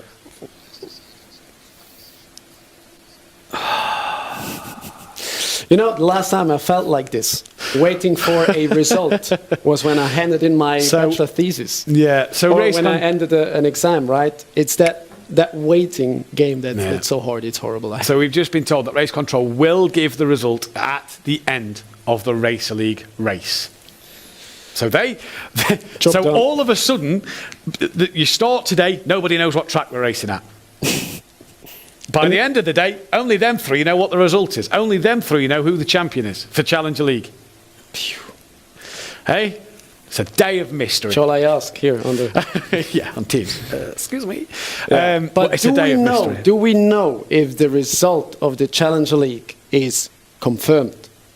Well, this is one thing that we hope to hear. It's almost confirmed. It's almost confirmed. Okay. At the moment, we don't know. We won't know until after the Racer League race. They still don't know at the moment. Racer League... at the moment, let's put it clear. Provisionally, Yannick is the champion. Provisionally, Yannick is champion. Yeah. But we have to wait until the end of the Racer League race. Exactly. Yeah. We turn our attention now, though, to the Racer League. And the championship is still up for grabs here. Michael Schmiedl leads the championship by only a small margin. 10 points, I believe, is his gap over Alejandro Sanchez. This was them two meeting this morning in Munich. Sanchez smiles, as is Schmiedl, having a good chat and laugh with all the Racer League drivers. What a season it's been for these two, because if I look at the statistics here, they've both had 2 race wins apiece. Michael Schmiedl has 1 second place to Alejandro's none, but Alejandro has 3 third places to Michael Schmiedl's 1. So it's been a very consistent season for both drivers, and again, like 2022, it's been a battle between these drivers till the very end. They actually didn't have a close battle last year, right? It was Schmiedl who was just... On the track, they was on the track, close, but Schmiedl... I remember that Sanchez wasn't, taking part in all of the races because he had some clashes with other series. But, if you look at the last 2 or 3 years, these guys have just been at the front all the time. So they have, such a huge margin over the other guys at the moment.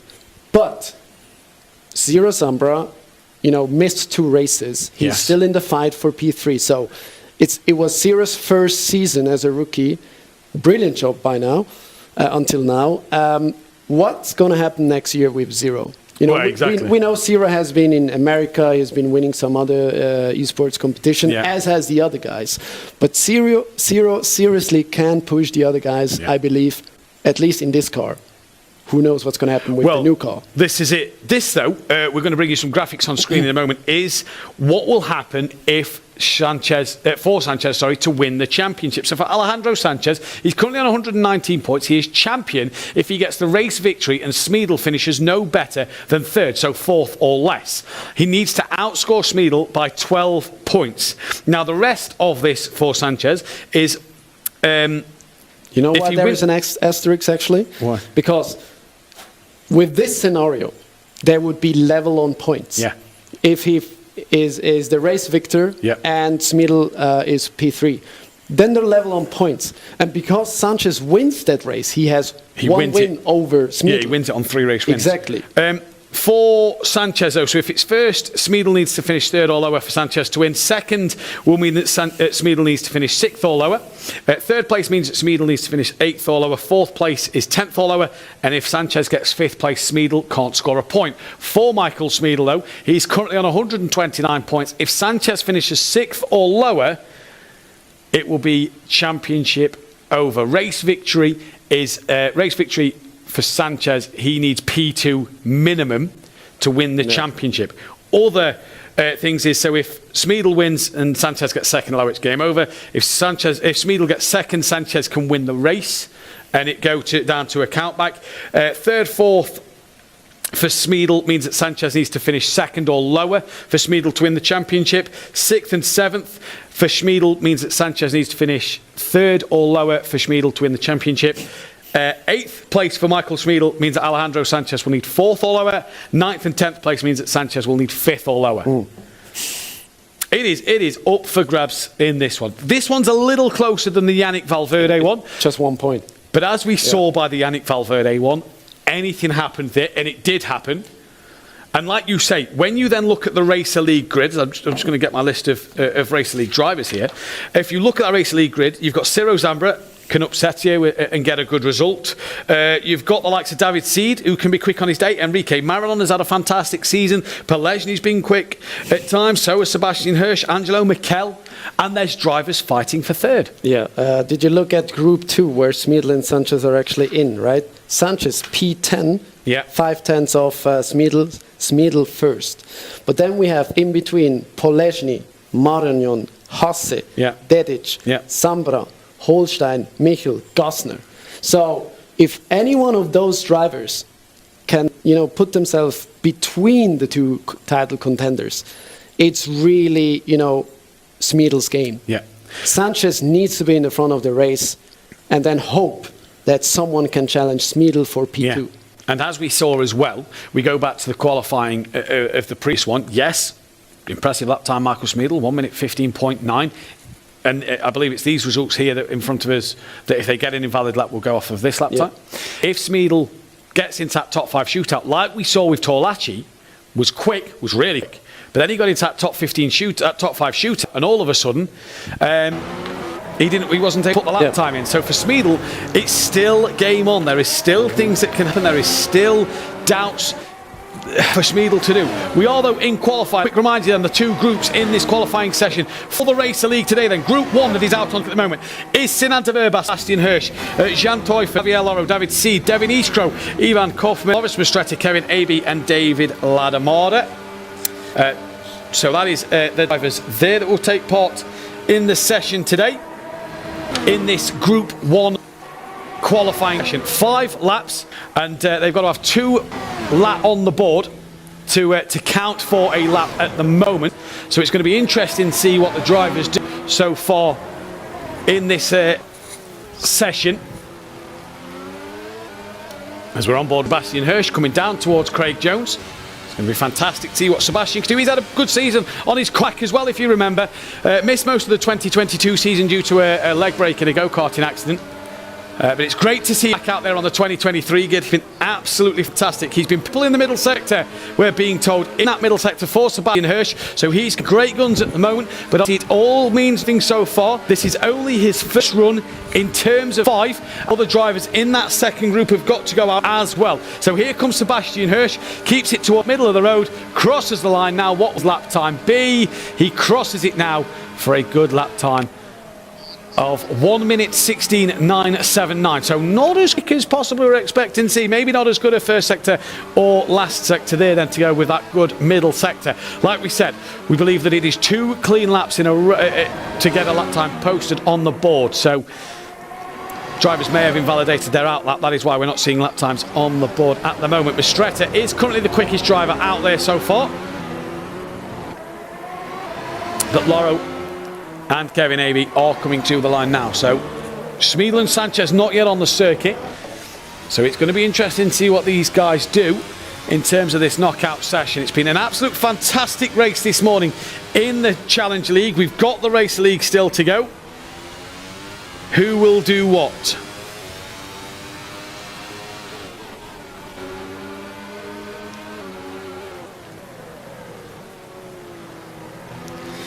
As Devin Eastro then coming towards the end of his lap, looking to get a good lap time on the board. We've not seen the best of Devin Eastro this season. There he is.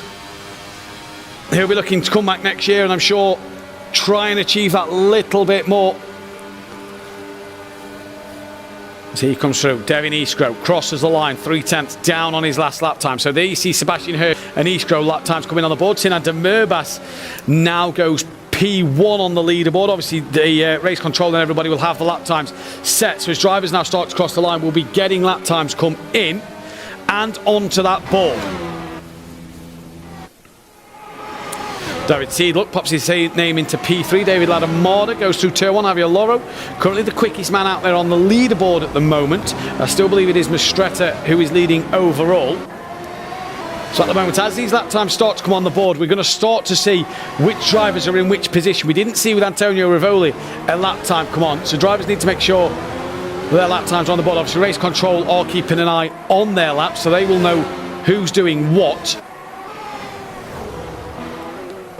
For David Ladomada, business as usual in Zurich. Oh, little wiggle there. Oh, big wiggle there for Dave Ladomada. Shake of the head, not happy with that one. Through Craig Jones up towards Portimao now. Hits the apex, tries to come in. Jan Teufel, race winner this season. On penalties at Catalunya, Hirsch moves up to second. Mistretta now goes on to the board in P4. Devin Eastro goes quicker than David Seed. And a 1:16.55 Javier Loro is the quickest time. Jan Teufel then a race winner back at Catalunya. What will he be able to do as he comes towards the line? Any lap time on the board from Jan this time around? Nope. But obviously his laps will count. P6 at the moment for Jan Teufel.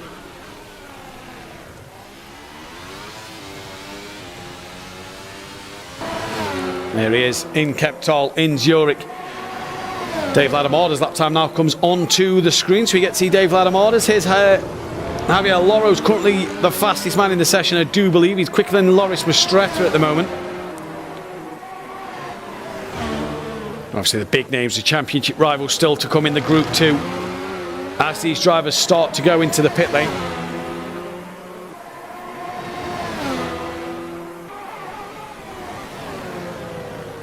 Javier Loro, Sebastian Hirsch and Andy Merbas, Loris Mistretta, Devin Eastro, David Seed and Dave Ladomada.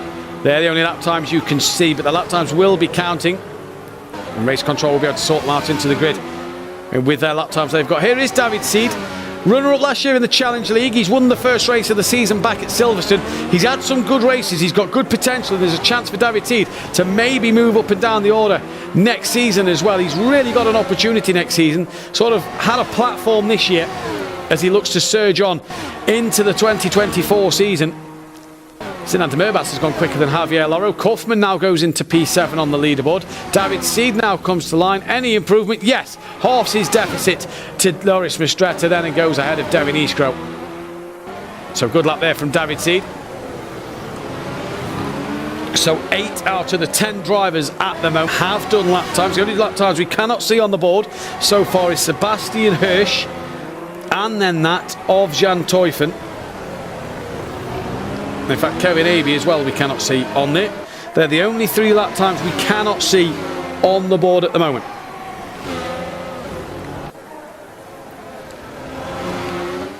Two lap times, apologies. Sebastian Hirsch is on there. He's currently 3rd on that leaderboard. He's coming to the end there. Was that a little lift there from Sebastian Hirsch? Halfway through the final corner. He's going to pull into the pits. That is the end of his session.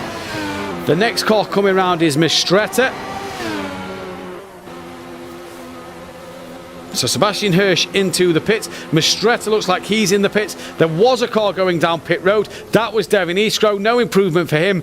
De Merbas looks like he's in the pits. Here comes Teufel across the line. Now Devin Eastro went across the line. Jan Teufel goes P6 at the moment. But it's just Kevin Aby whose lap time isn't on the board. Here's David Seed. Any improvement from David to look to move into the top 5 a bit more comfortable? No, not from David. There was 3/10 down on his best last time around. Loro as well, no improvement from him. AB comes towards the line. Will this put him into the pit lane or is he going to finish his lap? Looks like he's finishing his lap. Indeed he is. And Kevin Aby doesn't get a lap time on the board, so there will be a lap time for him somewhere. Hopefully we are informed of what his lap time was. results that we know where Kevin Aby will be roughly around on the grid. Second slowest this morning with a 1:18.0. Was just a couple of hundredths quicker than Dave Ladamada, but only 4 tenths off the back of Loris Mistretta. And Mistretta, at the moment, has outdone a couple of drivers. David Seed, Jan Teufen, Devin Eastgrow. So he's, and Kaufman. He's got ahead of a few drivers that's put him up the order compared to lap times this morning in that half-an-hour practice session. So it could be crucial for Javier Loro here as to what he can do.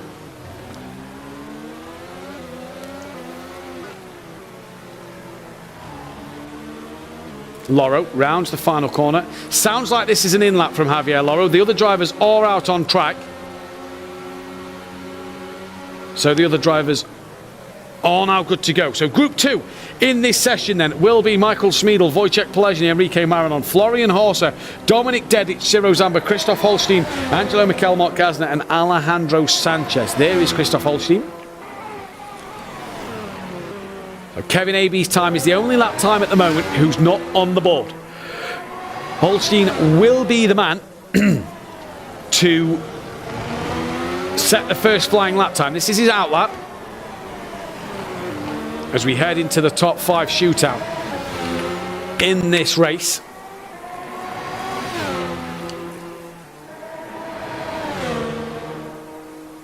And we're going to see what these drivers can do.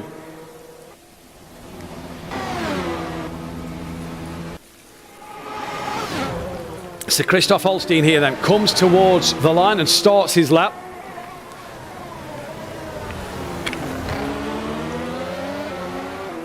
And it's going to be interesting now for these Group 1 drivers to see if they're going to be able to compete and to see if they can do anything interesting here. Holstein will be the first man to set the pace.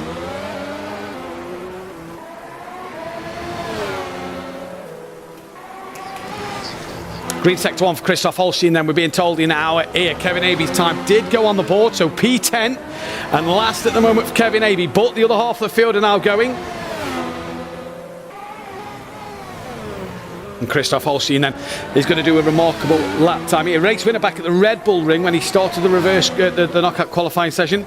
Purple middle sector, so obviously the first man through the middle sector in this second group, clearly quicker than the first group that went out. There is Christoph, trying to now rally on and get a good final sector at the end here. Christoph Holstein round the final bend, flat out through. Here he goes. Is this going to be an improvement for Christoph? Will he put it onto P1? He comes to the line now. His lap time doesn't appear on the board. I'm waiting for confirmation in my ear that that is P1 for Christoph Holstein at the moment. Sinan de Murbas stays P1 on screen so far. There is Christoph Holstein.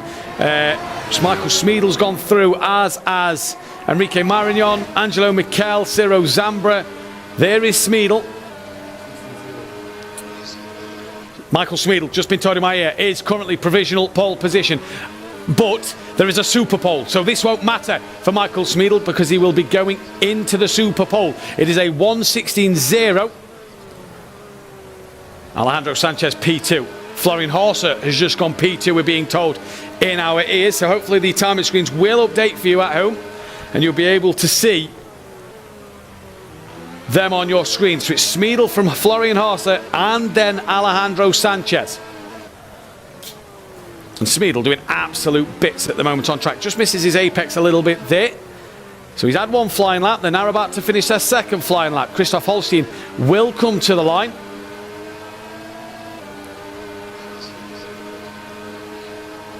Very slow middle sets, we're being told from Michael Smeedle there. Christoph Holstein now puts his name P1, obviously, as he crosses the line. Michael Smeedle will come fine. Obviously, the fastest lap times are now starting to appear on the screen. Sinan de Murbas, Angelo Mikel pops up on the screen as well now. Ciro Zambra pops up on the screen, so Ciro Zambra is quicker than Holstein. Angelo Mikel at the minute behind Javier Loro and Sebastian Hirsch on the timing screens. Alejandro Sanchez, that time hasn't yet come up. Another one popped up just there. Mark Gazner's in P8. Great to see Mark Gazner back.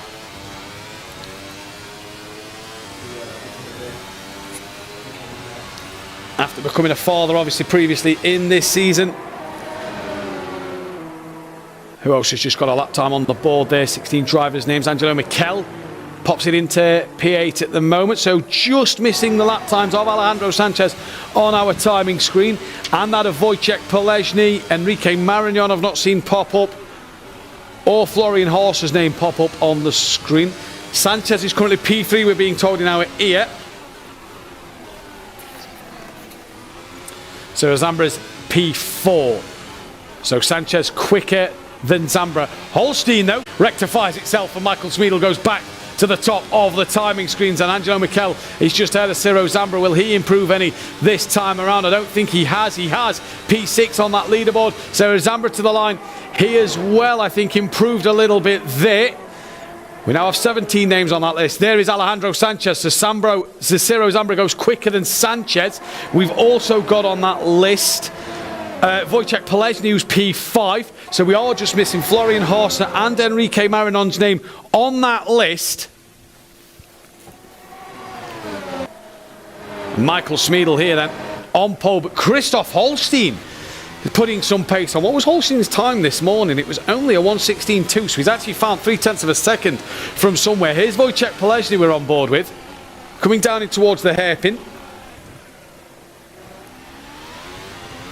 Round he goes. So at the moment, going into that next qualifying session, the pole position shootout is Smeedle, Holstein, Horser, Zambra and Polezny. Enrique Marignon's name is now on that list. He's P7, so it's only Florian Horser who we're waiting to get on the list. So I wonder if race control, if the director can just tell me where Horser is on that list, so that we know roughly where he is. He's P3. He goes on the list now, so we've just seen his name on the list. So whose name are we missing? Not sure whose name we're missing off there. So it's Smeedle, Holstein, Horser, Zambra, Polezny. Sanchez will not make the shootout for the top 10. It's Dominic Dedic's name we're missing off the list. Sinan de Basmont. Gazner's just dropped, climbed up to P10 ahead of Javier Loro. At the minute, Sanchez, out of qualifying, will not be going for the Super Pole here. So already on the back foot is Alejandro Sanchez. Here's Enrique Marignon in Madrid. Climbing back up the hill over the crest, down again. Here's Alejandro Sanchez. Needs a good one. This morning he did a 1:16.4. Oh, he's done his 5 laps. So Sanchez is done. So Sanchez is only at the moment P6, and that is him done. Right. So the only driver we don't know where he is at the moment is Dominic Dedic. Alejandro Sanchez is done. He will not be going for Super Pole against Michael Smeedle. On the back foot. Oh, sorry, apologies, being told he has got 1 lap left.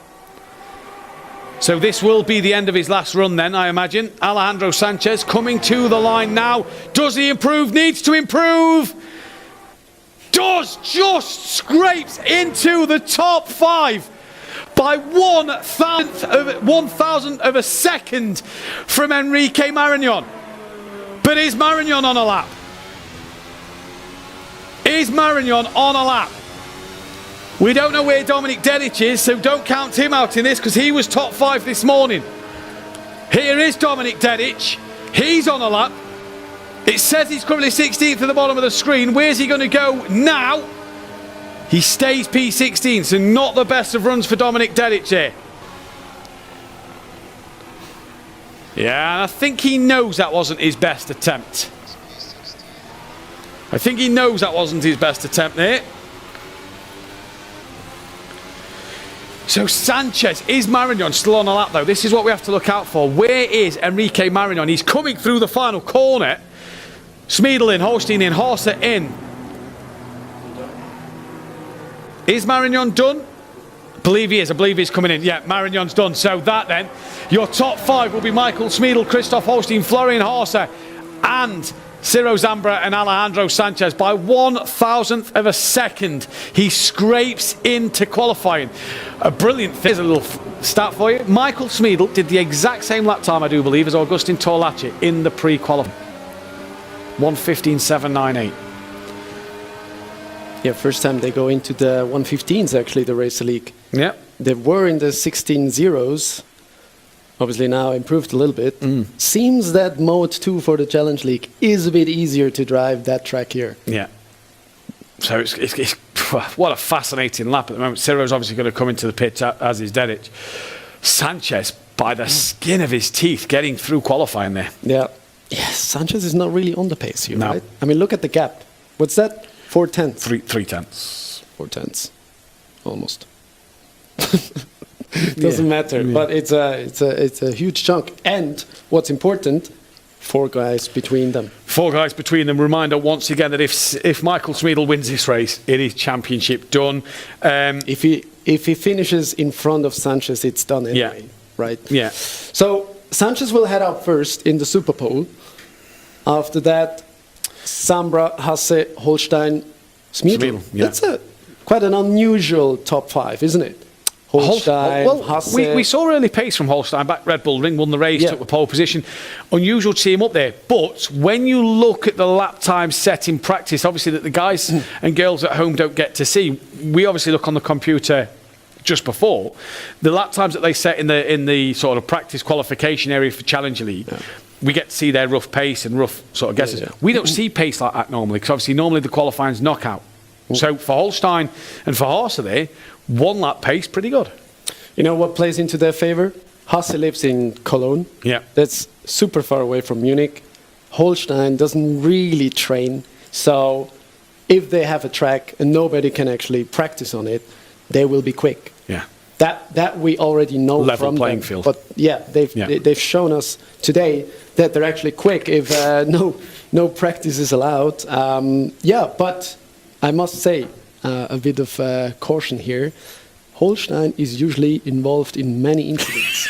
So if this would be the order of the grid, I'm not sure if Michael Smeedle is really happy that Holstein is pole position on the left or the right here? Must be left, usually. So Holstein up the inside at turn 1? Well, let's wait and see. Super Pole first. Let's wait and see. We've got the Super Pole coming up, though, as the drivers are just going to be told what to do and are waiting further instructions. For the guys who've just been eliminated, they can climb out the cockpit and just sort of have a stretch, go to the toilet, take on some fluids just before the race begins. It's a long 24-lap race here at the Algarve, and I'm sure there's many, many people interested in this championship sat in the Munich lounge at the moment and at home. There is Michael Smeedle. He looks nice and relaxed. He's always nice. Yeah, he's never tense. He knows the jobs he's got to get done. He knows what he's got to do. It's going to be interesting. If we would ask him now, do you get pole? He would give us a nod, would he? Thumbs up for pole position, Michael.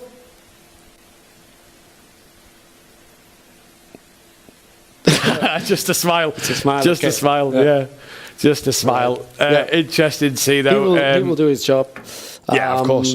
But so who's your favourite for pole then? Well, it's got to be this. It's got to be this man. But what was the gap to Holstein? 2 tenths? 2 tenths, yeah. 2 tenths? 2 tenths. Okay. The thing is, as well, let's not forget what's just happened with Augustin Torlacci in the Challenge League. He was quick in the practice earlier. He was quick. He said, hopefully pole, apparently, to the camera crew. So there we go, hopefully pole. Torlacci was quick in the practice this morning. He was quick in the first part of qualifying in that 1:15s. This is only 1 lap. 1 lap. You invalidate it, you're done. You mess it up, lap's gone. Yeah. He's got to get 1 lap right. But you're comparing that now to the, 3-time champion? Yeah. And the rookie from the Challenger League, so... It's still that... The pressure is there. The pressure is there. It's that pressure of 1 lap. If it's an invalid lap, then you're starting... Fifth. Yeah. Worst. Right. Well, provided that, Provided that everyone else has a valid lap. Yeah. So the pressure is on. They need to mitigate some, risk. So we had 15.7, right? Yeah. As his best lap time now. Yeah. Let's see if he can match that or if he, takes some risks. This morning he did a 1:15.954. Now he's done a 7.98. So 2 tenths quicker. So 2 tenths quicker. 2 tenths quicker once again. Yeah. So he's finding pace. He's finding pace. We saw that a 1:15.5 was the best in the race by Michael Fry. Yeah. Maybe with a bit of push to pass. Obviously the drivers don't have the push to pass for qualifying. It's going to be interesting. Seeing that James said that he's going to win the championship. You reckon Smeedle's going to win the championship? He's in the box seat. Yeah, I believe it's really playing into his favor, but you know, never give up at Racing Unleashed. We've seen that so many times during the season. But this man needs to deliver. He needs to nail this lap. He's halfway through his out lap, and he needs to absolutely nail this lap. There he is, the camera crew in Munich, in the green simulator. He's coming down up towards turn 12 and 13 now, while he's on his outlap. Everybody can watch him on the screen now, can't they? Everybody can watch him. Smeedle can watch Sanchez's lap here and know what he's got to do to be in front of him. So it's going to be interesting then. Sanchez comes towards the final corner now. He's about to start his one and only flying lap here at the Algarve. Comes down the straight, got a good exit out the final corner. Down the straight he comes now. It is Alejandro Sanchez versus Michael Smeedle for this championship. Sanchez into turn 1, really getting over the curbs, not taking the limits, beautifully done. In towards turn 3 he comes now, again not using the limits as much as he possibly could. He can run onto that curb a little bit, but he's not obviously wanting to push it as hard and maybe get himself an invalid lap time. Down the hill, into the hairpin. Heavy braking. Through he goes once again. Nice and calm. Nice and calm, should I say. The rear end didn't step out. Nothing wrong with that. Through into 7. Nice is the tricky corner. Get turn 8 right. Bit of a wiggle on the exit there for Alejandro Sanchez as he applies the power. Now into Craig Jones, turn 9. Up towards Portimao of turn 10. As it's a double apex into turn 11. Down the hill he comes again, keeping within the track limits. It's been all clean so far. One little moment for Sanchez is all he's had. It's been great so far from Alejandro. In towards 14 now before he's flat out to the end. And he rounds the final corner. Ciro Zambra's now on his outlap. Rounds the final corner. Here comes Sanchez to the line. What will the lap time be here? He crosses it now. And the lap time is, as we wait for our director to tell us it in the ear, 1 minute 16, 1:35. So not the best lap time for Alejandro Sanchez. Ciro Zambra is now the man on pressure. Big chance here for Smeedle to have a few cars in between. Sanchez was the 5th fastest. He's gone a little quicker once again. Ciro Zambra now crosses the line to start his lap time. Down into turn 1. Heavy braking once again. 90-degree right. Into 2. Now hard braking for turn 3. Round he goes. Left-hand side, right-hand side, left-hand corner of the circuit. Gets turn 4 now, no problems on the rear end of the car there. Brakes hard, down into the hairpin of turn 5 once again. Back uphill. He's going to jink it left before setting it up. Little lift through turn 7. And now hard on the brakes for turn 8. Let's see how he exits turn 8. Oh, little over the curb. That's pushing the limits there from Ciro Zambra. You just saw it not want to on the exit of the corner. Now he comes through Craig Jones into Portimao. Gets on the apex there for Ciro again. Nicely done through the apex, through the exit to the corner. Zambra into now turn 14. He's got 1 corner left to go. 1:16.134 from Alejandro Sanchez. That was the time that Ciro Zambra needs to beat. Did he beat the lap time? He comes to the line now. And for Ciro Zambra, what is his lap time going to be? I don't think it's going to be as good. I think, was it also invalid towards the end? 1:16.6, we're being told, by Ciro Zambra. So not a good lap time from Ciro at all. That already puts Alejandro Sanchez minimum P4. Minimum P4. Now, Florian Horser on his outlap is ready to go. A little delayed in coming out the pit lane for Florian Horser, so only halfway through his lap at the moment.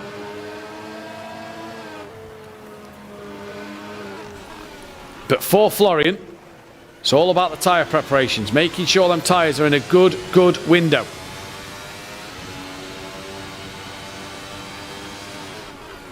I believe that's Wojciech Plezny, Jansin and Demirbas possibly stood behind him, I do believe, watching on.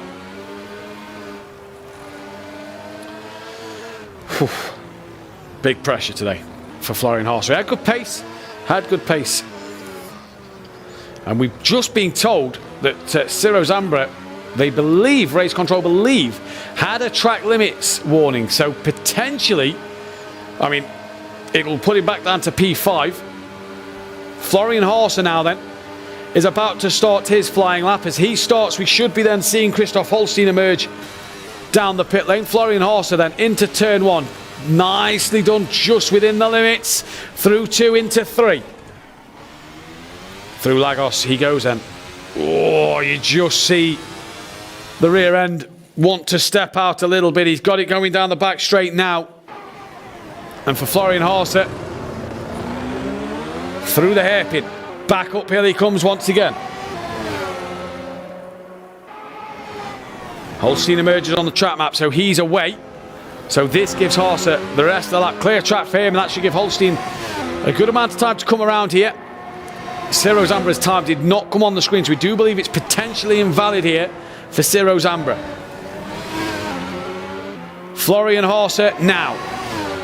Rounds turn 12 into turn 13. Looks a good lap this from Florian. Looks quite pacey. No real mistakes from him.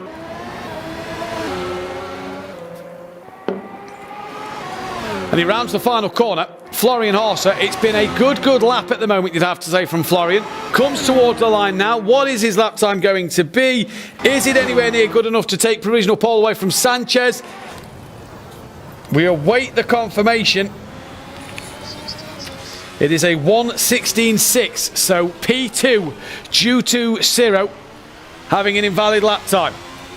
So now all of a sudden, Sanchez is a minimum P3, and this one-lap shootout has really brought a bit of excitement here in this qualifying session. The battle for pole position is hotting up, and all of a sudden, if Holstein gets this wrong, we could have Sanchez and Smeedle on the front row of the grid together. That'd be interesting to watch.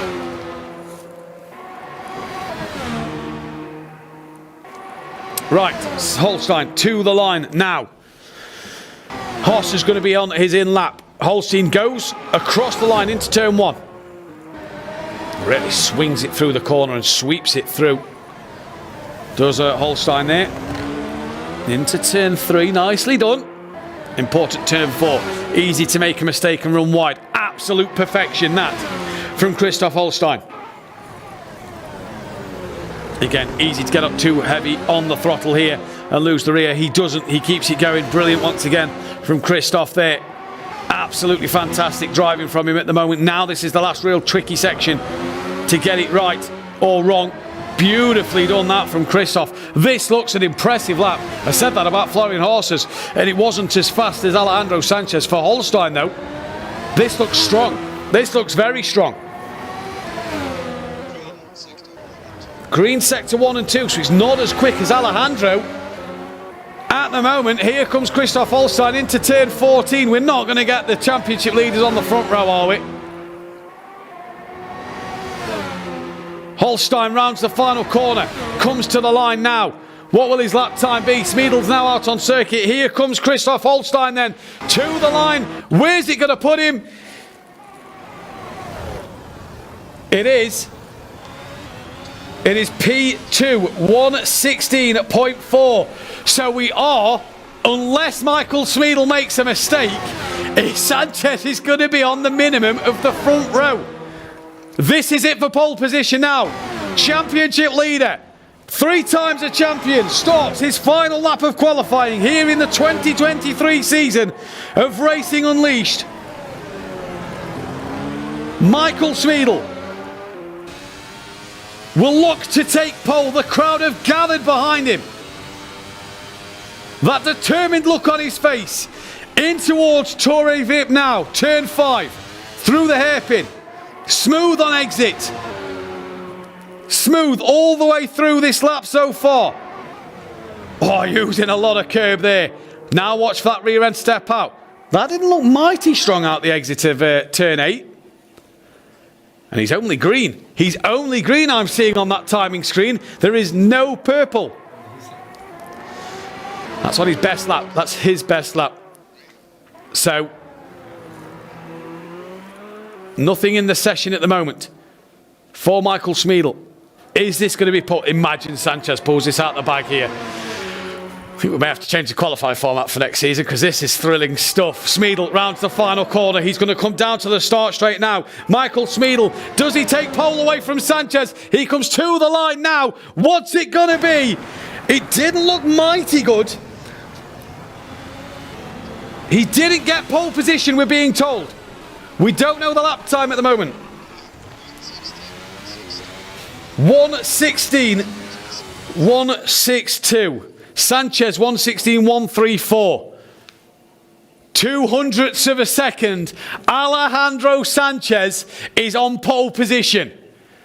I did not see that one coming. Fabio, what a session that was. Sanchez, who's gone from having no pace, is on pole.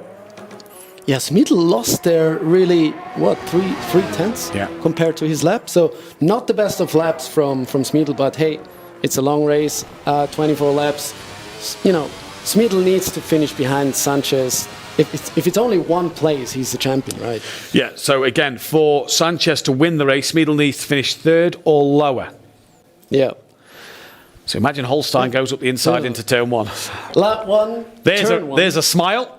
Yeah. But that is job only half done. And he will know that.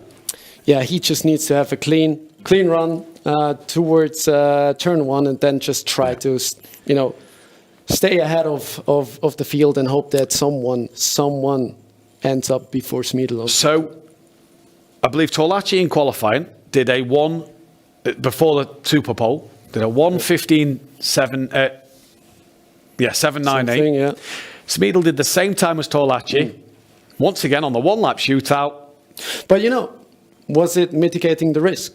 Because rather, you know, start in P2 than in P5. Yeah. Because suddenly you're like in that front top low basically. Yeah, sort of the middle of the top 10. You know, it could end up in some crashes whatsoever. So maybe it was what he wanted, but he just misjudged it. Sorry. We have got roughly about an hour, just under an hour, till we know what's happened on the track. That'll be by the end of this race, roughly in about under an hour's time, about 55 minutes to 50 minutes time, till we know what has happened on the circuit. We may still not know the championship winner by then for Challenge League and the Race League. So you've probably got about an hour and 10 minutes, hour and 15 minutes to wait to find out the championship winner. But in 50 minutes time, we could know a result provisional for the Race League. Mm-hmm. In which order it's going to be is going to be fascinating now, because again, if Sanchez wins the race, Smeedle finishes third or lower, Sanchez wins the championship. Yeah. On race wins, that would be. On race wins, yeah. On race wins. Yeah. So, Holstein up the inside, turn one, that could put a smile. And let's not forget, Smeedle all season long has gone early with push to pass. But he doesn't need to here, because he's starting at the front. He was always starting in the back. Does he not? We're gonna. I mean, who knows? Maybe it's his tactics. So again, 119 points currently for Christoph Holstein. For Alejandro Sanchez. 129 points for Michael Smeedle. Smeedle needs 12. Sanchez needs to outscore Smeedle by 12 points. If it is 11 points he outscores him by, it goes to race wins on a countback, because they will be tied. Bit of a breather. Yeah. Bit of a breather. The calm before the storm. I'm really looking forward to this one. How's your voice? We're still there for the time being. Good. Yeah, we're still for the time being there. Perfect. We are, though, if you didn't join us at the beginning of the programme and you've just joined in for the Racer League race, we saw Max from our Munich lounge work with the AI to create a fantastic trailer for this Battle for Glory weekend. If you missed it earlier, you're lucky, because you're going to get to see it again now, and really stay tuned on this, because this was fantastic. In the heart of speed and thunder, beneath the banner of adrenaline, the battle for glory unfolds. 40 titans of the tarmac, the world's finest drivers, converge on the asphalt arena for a symphony of horsepower and skill. 2 races, one destiny, as they tear through the twists and turns of legendary circuits, leaving only echoes of roaring engines and the scent of burning rubber. A clash of machines, a ballet of precision, as each driver becomes a maestro conducting the symphony of speed. Yet amidst the known battlegrounds lies the enigma, the secret track shrouded in mystery, a challenge unseen, a test of instinct and mettle, where champions are forged and pretenders shattered.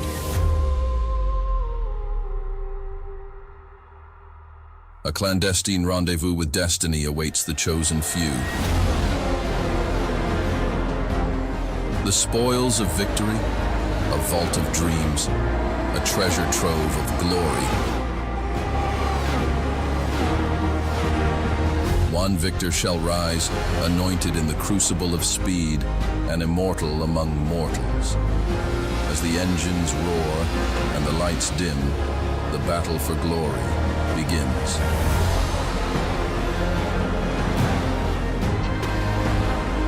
Who will seize the crown, etching their name into the annals of racing history? The checkered flag beckons, the apex awaits, for in the crucible of competition, only the true champion shall emerge. Brace yourselves for the spectacle. The battle for glory has begun.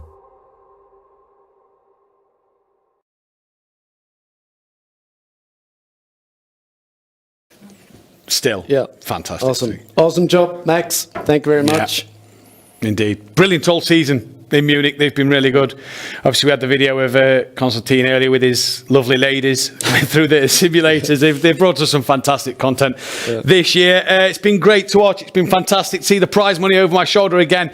This column here is now what the drivers are playing for. $7,000 on the line, $5,000 for second place, $3,000 for top three, all the way down to $400. Inside that top 10, obviously big prize money as well for the championship win that's today. That's only for the race. Yeah, that's $7,000 for the winner in today's Racer League race. That's before the championship prize money comes into play. Battle for glory. Yeah. It's been fantastic. If you are in the Munich lounge, you obviously have the two brand new simulators there, ready to go and ready to play with. It's going to be great. I'm looking forward to the 2024 season already. Yeah, we are super excited, and there's a lot in store. As I said, some special events in spring. Then we revamped the entire lounges with the new simulator, and then hopefully as the year goes by, we also add some GT simulators to the lounges, and then at one point, that's the goal, have GT leagues. Yeah, GT leagues on what platform do we know? We don't know yet. We're still testing out what's available. So some major titles are bringing updates, so we'll see. But also, if you want to give us feedback, obviously you can do that. Come to our lounges, test the sims, and have fun. Yeah, have fun indeed. It's been a fantastic year. Obviously, the audience home have been a big part of this season as well. They've tuned in all season long to see these battles take place. I rang my son this morning. He's very excited to see if Michael Smeed will win the championship. He's been a big fan of his all season. And as well, I just want to mention on my behalf, a guy who's watched all season and has followed me all season long. It's his birthday today. So Tony, happy 67th birthday to you, as we now are heading down to our virtual grid for the final time this season. This is Racing Unleashed Beyond the Pinnacle. And it is green and go. They make contact.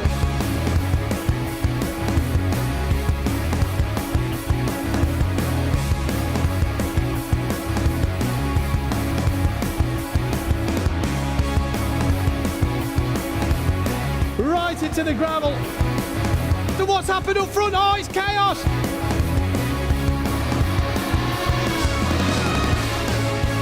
They've gone deep. Oh, little wiggle there.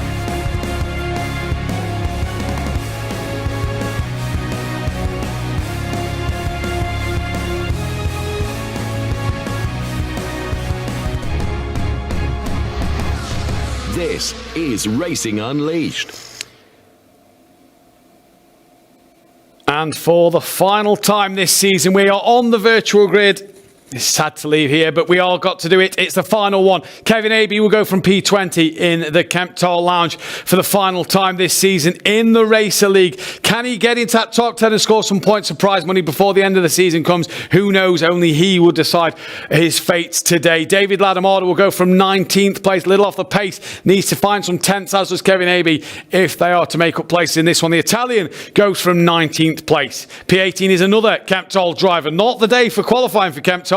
Ivan Kuffman goes from P18, just ahead then of Devin Iskro, who will go from 17th place from Kemptall as well. And it's Kemptall really down at the bottom order of the grid as Dominik Dedic will line up P16, the Croatian, who's been at the front a few times this year. We go back to Monza, where he had a good fight there, and he was on pole there, 16th place for Dominik Dedic. Jan Teufel rounds out the Kemptall drivers until we get to Zambra. 15th place for Jan today, race winner earlier this season. He as well in Kemptall goes from just outside the points work for him. David Seed, race winner back at Silverstone. Can he get on the podium? It's going to be tough work from 14th place, but him in Madrid, he will know what he's got to do to get that podium done. Loris Mistretta then in Kemptall, just ahead of David Seed. Then 13th place for Loris Mistretta, just outside that top 10 and then points. He's on the cusp of a bit of prize money, and I'm sure he'd love to take home some money in his back pocket today. Sebastian Hirsch, great to see him back on the grid for 2023. He's had a good year. He wants to end it well. He's in a big battle for P3 in the championship. He knows the job he needs to do. Sorry, for P4 in the championship. He knows the job he needs to do. He's got to go from 12th, though, in this one to see if he can get that one over the line. Javier Loro from Madrid is P11. Up and down season for Javier. He'll want to end it on a high and take himself a podium here. Work to do from P11 points, maybe on the cards for Javier Loro. And it's great to have Mark Gasner back since becoming a father earlier this year. Mark Gasner back on the grid, P10 for him. Not a bad session to say it's his first time back in the cockpit since. And then it is the man with the gardening gloves. Sinan Demirbas will wear the gardening gloves for the final time this season. Can he get himself some points, some prize money, maybe another podium? Angelo Mikel, he's in a championship fight for P4, P3. He's got to go from 8th place in this one today. He's got work to do. He's been a race winner. He's been in good form as well this season. Can he end it on a high before we look to the Czech driver of Wojciech Polezny? Munich really dominant in this qualifying session. P7 for Wojciech Polezny in this race. He's got a lot of work to do as well. Enrique Marignon, he's had a fantastic season. He's been there or thereabouts. And now, will it be his time to shine? He's got to go from P6 for Enrique Marignon. Last time out race winner Ciro Zambra, the man who's been to America. He's got a podium while he's under the weather. He took a win at Laguna Seca. He's P5. Florian Horser, great pace today. P4 for him in Munich. Before our winner at the Red Bull Ring, Christoph Holstein. P3 in this one. He's got a big task to do because just ahead of him is the championship leader. P2 is Michael Schmiedel. Michael, it's the final race of the season. It's the final race of this championship. Are you nervous? Well, not at all, because the season was like horrendous for me. So let's see. I will just play it smart and we see how it goes. Whatever happens, happens. Well, Michael, best of luck in today's race. We really wish you that and hope that you have a good one. Thank you. And now we can speak to Alejandro Sanchez, who is your pole sitter. Alejandro, I bet you didn't expect pole position today. That's half the job done. Yeah, I was quite surprised because yeah,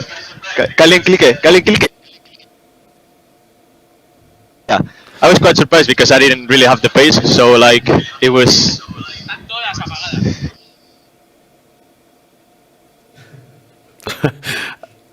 Something in Alejandro's way, do believe there. So he's just sorting something out as he puts his glove on. Everything okay, Alejandro? Yeah, the game was in tap mode, so we had to take action. Yeah, half the job done today. Can you get it over the line? We'll see. We'll see what Portimao brings us. Best of luck, Alejandro. We wish you all the best. Thank you very much. And that, for the final time this season, is the virtual grid. As we now are ready to go racing here at Portimao and in the Racer League for the final time this season. It is all action on the screen, and it is all about to be go, go, go here. Can you take what me a off, day please? this could be. We do still have Alejandro in the commentary box, so hopefully we can get Alejandro out of there so that he's able to concentrate on the race. That is sorted, so Alejandro is fully ready to go, fully able to concentrate now. Oh, what a race. What a race. Smeedel versus Sanchez for the final time this season here at Portimao.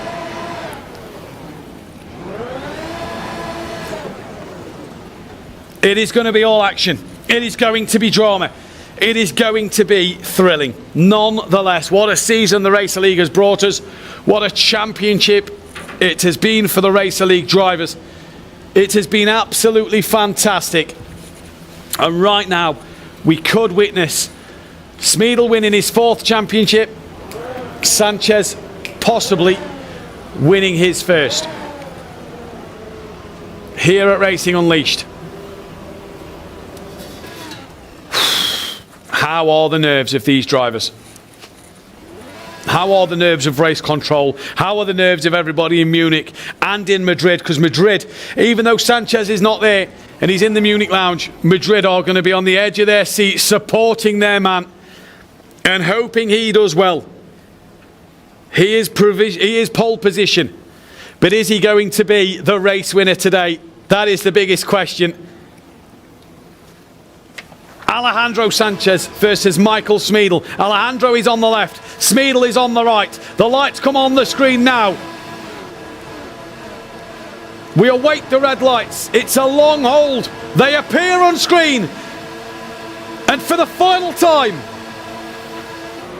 it is green and go in the Racer League here at Portimao, and it is a good start from Alejandro Sanchez. Smeedel goes with him, possibly just got a little better start. Holstein got a good one. Smeedel, Sanchez, they make a bit of contact, they make more contact, and Holstein leads the race. Sanchez got to go back on the inside of Holstein. He can't get it done there. So already dropping down the order a little bit, Ciro Zambra moves up into P4. He's going to want another race win as well. He's going to want my prize money, but already contact from the championship rivals. And Smeedel on the inside of Sanchez outbraked himself a little bit, cannot get the move finished, and it's Holstein, who probably can't believe his luck, leads this race. Then it's Alejandro Sanchez, then it's Michael Smeedel, who's pushed to pass Zambra very, very close to the back there. Mistretta climbs up the order a little bit. Javier Loro's had a bad start, he's dropped down the order once again.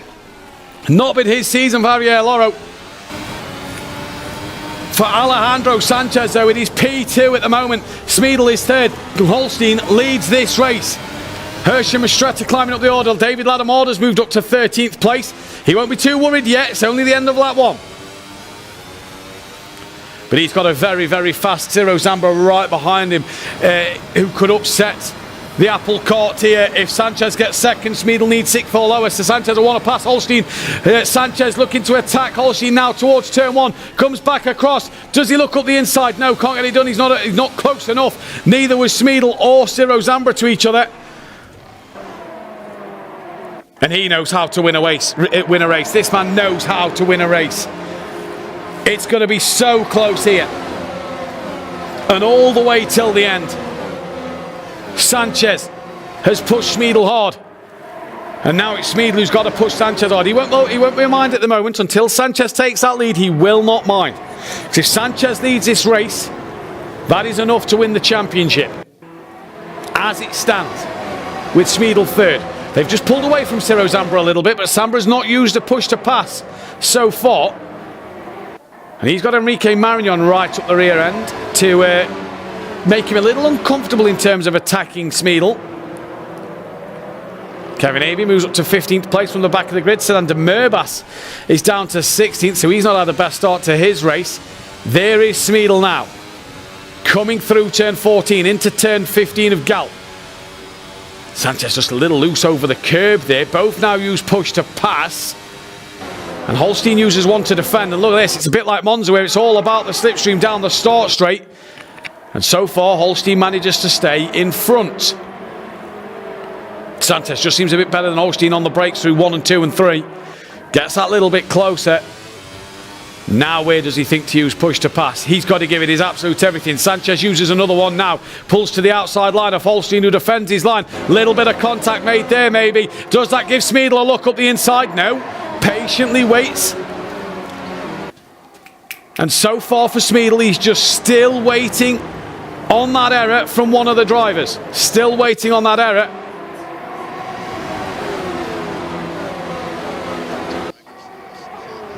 Alejandro Sanchez, P2, goes wide. Smeedle on the inside. No, can't get it finished. So Holstein doing the job he needs here at Algarve. Sanchez again a little deep. Oh, wiggle for Smeedle on the curb. But he's fine at the moment.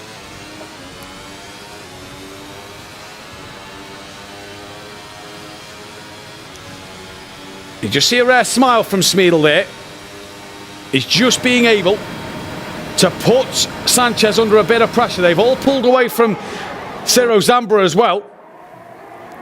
Enrique Marignon does the fastest lap of the race.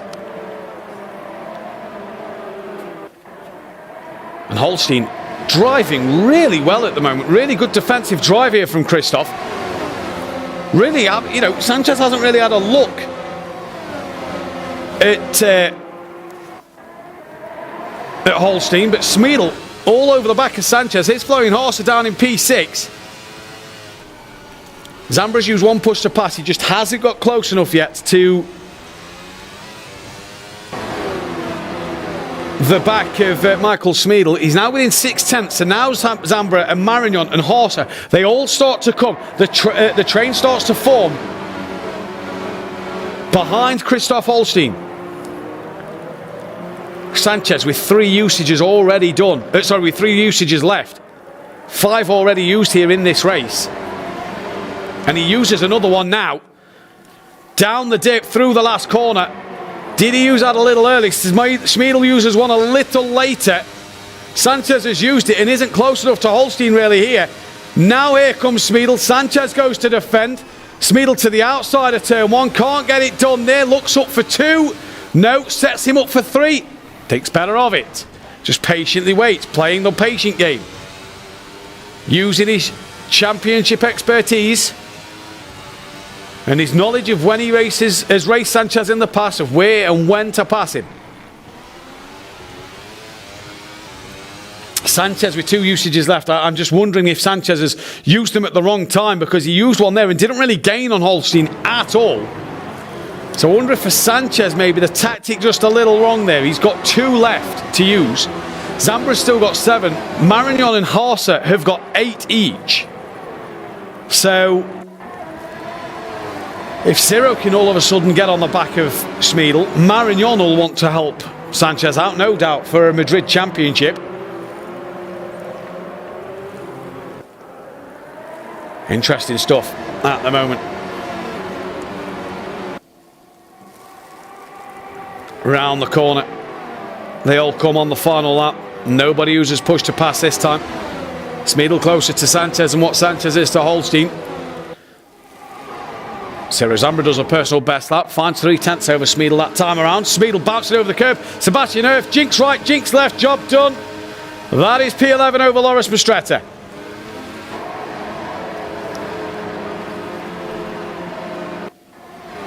Sinan Demerbas down in P20. Not a good start to his race, lap 6 of 24.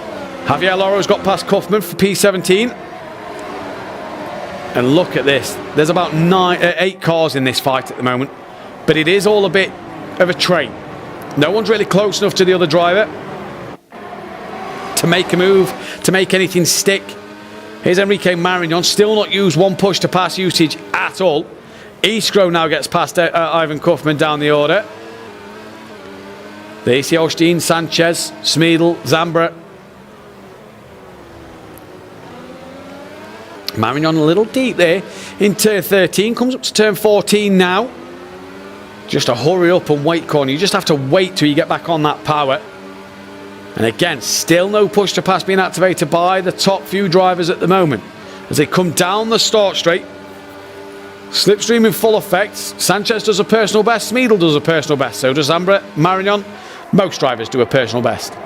Sanchez does the fastest lap of the race. So clearly, every lap Sanchez is getting under his belt, he's clearly getting stronger and stronger and stronger here. Oh, incident in the background. That is Horser. And I'm not sure who the other car was. Polezny. Polezny's still P6 on my leaderboard, so not sure if that is updated. So Polezny clipped Haase there. I saw 2 cars wide. Either way, Haase drops down the order. Polezny clips him. Polezny must have held on to it, and he's P6. Coming through, he's now going to put pressure on Marignon. Marignon's now got a bit of breathing space behind him. And look up front, there is Smeedel. Sanchez getting closer to Holstein this time. Smeedel trying to stick to the back of Sanchez. Kevin Aby, Toy Finistro, Kuffman get past Javier Loro. De Murbas gets past David Ladamada. Oh, Smeedel! Big moment on the curb there. Big moment for Michael Smeedel then. Push to pass for Sanchez and for Holstein. Where does Sanchez go? Outside of turn 1. He's going to look the long way round. He's off the track. He's going to try and get it done at turn 2. Now he gets the move done at turn 3. Holstein's still there. And now, as it stands, Alejandro Sanchez is currently in the hot seat for provisionally taking this championship. So now Smeedel needs to get past Holstein. But was that off the circuit from Sanchez? That's the biggest question.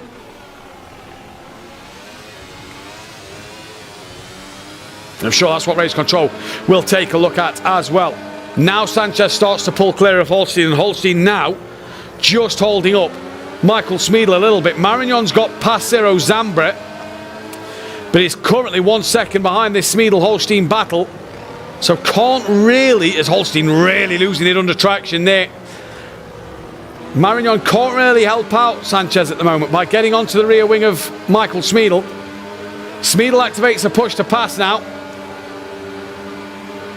Does Holstein use one? Marignon does. Smeedel breezes past. He's used both his push to passes. He's got no more left.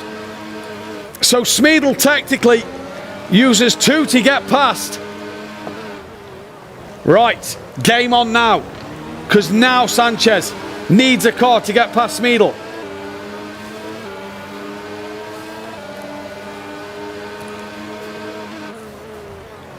The gap will be 3 points in the championship as it stands. But Smeedel has no more push to pass. Holstein has 4, Marignon has 6. Zambra has 7. Sanchez will want Marignon to clear Holstein as quick as possible here. We said earlier about did Torlacci want to help Valverde? Well, Marignon and Sanchez have spoke about that. Here's Angelo Miquel, currently P7, behind Polezny. And the battle between Angelo Miquel and Ciro Zambra and Enrique Marignon is really getting interesting. But 3 points goes the way of Angelo Miquel over Ciro Zambra to take P3 in this championship. So no push to pass left. 0.6 of a second is the gap. Sanchez to Smeedel at the moment. Holstein still holding on to P3. So that gap staying roughly what it has done all lap for Sanchez. The other tactic, I suppose, here is, does Sanchez think of maybe backing Smeedel into the pack? Smeedel down the hill, on the back, locks up, heavily locks up there, into Torre Vip. And there is Marignon in Madrid. You saw our colleagues at Racing Unleashed behind watching the monitors. They want to know what Alejandro Sanchez and Michael Smeedel are doing. They want to get another race win and a championship at Madrid. Michael Smeedel turns in. He's gained a little bit, a couple of tenths over Sanchez. So just showing that outright pace is the way of Smeedel. Holstein, though, can't keep with them. He can't stick with the front 2. At the minute, Smeedel's doing enough to win this championship. At the minute, he's doing everything he needs to. He had a scary moment on the curb not long ago, so he's hopefully going to put that to bed. But they are pulling away from Holstein here. There is Sanchez. He's just doing everything he has to. He's doing everything he has to.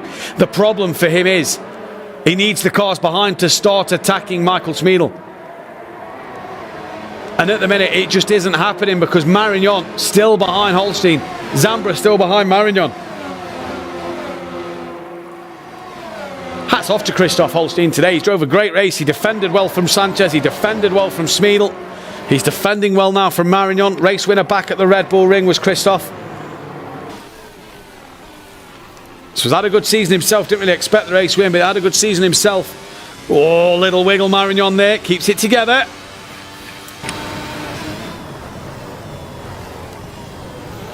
Ciro Zambra. Good season for him. Obviously missed a couple of races. Where would he have been in this championship? He's fighting for P3, so would he be still in this championship hunt? If he hadn't have missed them 2 races, I wonder.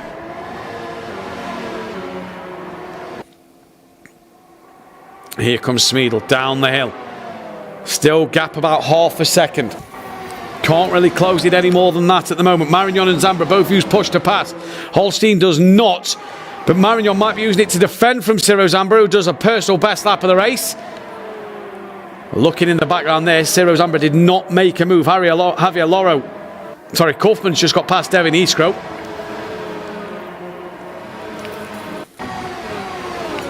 Hey, it's prize money for stake here, so Holstein, you know, playing for a podium, playing for prize money. Marignon still behind Holstein here.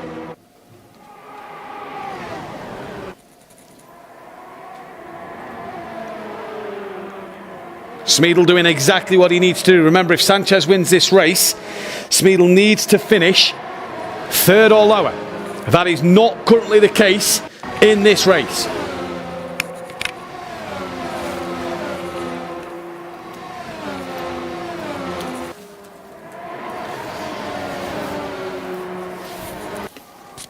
So 0.6 of a second. Sanchez opens that gap back up once again to Michael Smeedel. Ciro Zambra still can't get past Marignon. Marignon still can't clear Holstein at the moment. Lap 13 of 24. Nice and calm, this one. Nothing too major at the moment.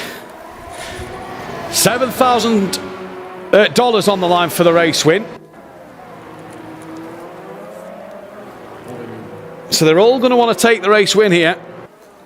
Holstein, great defensive drive. It is still only Smeedel who's used his last lap of push to pass. He's not used anything else at the moment. Marignon's dropped to 9th, so what has happened there? Zambra's up to 4th. And now Smeedel's coming past Sanchez. Sanchez goes defensive into turn 1. Smeedel thinks better of it. Sanchez didn't use his push to pass. Didn't feel like using his last one there, did Sanchez. So has one left. Now Smeedel's putting Sanchez under pressure. Marignon is no longer a help for his Madrid compatriot. Horse has got past Marignon again, so they're having a little fight. Marignon back out of Horse on the timing screen. Smeedel getting closer to the back of Sanchez. And they've really pulled away from Holstein and Zambra now. Really have. You just feel that every lap that ticks by, there's nobody to attack Michael Smeedel. You just feel that he's going to become a 4-time champion.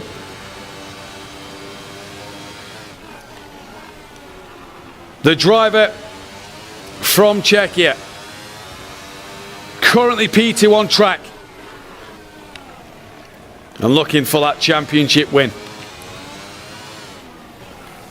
What a season this man has had. What a season Sanchez has had as well. It's been a great battle throughout. Javier Loro's in the pits. That's his day done. So not the day in Madrid. We lost Unai Morotto in the Challenge League. Javier Loro's pretty much out of this race now. He's a lap down. So not the result for Javier Loro to end his season. Pelezny pumps in a 15.9. His best lap of the race. Here's Dominik Dedic up to 8th place from P16. So he's gained 8 places in this race. He's had a couple of good races this year as Dominik Dedic. He's been a man on form. Had some great drives. Well, Marignon, this puts him out that P3 championship running now, and Ciro Zambra is going to catch up to Angelo Michele, I do believe, in this P3 running. Obviously now he's up to 4th, Michele's up to 6th. So no, he's not going to gain anything actually. Gap's still going to be the same. Here's Horser, was up the order. He had a moment with Pelezny early on in the race. Still inside the top 10, still in for some prize money.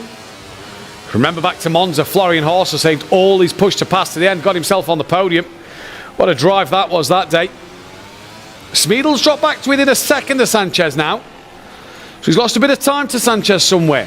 Has he had a mistake? Is he just backing off? Does he know this championship's in the bag?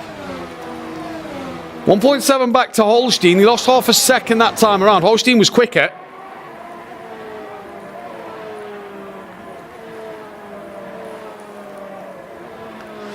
So something happened to Smeedle, not sure what. Maybe just a little mistake somewhere. Here's Loris Mastretta on the back of Hirsch. No push to pass used there from any of them.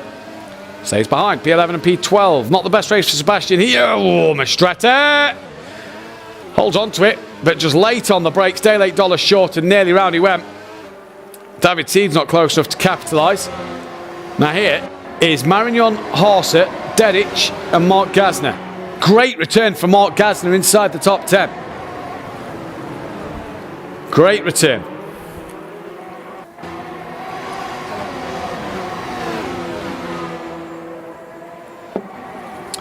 So then,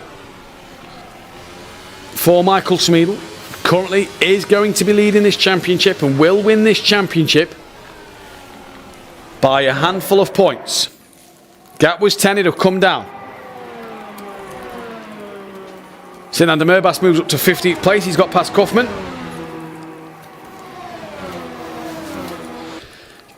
Gap just comes down a half a tenth there from Michael Smeedle. Christoph Holstein, what a defensive drive. He's still not been passed by Ciro Zambra. Haase has got around the outside of Dominik Dedic. So P8 for Florian Haase now. Lap 17 of 24. These laps are ticking away. And I wonder if the tactic from Sanchez to maybe back Smeedle up is going to start to come into play as this race goes on. Sanchez still with one lap of push to pass to use.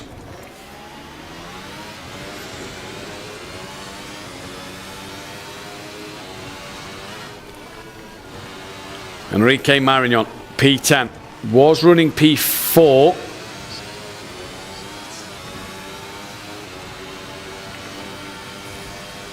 Not sure what happened to Marignon, but he just tumbled down the standings.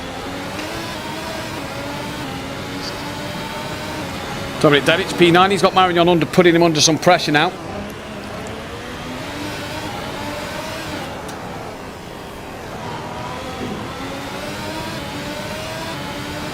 Coming through the final corner to start lap 18 of this race. Sanchez just crosses the line, matching the pace of Smeedle. Holstein goes quicker than the pair of them.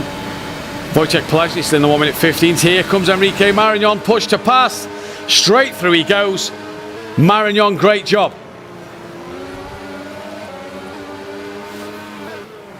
Great job from Marignon there. Dominik Dedic now in 10th place. Sebastian Hirsch 4.8 seconds off the back of the other drivers here. Marignon's on the back of Haase. Gasner's in this fight as well. Angelo Mikel not a million miles up the road. Zambra's back to within a second of Holstein. As Holstein now is over 2 seconds behind Michael Smeedle. So for Sanchez, he has got a big bit of work to do here. He's got a massive amount of backing up if that's the tactic he's going to use. But it's not working at the moment. It's not working at the moment. Sanchez from Smeedle, from Holstein. Holstein's done a great job all race. Zambra just goes back to within a second of Christoph Holstein. Wojciech Polesny is gaining on Ciro Zambra here, so Polesny wanting to end the season well. Smeedle just brings it down again at half a tenth. Sanchez still has one use of push to pass left, so is he saving that for when Smeedle wants to attack? That's going to be the biggest question.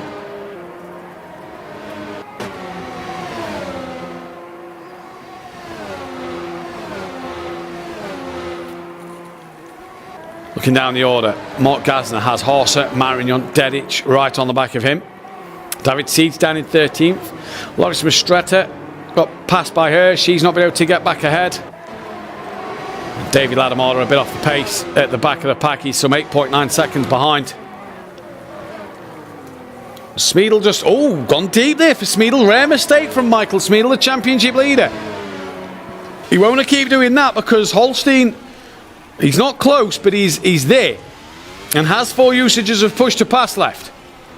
And all it takes while Sanchez is winning is Holstein to get past Smeedle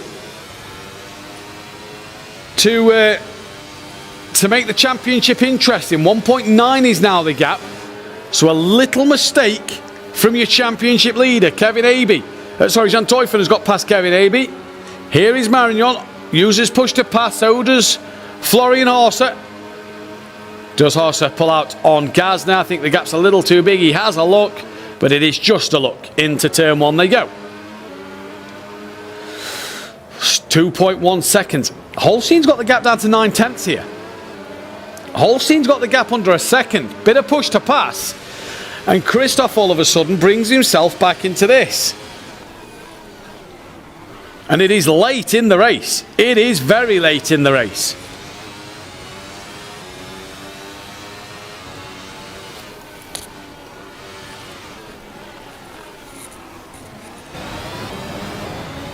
Gap back up to a second. Where are they on track? This is Mark Gazda we're watching. So they're just coming through. Turn 12 is Holstein and Smeedle. Gap back up to a second. Pelagny is now within a second of Ciro Zambra. That is for 4th and 5th. So for Holstein, he can go full attack on Smeedle if he wants to. Oh, he can't. Nearly lost the rear of the car as he activates the push to pass. That would have hurt him.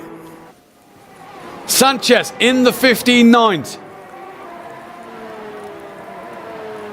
That would have hurt Holstein. He could have maybe closed that gap a little more.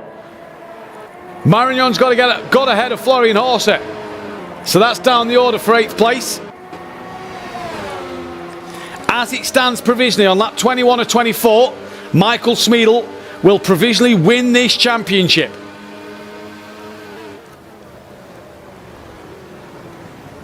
Alejandro Sanchez is leading this race by 2 seconds. Holstein's now dropped back to 1.7 behind Smeedle. Wojciech Pelagny getting right up close to Ciro Zambra. That's within 0.4 of a second.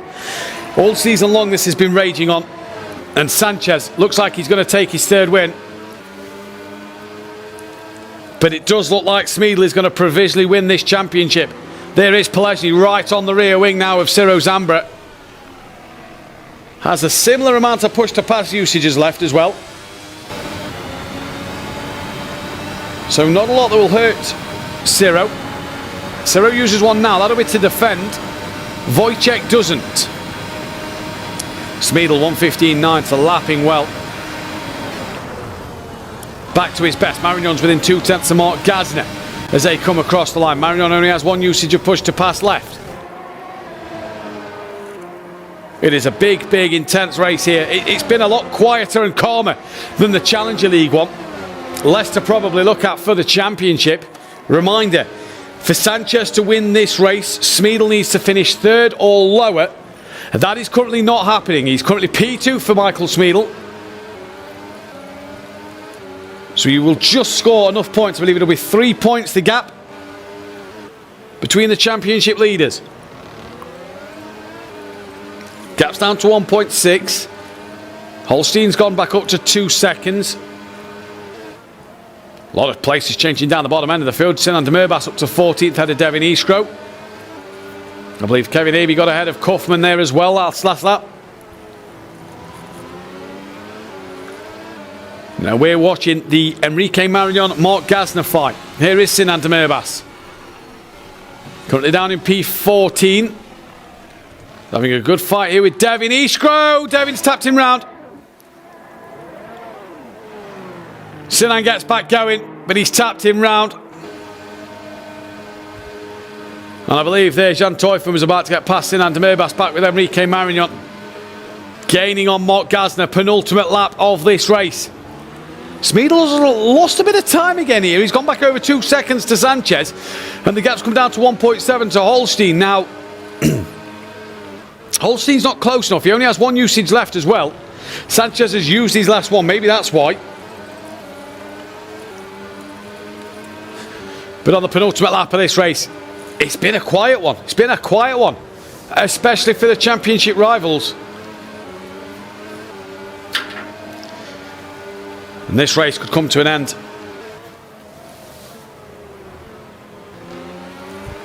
Obviously, the contact between Sanchez and Smeedle, that one, turn one. Is that going to be looked at by race control? Marignon putting pressure on Gasner here, just not able to find an opening though anywhere he looks. He's looking, but just isn't close enough to sort of stick the nose up the inside. Sanchez though now crosses the line. It is the final lap of the 2023 Racer League season. Whoa, big slide for Marignon there. Fastest lap goes the way of Alejandro Sanchez, a 1:15.840. We're not seeing the lap times that the Challenger League boys put in today. Florian Orsa now does the fastest lap, 1:15.801. So interesting there to see. But this man, he's had a good race. Bit of bumping with Smeedle, turn one. Maybe off track when he got past Holstein for the lead. Apart from that, he's not put a foot wrong. He's not put a foot wrong. But as it stands at the moment, Smeedle will provisionally be the champion for the 2023 season. Here comes Sanchez. Round turn 13 towards turn 14. It's been a quiet race, but it's going to be a good race for Alejandro Sanchez.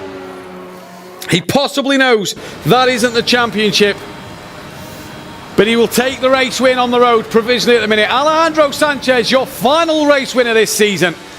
He takes the race win. Michael Smeedle, P2. Christoph Holstein. What a great result for P3. Is that the championship for Smeedle though? We wait to find out now. It's a little calmer than the Racer League one, the Challenger League one. But we wait to find out. Provisional results and everything will be looked at by race control.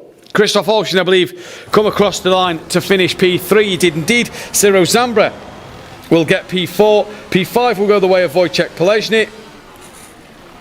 P6 will go to Angelo Mikel. I believe that is Angelo Mikel who finishes P3 in the championship provisionally again. P7 for Enrique Marignon, comeback drive for him. P8 for Mark Gasner on his returns. P9 for Florian Horser. And P10 then at the end of that one. So Alejandro Sanchez, your race winner. Michael Smeedle, provisionally at the moment, your championship winner. But again, we'll get these results brought to us as soon as we can. And Fabio, bit of a quieter Racer League race than the Challenger League. But let's mention it. Sanchez and Smeedle did touch turn one. Yeah, and this is what race control will look at. Turn one, lap one. Smeedle stuck his nose in there. They had contact. So, but yeah, all in all, in the beginning, it seemed like Sanchez didn't really have the pace, and then Smeedle, I mean, maybe he just dropped off a little bit because there was no, need to push him all the way, because he knew if he finishes one place behind Sanchez, the championship is his. Well, we did see Smeedle make a little mistake coming through the final corner, just too much on the curb, bit of a wiggle. We saw him outbreak himself at Portimao, so maybe just a couple of mistakes he realises then. Yeah, potentially, mitigating risk, that's all. But not the excitement as we had in the Challenger League, right? Yeah. Kind of had a bit of both today. We had the excitement to the Challenger League and then that in the Racer League there. But that's as well, Christoph Holstein, P3, and it was very good defensively. Yeah, awesome race. Thank you. No mistakes. I didn't realise he was in with us. Yeah, awesome. I mean, very happy for him because he had some bad races in the past. Had one win. Not sure if he had the other podium, but this one was truly amazing. Good start. Was leading in the beginning, right? So yeah, well done. I guess Christoph, you're still with us. I'm with you, yeah. Perfect. So yeah, you already heard me. Congrats on provisional P3. How was that? Yeah, pretty good. I mean, I love these formats. I always do well in them, I feel like. when I don't know. I kind of excel in them. I don't know why. And obviously it was great leading the race, but I think once Alejandro was passed, I was like, I could maybe like use all my push to passes to defend from Smeedle, but there was no point because Zero was right behind me. I couldn't really afford to drop any more pace, so I just didn't fight that, and I think it paid off in the end. Yeah, paid off in the end, like you say. Ciro Zambra gave you a tough time though, a little bit. Was you pleased to see Wojciech get on the back of Ciro, so he gave you a bit of breathing space? I didn't really know even that Wojciech was in P5. I was stalking the gap out of the final corner every single time when Zero was behind me. So yeah, that's what I was mainly focusing about. And yeah, I mean, obviously amazing race also from the top two. Congrats to, I think Michael has just now won the championship provisionally. So yeah, congrats to him. Amazing season from him and Alejandro too. So, and amazing race. So yeah, congrats to them. Christoph, how do you see the scene between you and Sanchez in turn one? Because Sanchez was off track there. Do you believe you pushed him wide there and he would have given, the place back to you, or do you think it was all clean? Yeah, no, I mean, it's kind of hard to judge if he is like fully alongside or not. And I think from my perspective, I think I pushed him a little bit off track, and I didn't want to like stick my nose in there and just like cause a crash or something. So I just yeah, I don't think there was anything unfair about that. We tried to go side by side turn one. I maybe pushed him a little bit. Maybe he was off track, yes, but I would have been. Maybe he wouldn't have been off track if I wouldn't have pushed him. So yeah. It's fine. Towards the end of that race, you saw Michael Smeedle get within a second of you. Obviously, he must have made a mistake. And where did you think maybe at the end you could have got a P2? Yeah, I thought like maybe he was out of push to passes, but I think he still had some left, and then I nearly lost it in the final corner with a push to pass. I didn't know that that was so dangerous, so I was like, okay, let's calm down, everyone, and then yeah, I just brought it home. Brought it home. Obviously, we go back to Red Bull Ring. You took a race win this season. It's been a good season for yourself. Some ups, some downs. But what can you take from this year? Yeah, I mean, it started kind of great with the win and then the P4, and then was second in the championship after that, and then I didn't score any points until today, so I can't be happy with that. I think I should be doing more consistently than that, and I have done better in the last couple of seasons, so something I need to work on for next season to get more consistent race results in again, because the pace is still there, apparently, so, Well, Christoph, it's provisional P3 today. Congratulations, my friend. Thank you very much. A great race from Christoph Holstein there defensively. He's been good all day, like he's had a P1, a P4 earlier in the season. He was P2 in the championship. That is the scene in Munich at the moment. So race controlling is investigating an incident, and race control are investigating. We've just been told the incident of Sanchez and Smeedle. Same as in the Challenger League. Yeah. It's just so. Why can't we have race control races? have just made it interesting. They've just said, it's going to still be investigated. Here's one man, though, in Munich, Michael Smeedle. P2 on the road today, Michael. You just wasn't able to get past Alejandro. Yeah, I was struggling a little bit. The main issue that I had, that I was losing the sound every third corner. So I was basically driving with no sound. So yeah, that's not ideal. Obviously, the first corner incident, I need to look at it. I mean, I tried to turn in. Obviously, Alejandro tried to cover it up, but yeah, in the end, I think it is a racing incident, but it's up to the race control, Is this why we saw you make a couple of mistakes then, because you had the loss of sound? Yeah, exactly. I mean, it's not ideal when you can't hear any revs, any gear shifts, any wheel spin, whatever. So yeah, I was driving basically deaf all the way through. Apart from that little first corner bump with Alejandro, a pretty smooth race for yourself. It was hard but fair racing, I think. It was really good. With this sort of format, it's always exciting. Yeah, now I need to wait for the confirmation, but whatever the decision is going to be, I'm going to take it, and we see how it goes. Yeah, we see how it goes. Obviously, you've had a fantastic year, a couple of race wins, a few podiums as well. It's been a good year. Like you say, no matter what the decision is, you'll take it. I'm sure you obviously want to win the championship.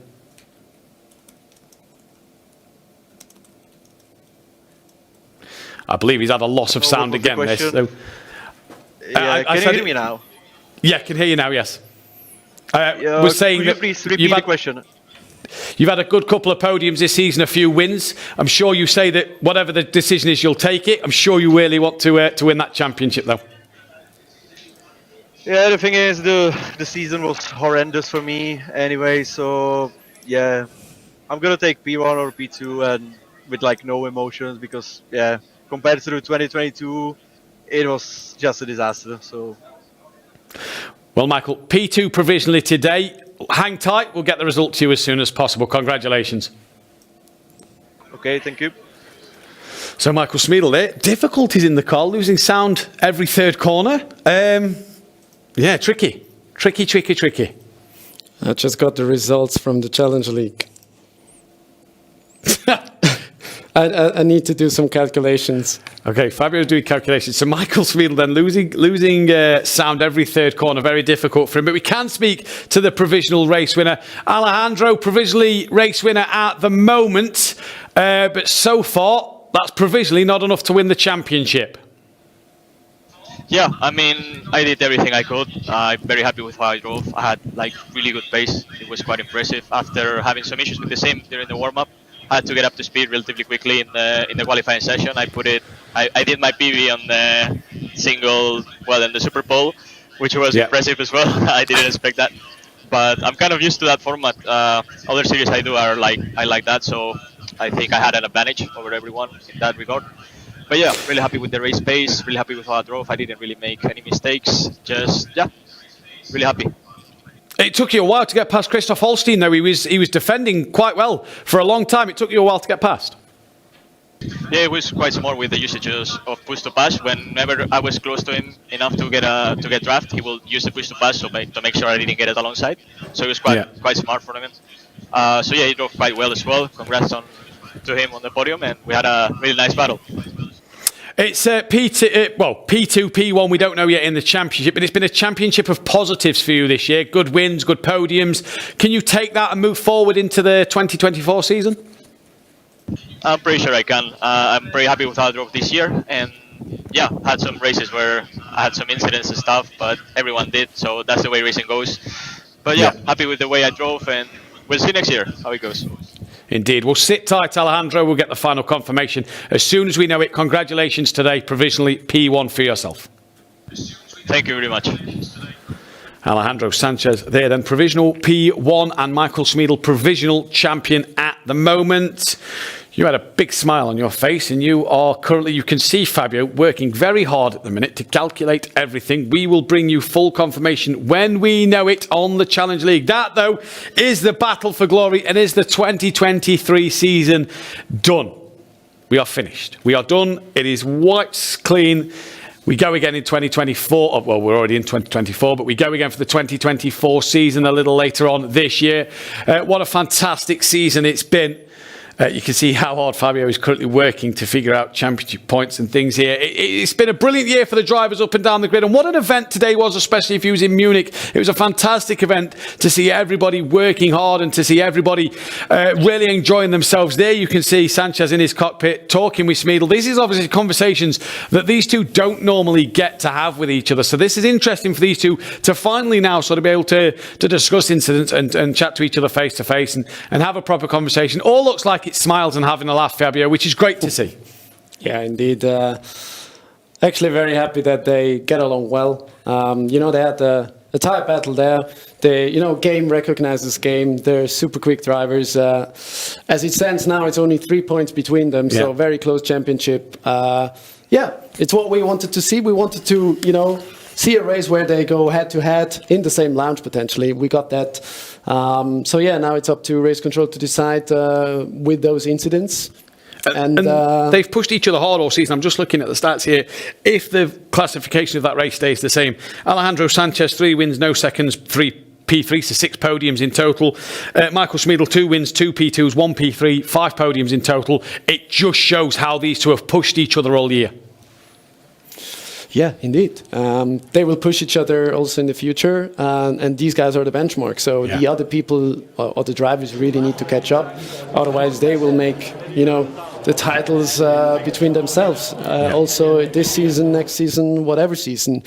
But I'm very confident, that the next generation will come soon. And with Zero, we already have one that really could challenge. Angelo this season was a bit unfortunate in some races. Maybe he can also step up his game for next season. And then, who knows, maybe a four-way battle for the title. Well, you've got that as well. And then you look at the likes of Yannick Pletcher and Valverde maybe stepping into the race league, as well as possibly Nico Forland making that step up into race league. Obviously, a few drivers might get demoted back into Challenge League. So, Yannick Pletcher, he's been quick all season. Nico Forland's been good as well, as has Valverde. So it would be interesting to see what they can do next year, as well as we saw this year with Sinan and with David Seed and with Ciro. Sinan's had had a podium. David Seed got the first race win of the year. Ciro took a race when he's had a few podiums this year. So interesting to see their trajectory and where they're going. And like you say, can Ciro be in that championship fight next season? Yeah. So who knows, maybe next year one of the Challenge League drivers who steps up to Race League will also have a say in that. I'm just very excited, the more seasons we have, the better the quality of the drivers get. So next year, obviously, we will have more Race League drivers, and they potentially need to qualify for their spots, because now and the seasons before, their spot was basically fixed. So because there's so much talent coming from the Challenge League in the future, it seems like they have to qualify for that spot as well. Obviously taking into consideration the maximum amount of simulators that the launchers have available to them. Exactly. So it's going to be interesting to see what comes here at the future and what drivers are where in the future of Racing Unleashed. The season 2024 gets underway September, yes. Exactly. September. We have the three special events, March, April and May coming up, as well as then the season starting in September. So it's less the 24 season, it's more the 2024-25 season coming up in September. That'll be ending around June time, I imagine. Yes, June 2025. Yeah, exactly. So the 24-25 season coming up. Will Yannick Pletcher be the Challenge League champion, or will it be Marcus Valverde? We're unsure yet. Will it be Michael Smeedle going in to defend his championship once again, or will it be Alejandro Sanchez to take the crown again? Race results, we're waiting on the full information. I know you've seen Challenger, but we haven't officially heard yet. I know. We're just awaiting word before we can say. But I assume that our team are working tirelessly hard to make some nice graphic to bring up onto the screen. Obviously, we've got the podium celebrations from both races today, as well as the podium celebration for the top three in the championship. And it's been a fantastic year, fantastic racing. With that, Race League drivers, a fair few winners again. David Seed, Angelo Michel, Jan Teufen, Ciro Zambra, Christoph Holstein. Sanchez has won 3. If today's counts, Smeedle will win 3. If he wins today, he's won 2 at the moment. So, still, even in the Race League, still had a good mixture of drivers. Yeah, but helped by the format. Obviously, the knockout really plays a role in that. As we've seen today, when the faster drivers start in the front, the chances that they get the win are much higher. But who knows, maybe we'll introduce some format similar to this one, where drivers have minimal preparation for the race. I think it adds excitement, because then drivers need to practice on several tracks and not just only for one for an entire month. Well, you saw today, didn't you, with Augustin Torlacci, when he could put laps together, was quick. Smeedle put laps together, was quick. When it comes to that one-shot qualifying, both didn't take the pole position. Both didn't probably deliver like they expect to deliver. I'm actually quite happy that Smeedle mentioned that he liked the format, because he was never a fan of the knockout. So, we'll see how it goes next season. There will be some spring events coming up for sure that have a different format to what we've seen today. They will see. Yeah, indeed we will see then. What a season it's been for the Racer League drivers. Obviously, we look back to, again, the end of last April, where Silverstone kicked off and David Seed, Ciro Zambra took a 1-2 as the Challenge League drivers obviously started at the front for the knockout qualify session. It was a very long time. Fabio nach hinten. Den James nach hinten, Fabi. And we can, I believe, speak with James. James, you've got Michael with you there. What a race. What a season. Look who we're with. This is very cool. That was fantastic. The winners once again stepping out of there with sweaty palms. But I wanted to speak to the man himself. third time for you, provisionally. How you feeling about the race? How you feeling about the overall season? Well, the overall season was more like a disaster, as I mentioned. But this race was really good. I mean, kind of, I would say, great format instead of what we actually have during the whole season. So that was a nice change. Yeah, but other than that, I was struggling with like audio cut out. Every third corner I was basically deaf. So that wasn't lovely, especially on this technical track. So yeah, also like a little bit of like micro stutters on the screen. So that wasn't ideal. Yeah, but other than that, it was hard and fair racing. Obviously, I had a little incident with Alejandro in the first corner, so that needs to be taken care of from the stewards. Yeah, nothing I can do about it. I mean, I tried to go to the inside. Obviously, it is narrow there. It's bumpy, but I think it was like hard racing and more like a contact, which shouldn't be penalized. But yeah, they need to decide. Yeah, sure. It's interesting. Before this race started, we were speculating amongst each other what could possibly be the challenges of this race, and we actually said turn one is quite tight. That first bottleneck really might cause complications, and sure enough, there was perhaps a slight incident there which may cause complications in the end. Yeah, exactly. The concentration was like really good from my side, but with the issues that I had, obviously it's easy to do mistakes. Yeah, but other than that, I think I had a good performance. Obviously, Super Bowl wasn't great from my side because I knew that I can do like 15.7 and I did only like 60.1 in the actual Super Bowl, so that wasn't lovely from my side. But yeah, in the end, it was a great day, and yeah, we just need to wait for the results, like I mentioned. One more question, and this is actually from my side. What was your strategy behind using your push to pass so early throughout the race? Well, I was basically reacting to the whole situation. I mean, you can't really plan it or predict what is going to happen. You need to see your rear mirror, see the guys in front, what they are actually doing. And I knew that I need to be at least P2 because Alejandro overtook Christoph. And after that, yeah, I had to use all of them. And then I was just praying that the guys will not catch up and I'm going to stay P2. So, yeah, but nothing is confirmed, right? So, as I mentioned, so let's see. Brilliant. Listen, top driving, regardless. Congratulations, that was fantastic to watch. Guys at the studio, what do you think about that? Yeah, it was fantastic racing, James. It was really, really good to see. Turn your screen. Don't show them. Turn your screen. It was really great to see, James. What's the excitement like now? Obviously, the Challenger League drivers have had to wait a very long time for their results to come through. We still don't know the final confirmation. So what is the atmosphere at the moment in the lounge? Word, it's anticipation. Everyone, both Challenger and Racer, we're in limbo right now. The stewards are now looking at incidents from both races, and there's just this time, this no man's land that we had earlier, but we're close now. It's really a lot of chat around speculation. There's already chats around all of these drivers log these races like a hard drive. They know every inch of where they went right and everywhere where they potentially went wrong, and they already have a perspective and potentially an opinion on where they might have lost points. So it's going to be fascinating to see the stewards' interpretations of those. We can only wait and find out what's what. James, can you find us Marcus Valverde and Yannick Pletcher, please? Marcus Valverde. And Yannick Pletcher. Was Marcus. The guys, how are you feeling about that? Talk to us about that race, because that was also pretty spectacular. Yeah, I mean, the first I said, okay, I have Yannick behind. But at some point, I think there was an incident with him. I don't know who crashed into who, but the thing is, I was P2, and I knew at this point I'm champion. And I think my mistake was thinking that I should be more careful. I don't want to risk anything. And that made me, Nico catch me, and then the other guys catch me, and then I start losing places.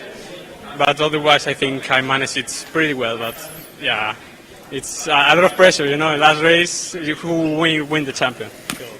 Yannick, you've had a good hour now to look back over your race and think about what went right and what might have gone wrong. Have you had any more thoughts as to where you might stand? Yes, I think the whole race was good. I had some bad luck at the start and at the second lap. And then I did a mistake by myself because I was frustrated. I wanted to get by Mohamed and made a dive bomb. But I don't really know. I've lost no time at the incident. But no, he lost no time and I lost time. I completely spun. But yes, yeah, maybe it's a penalty. When I've got a penalty, then Marcus is the champion. When not, then I'm the champion. This is close, guys. This is close. I mean, again, you know, guys, this is a theme that we've spoken about. Is it's not just about the racecraft itself. We've got this constant theme here of reoccurring pressure. It's something that we can't appreciate unless we're in their shoes. There's so many variables here going through these guys' heads. It's tiny slips, and they're in no man's land. So with some luck, we're going to find out shortly and see who ultimately came out on top. Indeed, we are. It's been very, very difficult for the drivers today. Obviously, the wait for them continues. We are. Hang on, believe we are giving the results or the podium. I mean, we know. I have the results in front of me. I'm just waiting whether the producer will show the results of the podium, and then obviously. Okay, so we're being told. We're being told that there's going to be a graphic coming up for the podium. So Yannick and Marcus just need to hang on a little longer, but the graphic is coming up on screen now as the result pans around. And it is Augustin Torlacci who takes the race win from Nico Forland. Marcus Valverde promoted to the podium as Michael Fry demoted down to P4. Yannick Pletcher, though, finishes in P7 now. That for the championship, I do believe, you'll have it in front of you. That for the championship means that Yannick Pletcher will be the Challenger League champion by 2 points for the season of 2023. Yannick Pletcher is your champion at the very end. The Rose go up in Munich. Relief of Yannick Pletcher. He is your 2023 champion. That is absolutely fantastic news. That is brilliant. His mum and dad, smiles and hugs all around. It's a shame his grandfather's not there really as well, because normally we see his grandfather in the background. Congratulations with Marcus. James, can you grab a word with Yannick if possible?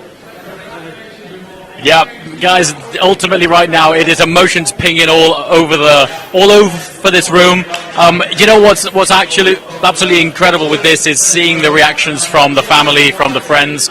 It's a real tangible example of what this means to everyone involved. It's not just the driver. Just like a real sports team, there's a huge infrastructure and support network here. And check it out, mutual respect from drivers. Yeah. No doubt he's going to be going home a happy chappy tonight. And this makes it Kemptol back-to-back Challenger League race wins then. So a penalty to Michael Fry, a penalty to Mohamed Ramsey. That didn't really affect him. Tyler Klaus was 8th, Joshua Hader P9. Roberto Miguez with a penalty rounded out the top 10. But James, just speak with Yannick. I think he's finished congratulating everybody. Just speak with Yannick. Just see how he is. We're going to see if we can grab a quick word. So, your emotions just J-curved in the last 3 seconds. How are you feeling? I'm feeling, I can't describe it right now. I can't even believe it now, because I thought this would be a penalty, and I'm really blown away by it. Yes, and I can still not believe it. It's such a crazy. Fantastic. Listen, watching you this season has been a real pleasure. I think it's thoroughly well deserved. Your competition and fellow drivers are obviously very talented, but ultimately, best man wins. You've absolutely nailed it. Congratulations. Yes, definitely. Also, I mean. No other me or Marcos, we both give it everything and train hard for it, and yes, I mean we both would have deserved it, definitely. He's blown away. He's quite lost for words, rightly so. Congratulations, buddy. That was fantastic. Well done. Well done. Can you give us Marcos, James? Where's Marcos?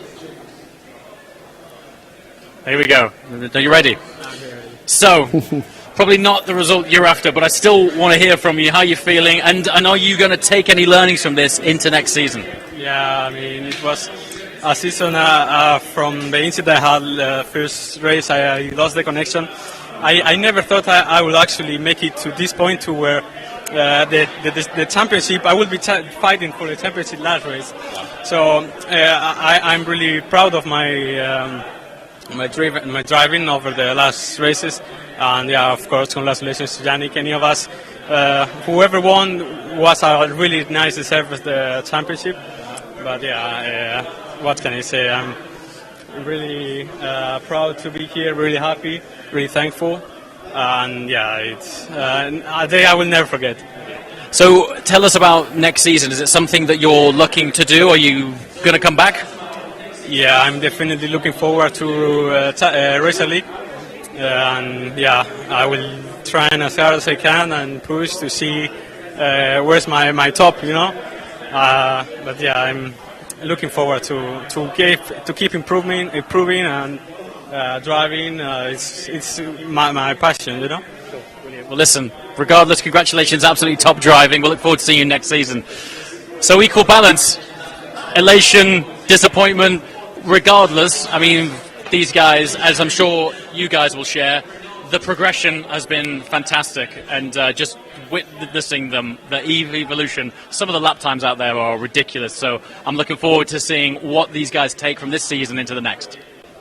James, you obviously joined us at Imola earlier this year. You got to see Yannick Pletcher in Cape Tall, and you joined me on the commentary for the Race League back in Imola. You see the progression that these drivers have made throughout, since your last time here then to now. You see how they've developed from them.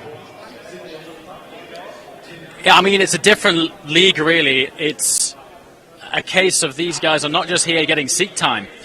Yannick, he has a nutritionist and he has a coach, you know.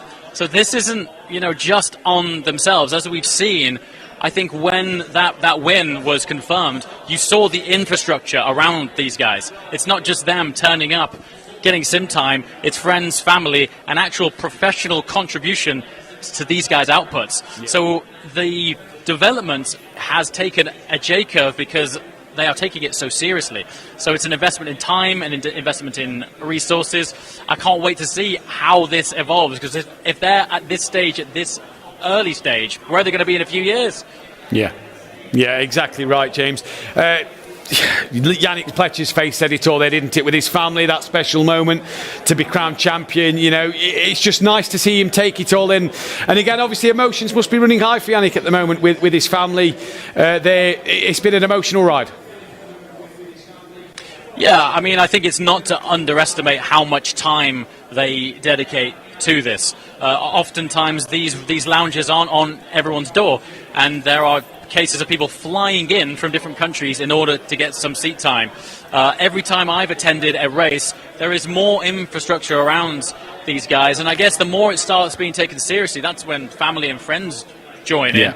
And so that release of relief and confirmation that all that time, effort, and frankly financial investment to get here is no small thing. So when you see them come out on top and see it paying off, you got to remember Yannick's 17.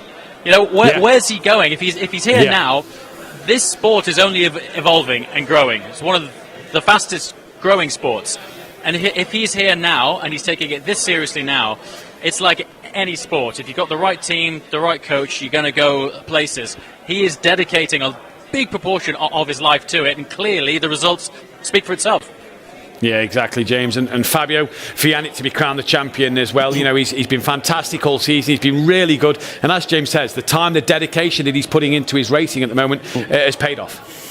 Yeah, it's paid off, and he had a difficult moment in Zurich. I don't know if you remember, where he had that jump start, right? Yes. So suddenly, from being the leader of the championship, he dropped back, had a knockout ban, etc. So he really pulled himself together with, as I said, like you said, with psychologists, etc. So he really wanted it. For being that close now between him and Valverde, it's just amazing to see, and also his reaction, you know, with his family, but then also, you know, the gratitude and the respect towards Marcos was unbelievable. It was as well. It was absolutely brilliant. Yeah, it was great to see. Obviously, the grandfather wasn't there for Yannick, who's been there all season, and that's been a big important. James, thank you very much for the time being. We hope to speak to you or see you again a little later on. Thank you. Guys, next time you've got to be in this lounge. And as we say, you look back at Yannick Pletcher, the season he's had ups and downs at Zurich Airport. His mum and dad have been behind him the whole way. His grandfather's been behind him the old way. He's had his support from Tiziano and Ciro Zambra in the background. But what a season for him. Right, Racer League replays. Let's take a look. And this is the big decision. Turn 1, lap 1. Yeah. So both said it's a racing incident. They were just driving very hard, and let's see if they give it other space. Jumps over the curb there a little bit. This was so close. That could have gone horribly wrong for both of them. That could have gone horribly wrong. But it seemed that both said it was okay. Yeah. It's just one of them into subtle, as James said earlier, it kind of bottlenecks into turn 1 and it tightens up very quickly. So for Smeedle there, plenty of room on the inside, but at the same time, not a lot could be done about that. Yeah, luckily nothing happened there, right? But could you argue that Sanchez maybe lost the place due to that contact? I don't know. This is the argument race control will do. And as well, at the time, we don't know if Sanchez and Smeedle have actually looked back at that footage until that may have been the first time they've actually looked back at it and been able to see it and look at it in slow motion. So we don't know if they've looked at it at the time. At the time it happened, they both felt racing incident. Looking back, do drivers then maybe think of something different? Yeah, maybe. They're all, I don't know. Usually when you're in the cockpit, you don't see what's going on around you. So maybe they have a different opinion now, or they would say, okay, racing incident because he jumped over the curbs there. You don't really know how the car is going to react, So yeah, it's a tricky one, but it looks like a racing incident there.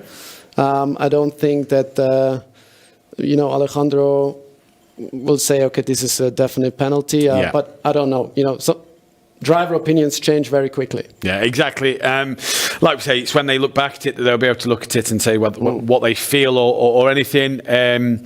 Christoph felt that he maybe pushed Alejandro off when Alejandro got by on the track limits. Christoph said he's not sure, but felt like he may have just squeezed Alejandro off. I mean, it's just the nature of that corner, right? But yeah, maybe our producer shows us that scene with Alejandro and Holstein as well.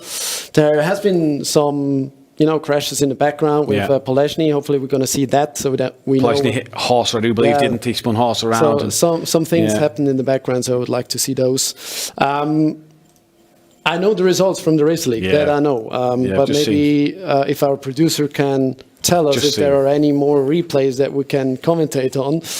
Otherwise, I guess they're preparing the table. Preparing the result screen. I've just had a look at the screen, and Fabio, take a step towards me. Because the result is Alejandro Sanchez is your race winner. He's a 3-time race winner this season. Michael Smeedle will finish second, which means for a fourth time, Michael Smeedle will become the Racer League champion. He wins it once again, and he is the champion of Racing Unleashed. It is a fantastic job. Christoph Holstein keeps his podium from Ciro Zambra, Angelo Mikel. Wojciech Polesny did pick up a penalty. He drops to 6th. Enrique Marignon 7th. Florian Horst at 8th. Dominic Dedic 9th. Sebastian Hirsch rounds out the top 10. That's interesting. So I wonder if Angelo Mikel now caught Zambra for P3 in the championship. Mark Gasner just outside the top 10. David Seed, Loris Mistretta, Jan Teufen, Devin Eastgrow, Kevin Aby, Kaufman, Sinan de Mirbas, David Ladamada and Javier Loro did not finish. As there's the camera in Munich, and I'm sure they're all congratulating the man Michael Smeedle on his championship win. He's 4 times a champion, and it is Munich who win it once again. Kemptol win the Challenge League twice in a row. Munich have won it again. 4 times a champion is Michael Smeedle. And hopefully we can get our camera crew so we can see his reaction to that one. Must be fantastic to become a 4-time champion, Fabio. Yeah, brilliant. 5 championships and 4 times it goes Smeedle's way. So congratulations from the studio. Amazing job. Sanchez pushed him all the way this time around. Really, it's, I believe, 3 points between them. So basically the same result as we had in the Challenge League. So very, very close. It's 3 points, exactly. Yeah. And just to confirm, third place in the Championship for Challenger League was? Third is... I believe Nico Folland. Nico Folland in the Challenge League. Yeah, and Racer League? Racer League, it's... hopefully I'm not saying anything wrong here. Where did... Angelo finished 5th, so yeah, that's Angelo in P3. Angelo finished... Wrong paper. Yeah. Angelo, promoted to 5th because of Polesny's penalty. It's Angelo in P3 in the championship. So there we go. So your top 3 in the Challenge League: Yannick Pletcher, Marcus Valverde, Nico Folland. Top 3 in the Racer League then: Michael Schmiedl, Alejandro Sanchez, and then Angelo Mikel. Top 3 in the Championship. You see, I do believe that is Sanchez and Schmiedl talking to each other there. Hopefully, have congratulated each other. It's been fantastic. And do you know what I've really liked about today is you saw Valverde's emotion with Yannick. The fact that he congratulated him straight away. We didn't get to see, unfortunately, with Schmiedl and Sanchez. We assume it was the same. But it's been fantastic reactions from everybody all around. It really has been a fantastic day today.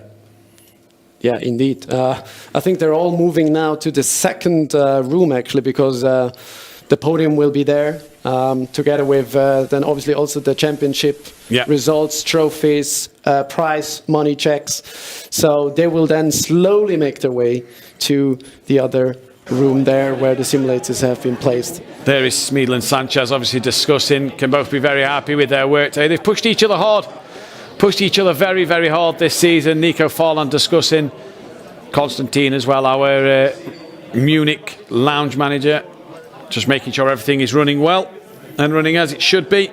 Can I just say that I see also the total prize money that the guys have accumulated over the season. So Alejandro Sanchez, with the races, has earned 20,350 Swiss francs, basically. And additionally to that come 9,000 for the second place in the championship. Michael Schmiedl, 19,550, adding 15,000 on top of that. A lot of prize money. Lots of prize money. So almost 35,000 this season. For Schmiedl. For Schmiedl. Yeah. And what will that fund? What will that fund for Michael Schmiedl? Will it fund him coming back next season? Will it fund some sim equipment at home? Maybe a chance to get into the seats in the real world? Who knows? It's been a fantastic year, though. It's been a fantastic year of racing. Obviously, the meant to end in December. We're ending now in January. Yep. It's a short turnaround to the next event in March. Yes, and we're still talking about that, actually, the spring event. So that will come up, I assume, after the ceremony. So, I don't want to say too much before we go to that graphic, actually. So the guys are making their way now to the podium, where we have Challenge League podium of today's race, Racer League podium of today's race, and then after we go into the prize giving of the championships. Yeah, indeed we do. So once again, Augustin Torlacci, Nico Folland and Marcus Valverde was P3 in the race for the Challenger League. The championship, though, goes the way of Yannick Pletcher from Marcus Valverde and Nico Folland. And in the race we've just seen there, in the Race League, Alejandro Sanchez wins the race from Michael Schmiedl with then Christoph Holstein in P3. The top 3 in the championship then was Michael Schmiedl, your champion in the Racer League, from Alejandro Sanchez, and then Angelo Mikel, P3. We're looking to get set up for the victory ceremony, and we're looking good to get done. It's what a day, what a season, what a championship. Yeah, I'm actually quite tired. It's been a long day. It's been a long day. We came on air at half? It's been very exciting because at the same time you always had to look, okay, if he finishes there, is he then champion, etc. So, but this is what we wanted, right? Yeah. A season decider in the last race. We got it. It was super interesting. We had a big party in Munich.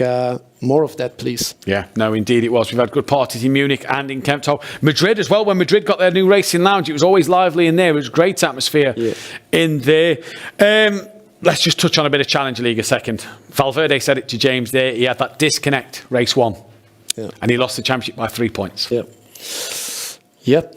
But yeah, that's very unfortunate. Obviously, it shouldn't happen. It can happen sometimes. But Marcus can be really, really proud. As he said, he didn't believe that he would actually be in the championship hunt until the last race. So for him, especially coming to Munich, it was a great experience. And I'm sure deep down, he knows that potentially if that disconnect wouldn't have happened, he would have been the champion. But that's sometimes how it goes in motorsports, in other sports, right? There is, you damage your ski or something else. We see can happen. We see in the real world of motorsport, an engine blows, a gearbox fails, suspension breaks. That's the end of your race. So this is the equivalent to what we have in the sim world. So it is unlucky for Marcus Valverde, 3 points. Unlucky for Sanchez, 3 points as well.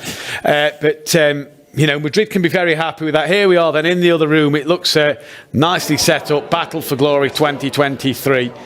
And everybody's in there. Drivers, friends, family for the podium ceremony. I believe we've got in the podium ceremony for the race first. Yeah. And then for the championship. So, great to see. Nico Forlan, third place. Mr. Consistent beginning of the season. He sort of came off at the end. It wasn't to be for him. But here comes Marcus Valverde. It's going to be P3. P3 for Marcus Valverde in the race today. P3 for him on track. Good race for Marcus Valverde. Good stuff for him. P2 in the race was Nico Forland, who will claim second place in the Challenge League race today. It was absolutely fantastic. A high five with Marcus Valverde there. He takes P2 in the race for the Challenge League, and now we get to head over to Madrid and we get to see the Madrid Lounge where Agustin Torlachi will step up onto the top step of the podium. There he is. I like that. Spanish and Argentinian flag.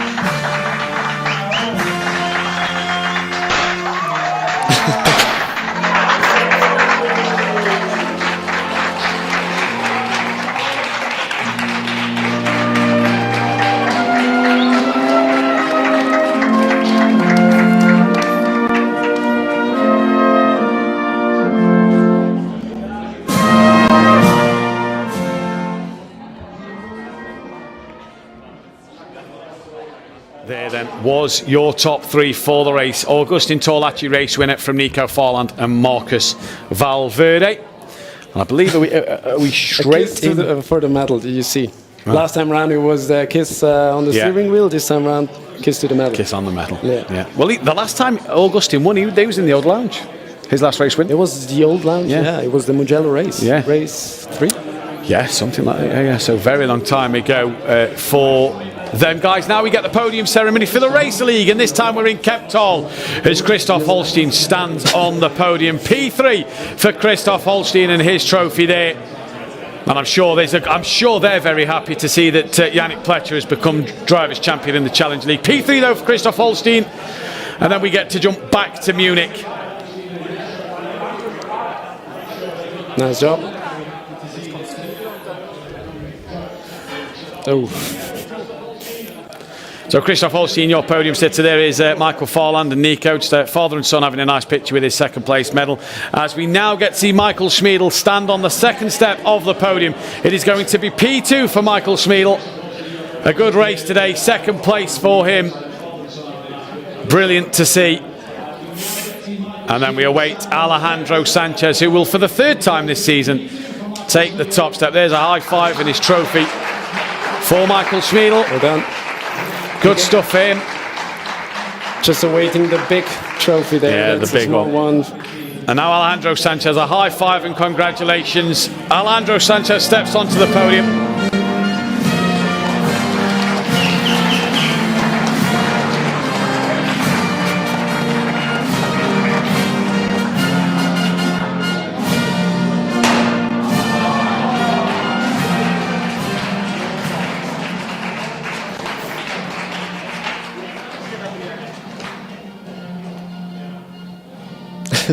I wonder what that was a close one, actually. Yeah. With that. Yeah. Look how they're actually laughing. I think about the same thing here.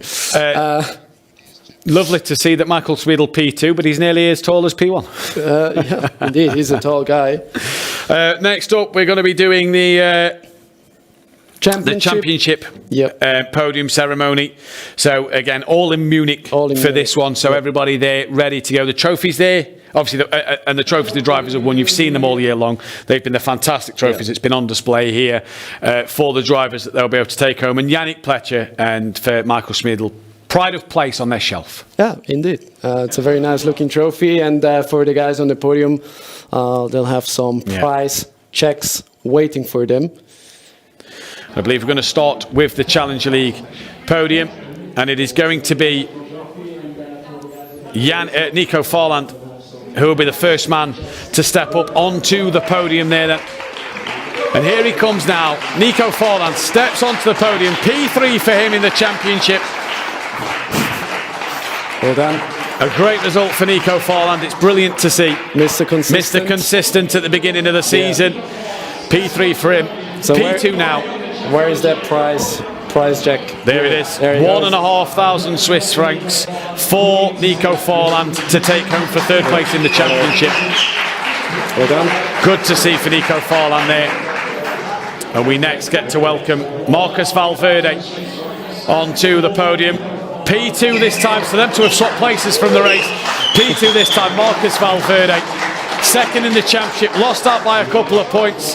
Had to fight back and claw his way through this season. And he'll receive his prize of 2,000 Swiss francs for second place. A lot of money in his back pocket there. It's good after Christmas, right? Good after Christmas, yeah, straight back in the pocket. People spend so much money, so it's good to have something extra on the bank account. And now, your champion for the season, Yannick Pletcher, 3,000 Swiss francs. A high five. Here's your Challenger League champion. The emotions he can't quite believe, and a fantastic trophy he gets to lift. Yannick Pletcher, your Challenger League champion. They're having some confetti there. Yeah. Oh, hey, the guy who's got to clean that up. Yeah, bless him. What a scene, though. Top three, I think he's wanted them both to come on. Can they manage? It's a very tight podium. Squeeze in, smile. There they are. What a podium that is. Yannick Pletcher, your champion for the Challenger League. Marcus Valverde, second place. Nico Farland takes P3. And a good amount of prize money for each driver to take home with them. Yeah, but wait until you see the Race League. Yeah, wait until we see the Race League ones. It is fantastic at the moment. And now they'll just clear that podium off. And they'll be able to move on to the Race League podium, where, again, 3 points separates the top two. Is it 3 for both? I thought it was 2 in the Challenge League. Oh, is it 2 in the Challenge? 2 in the Challenge League, 3 apologies. Yeah, exactly. So there we go. Yeah, fantastic to see. Really good for the Race League drivers here. It's been a fantastic season throughout, and it has really been a absolutely magnificent championship. Yannick Pletcher, thoroughly though deserving of his championship win. He's had a fair few wins this season. It's been great. But we go back to Munich, and we look at that man. Angelo Michel is going to be the man who will be P3 in the championship. Angelo Michel takes P3. Well done to him. 6,000 Swiss francs in his pocket and bank account for P3 in the championship. Well done to Angelo Michel, race winner earlier in the season. Yep. Awesome. So good to see. Maybe some tires or, I don't know, some parts for his car. For his car, yeah. Loves to have a few pictures with his car, I've noticed on Instagram. Alejandro Sanchez then takes the second step of the podium. A high five with Angelo Michel. Second place. He takes 9,000 Swiss francs home with him. And I'm sure he will absolutely be delighted with that. And how is he going to transfer that in the plane actually tomorrow? Yeah, explain that one. Handbag. When you get to luggage. Hand luggage. Yeah. Just have to hold it tight while you're flying. Yeah, and then your champion, once again, he's 4 times a champion. Michael Schmidl is that number there. He is number 1. Here's your Racer League champion, Michael Schmidl, 15,000 Swiss francs and a beautiful big trophy to take home with him. Racer League champion once again, 4 times a champion for Michael Schmidl. I don't think they're all squeezing on the podium. For that, I believe Michael is too tall. But yeah, awesome to see you. There's the confetti. Again, brilliant to see. Nice one. So I guess the biggest party then is in Michael's house. Are we going? If he invites us, who knows? Yeah, brilliant season for Michael Smeedle.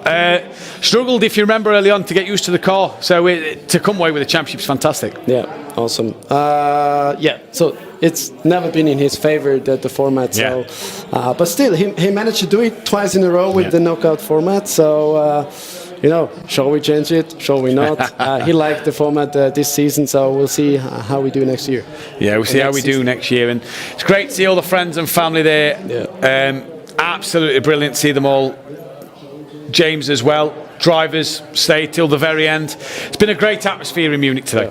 Yeah, awesome. So, yeah, just from our side, thank you very much for the people who came to Munich. Also, Marcos, Yannick and Alejandro, who agreed to come to Munich to have that celebration there, because it would have been a bit different with drivers not in the same lounge, fighting for the championship. So I'm very grateful that they went there and that we had a good event. We had a good event. That was the Battle for Glory. That was Racing Unleashed 2023 Championship. That, though, is all we have time for. Fabio, thank you so much for joining us this season. It's been an absolute pleasure to bring you this action. But we'll see you next time. Goodbye.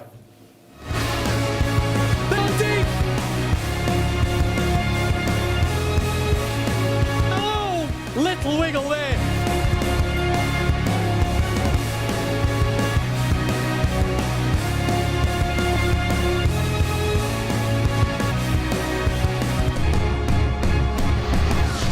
This is Racing Unleashed.